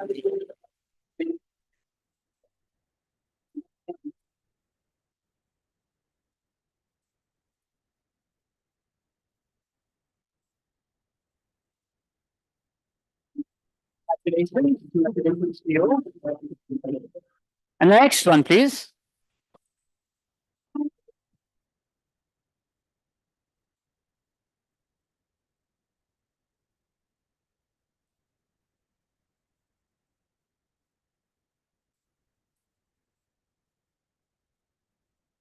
Rank number 2, Economic Special Economy Zone, we have with us Mr. K. Verma Head, ESC, and him to receive the award.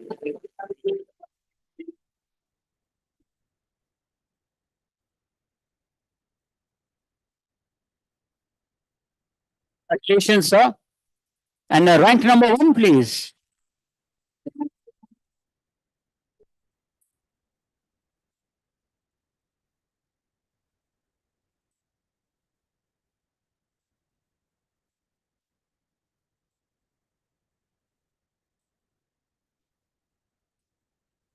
ESC International, we have with us Mr. Aditya Patwardhan, Chief Manager, ESC, to receive the award.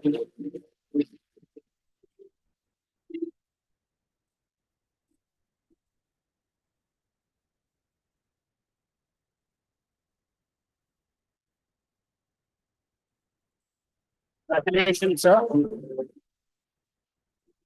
Congratulations. Amila, thank you so much, Dr. Batra, for helping us with the awards. Thank you. I please request Mr. Mohit Chopra, Vice President, BW Business World, to please join us on the stage and help us present awards. Let's welcome him also. everybody.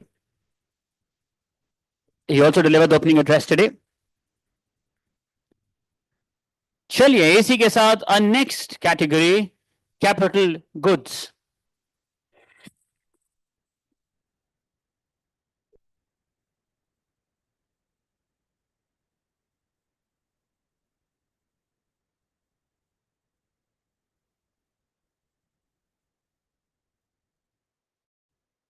And number 2, Siemens.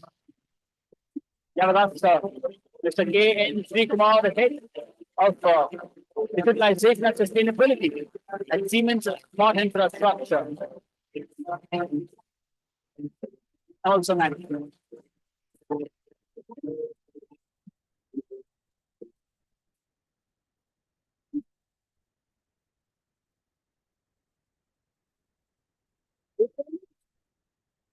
Rank number 1.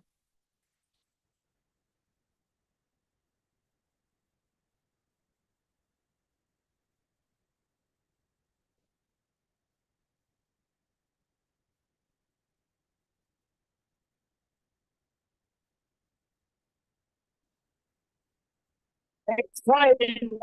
Yeah, but that's studying investor relations and sustainability, and also there's a labor stream of clergy manager, ESP, to receive the award.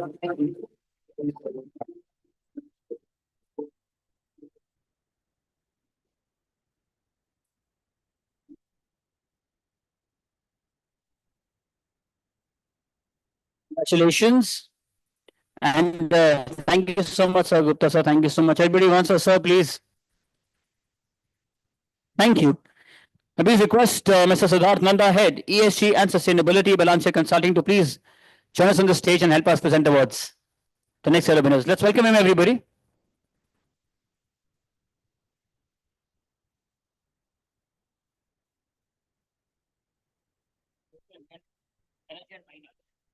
Well, yeah, next category, energy and mining, rank number 5.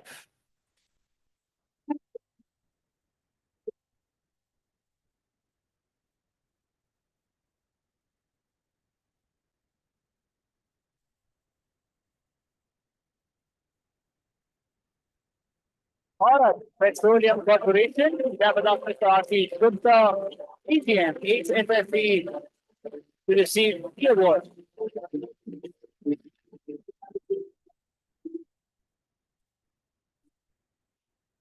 Everybody?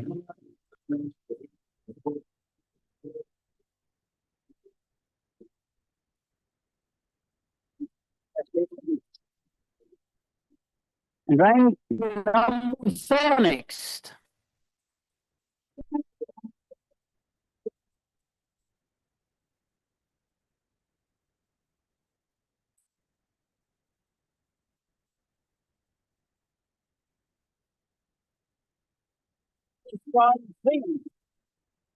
Javadas Mr. Devapriya Roy, Associate Manager, Corporate Sustainability, to receive the award.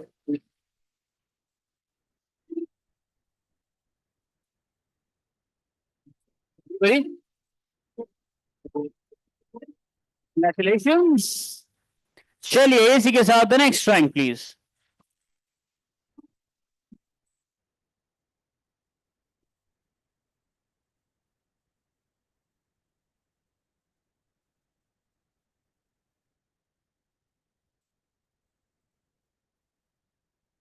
At rank number 4, we also have Gil as the winner, and we have the team to receive the award.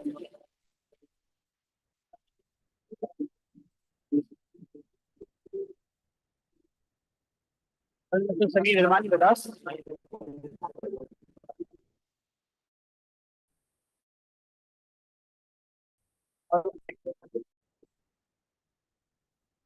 Hi.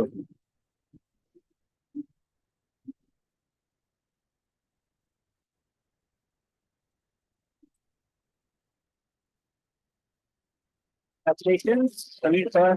Congratulations. चलिए rank number 3.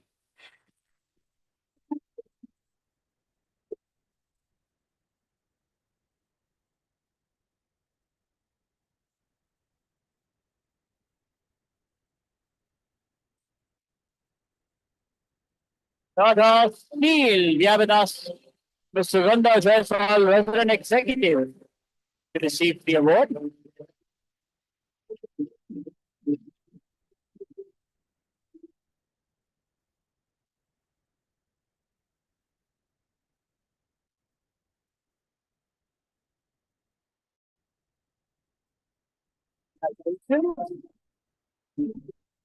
And rank number 2.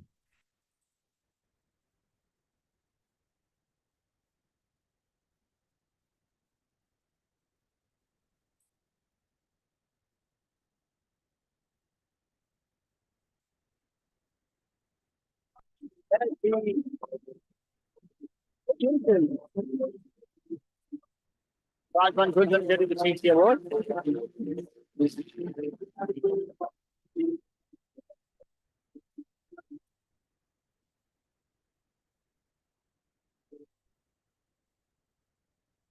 Congratulations, sir. And rank number 1.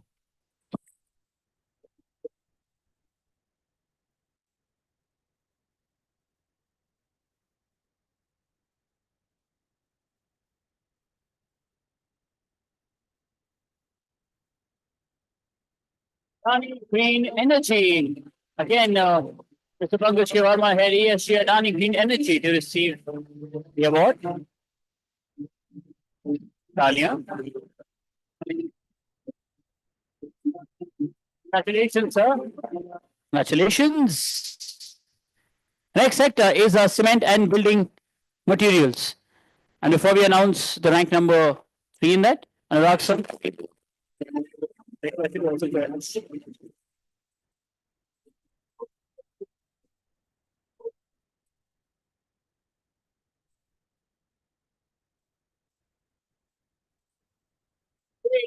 Cement. With Mr. Rajesh Sharma, Head Corporate Responsibility, and also Mr. Shubham Rawat, Lead Sustainability, to receive the award.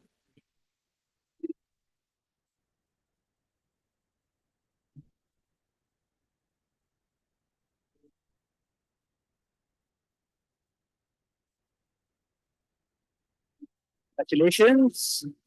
Rank number 2, cement and building materials.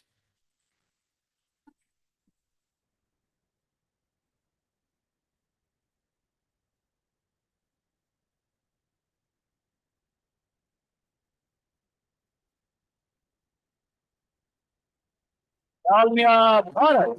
We have with us Mr. Bhavesh Rana, Deputy Executive Director, to receive the award.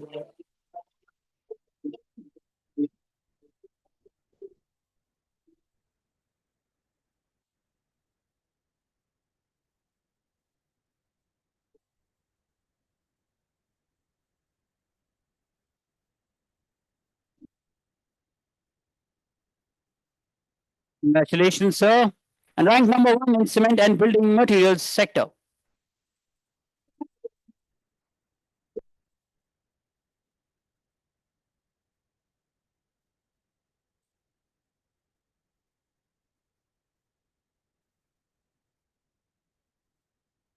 Also, excellent. We have with us Mr. Shalendra Gupta, Chief Operating Officer and Head, Manufacturing North Cluster, along with his team to receive the award.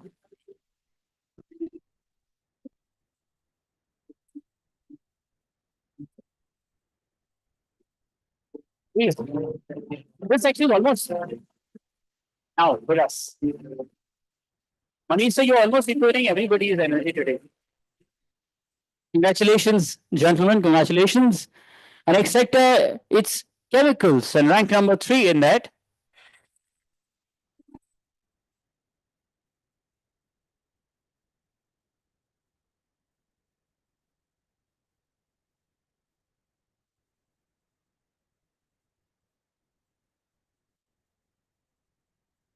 PM India. We have Mr. Selvary Gupta, Head, Government Affairs, to receive the award.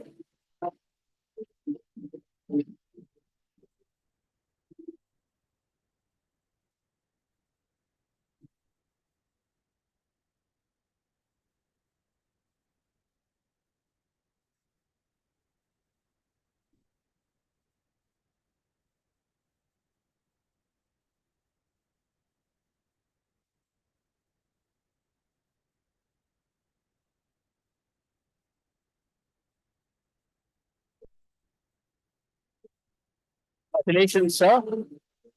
And rank number 2, please.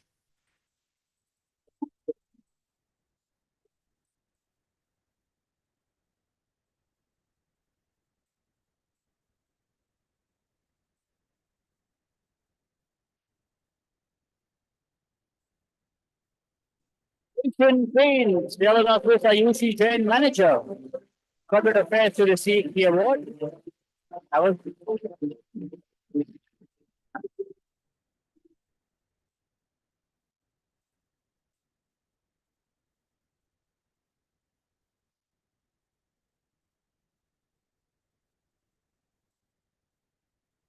Congratulations, and ranked number 1 in the chemicals category.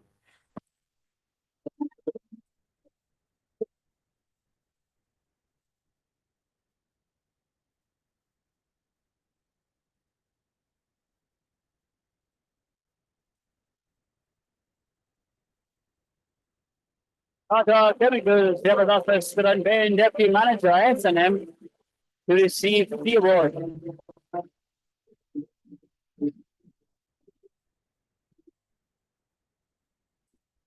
Tata Chemicals. Congratulations, man. Our next sector is conglomerates and ranked number 3 in that.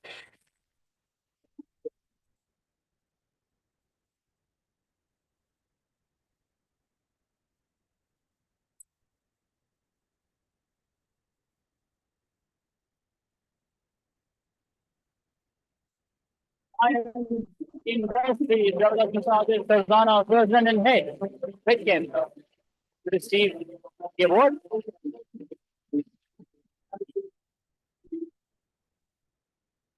Steve.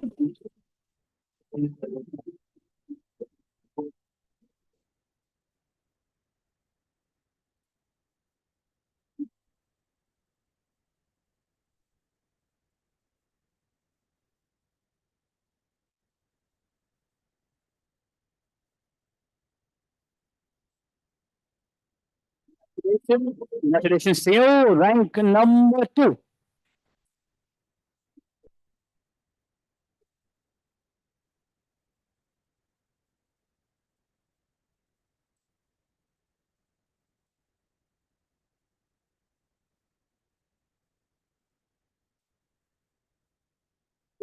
Industries. Again, I was asked Sarang Vedanath ADP and Head of Environmental Sustainability to receive the award.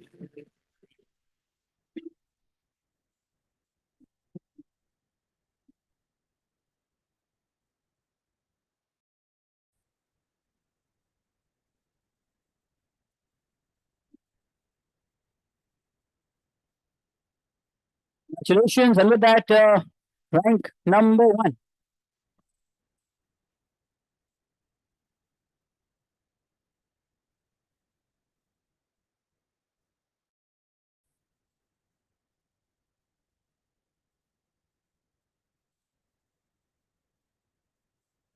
ITC, we have with us Mr. H.C. Vinayaka, VP, Technical EHS and Sustainability, to receive the award.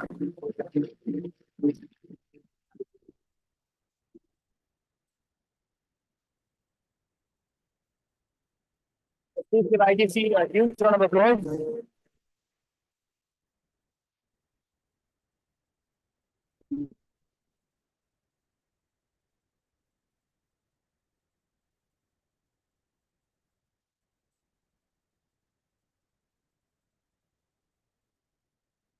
Congratulations, sir. Our next category, it's consumer services, retail, and entertainment. And in that, we only have rank number 2.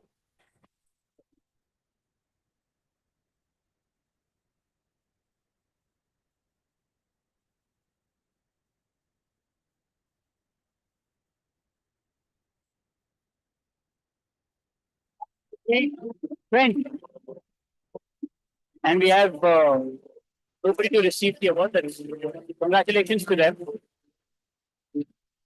Yes, they're busy shopping. Shirley, rank number 2.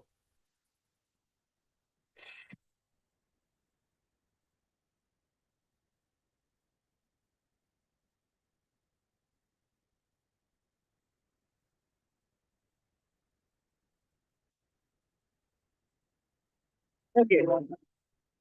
This is other sector that is ranked number 3 as Hitachi Energy India. That's Dr. Shivani received the award.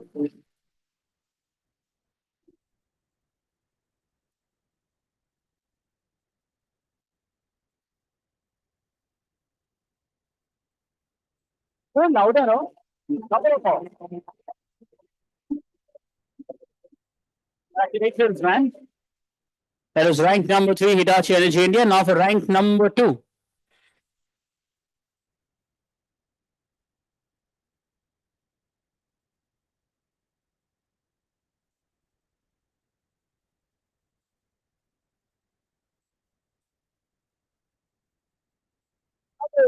India, we have so many quadri here. And she received the award.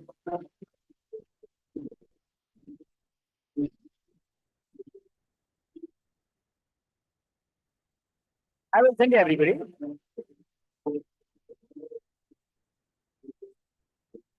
Next, rank number 1.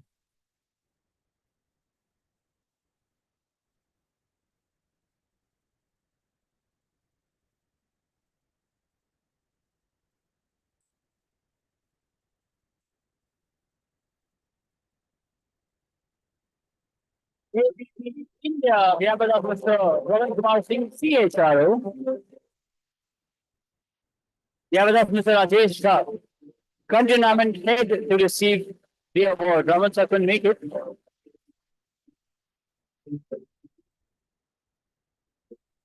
Congratulations, Rajesh Singh. But don't forget individual picture and then also a group picture in the end.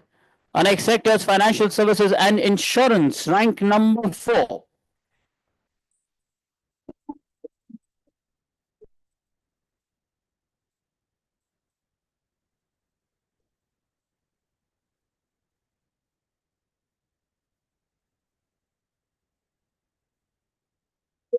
Life Insurance Company, we have Mr. Subrata Rai, SVP, Corporate Communications, PR, CSR to receive the award.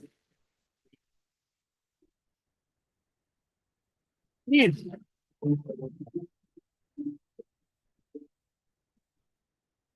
Congratulations, sir. And now rank number 1.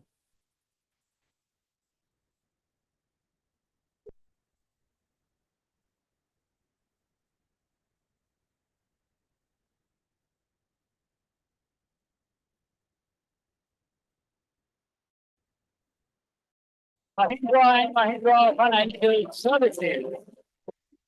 Mr. Subrata Sarkar Circle, HR headed here to receive the award.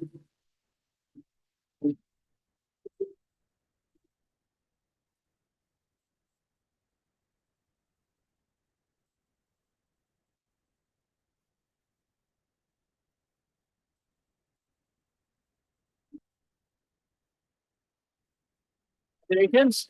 Thank you so much for that, sir. Thank you. Everybody wants a sir, please. Thank you. Please request Mr. Sriram, PM Vice President, Service Delivery, Crystal to please join us on the stage, sir, and help us present awards. Let's welcome him.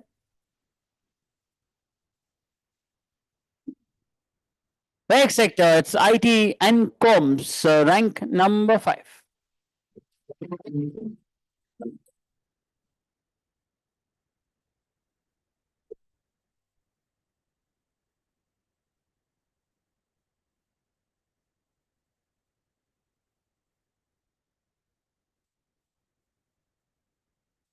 API Mindtree.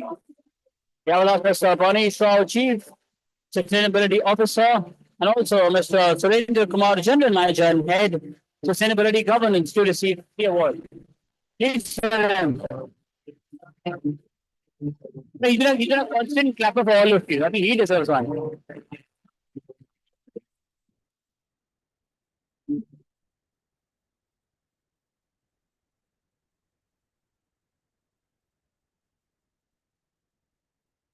Congratulations, gentlemen. For that, rank number 4.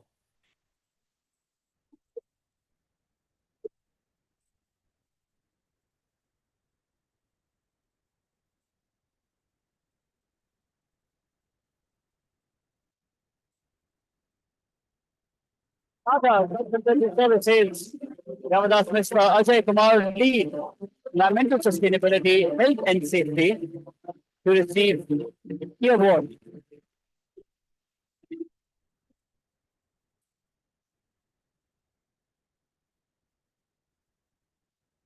Yes.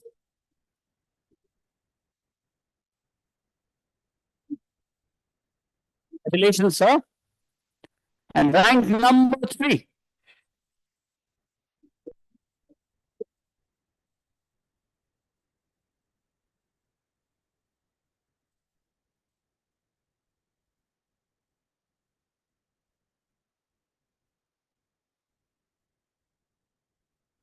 Thank you.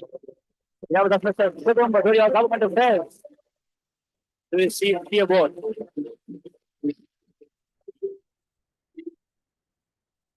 Wipro.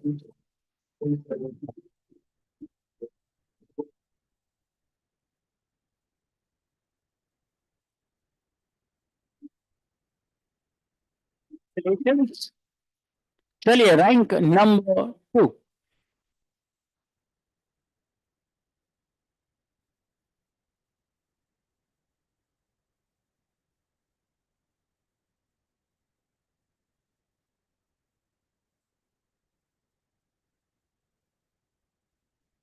HCL Technologies. Yavadas Ms. Deepika Duggal, GM, Sustainability, to receive the award.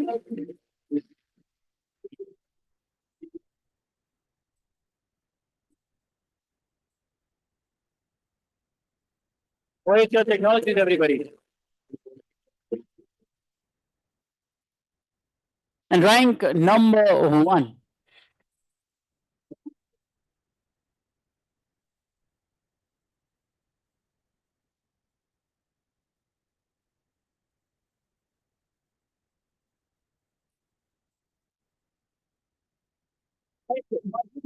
Yavadas Mr. Sandeep Chandna, Chief Sustainability Officer, Tech Mahindra, to receive the award.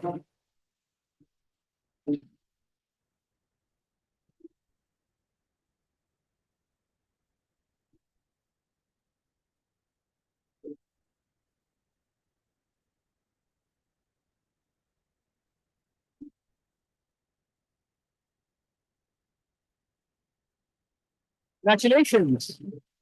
Down to our last 2 sectors. First, it's real estate and construction, rank number 3.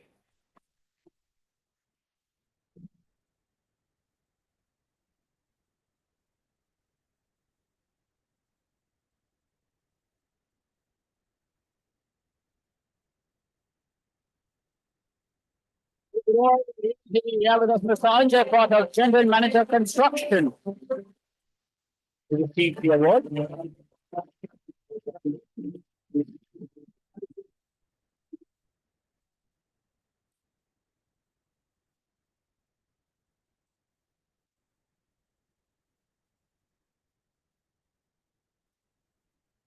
Overall realty, everybody.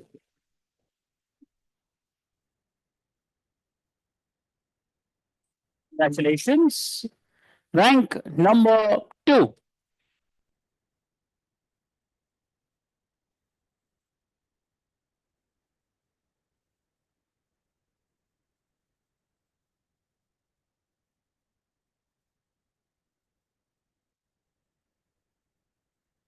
Yeah. We have with us Mr. Vishal Ghosh by ATM. Corporate Communications, to receive the award.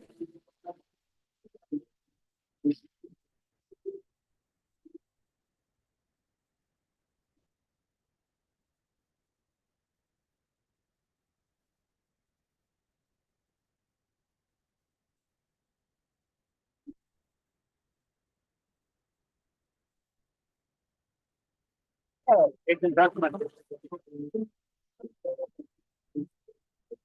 Congratulations. Real estate and construction, rank number 1.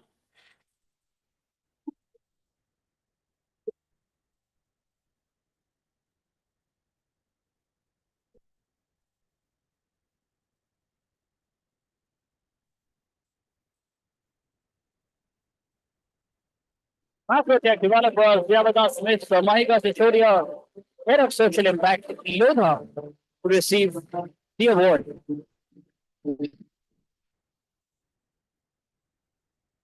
Let's please give them everybody a round of applause.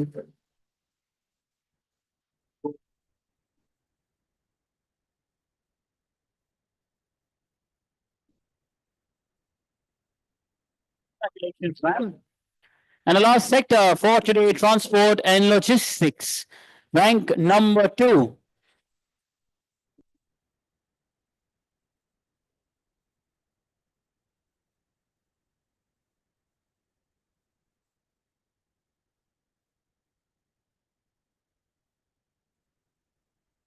Yabadaf, Mr. Kenal Raw, Vice President Finance and Head of ESG. We also again have Mr. Bobby Sala with us and also Mr. Ajit Habu, Director ESG and Sustainability, to receive the award.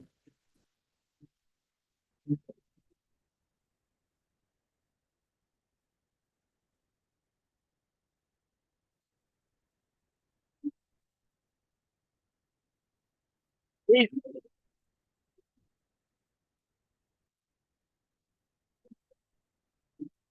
Congratulations, gentlemen. And now, rank number 1, transport and logistics.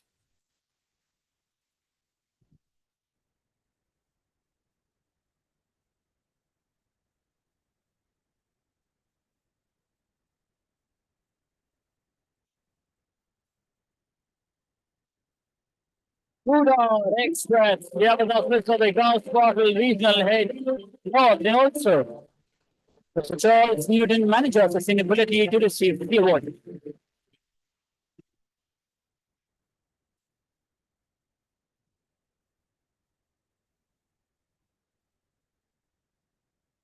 For them, please.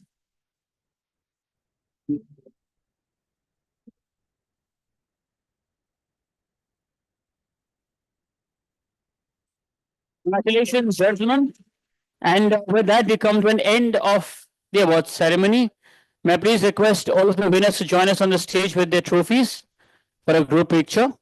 And if any of our winners are outside, can you please request our team members to see? To call them inside. Aye, please, all the winners.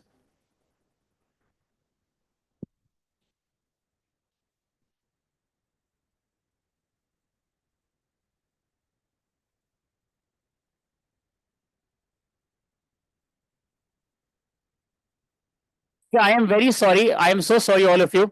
मेरी list में नहीं, but we have another category left. But just to awaken all of you, क्योंकि आप ताली नहीं बजा रहे थे. इसको ऐसे ही कर देते हैं. Yes, I'm so sorry. There's one category left, gentlemen. Yes. Surprise. Surprise. Weekend surprise. यार लिस्ट में डाल दिया करो यार. हाँ, मुझे मेरा सरप्राइज चाहिए नहीं था, but I can have a list जिसमें वो है.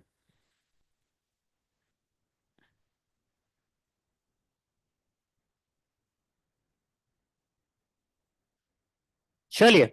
The next category is consumer services, retail, and entertainment. And you're ranked number 2 in that.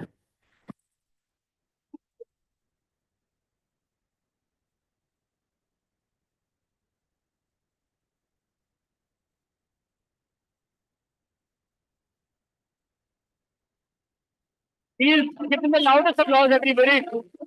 Private company, if you have a free car production, sustainability, that is company limited to receive the award.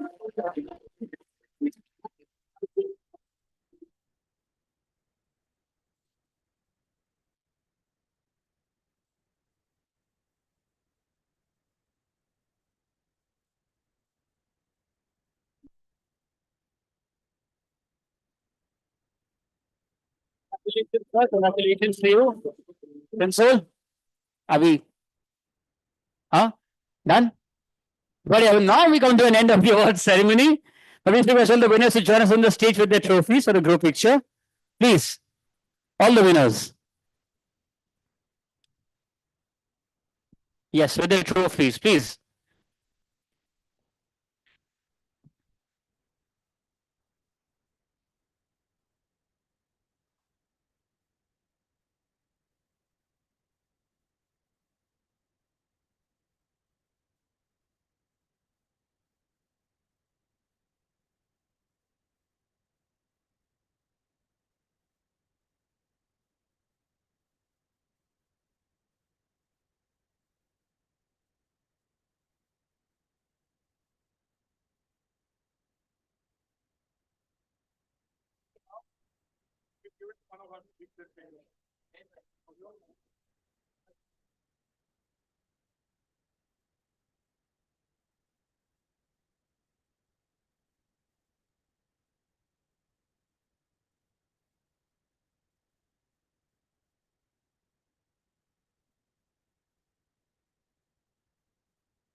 We'll first individual mobile phones.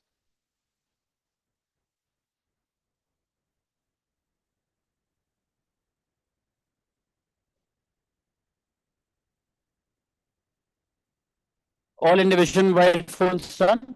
Yours is left. No, it's okay. It's okay. We can take 10 seconds.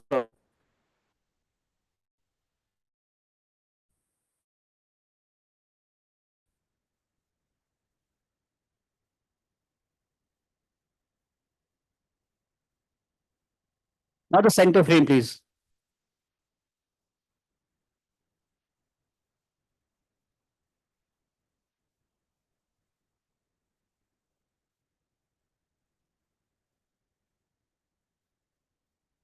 And congratulations. Thank you so much, everybody.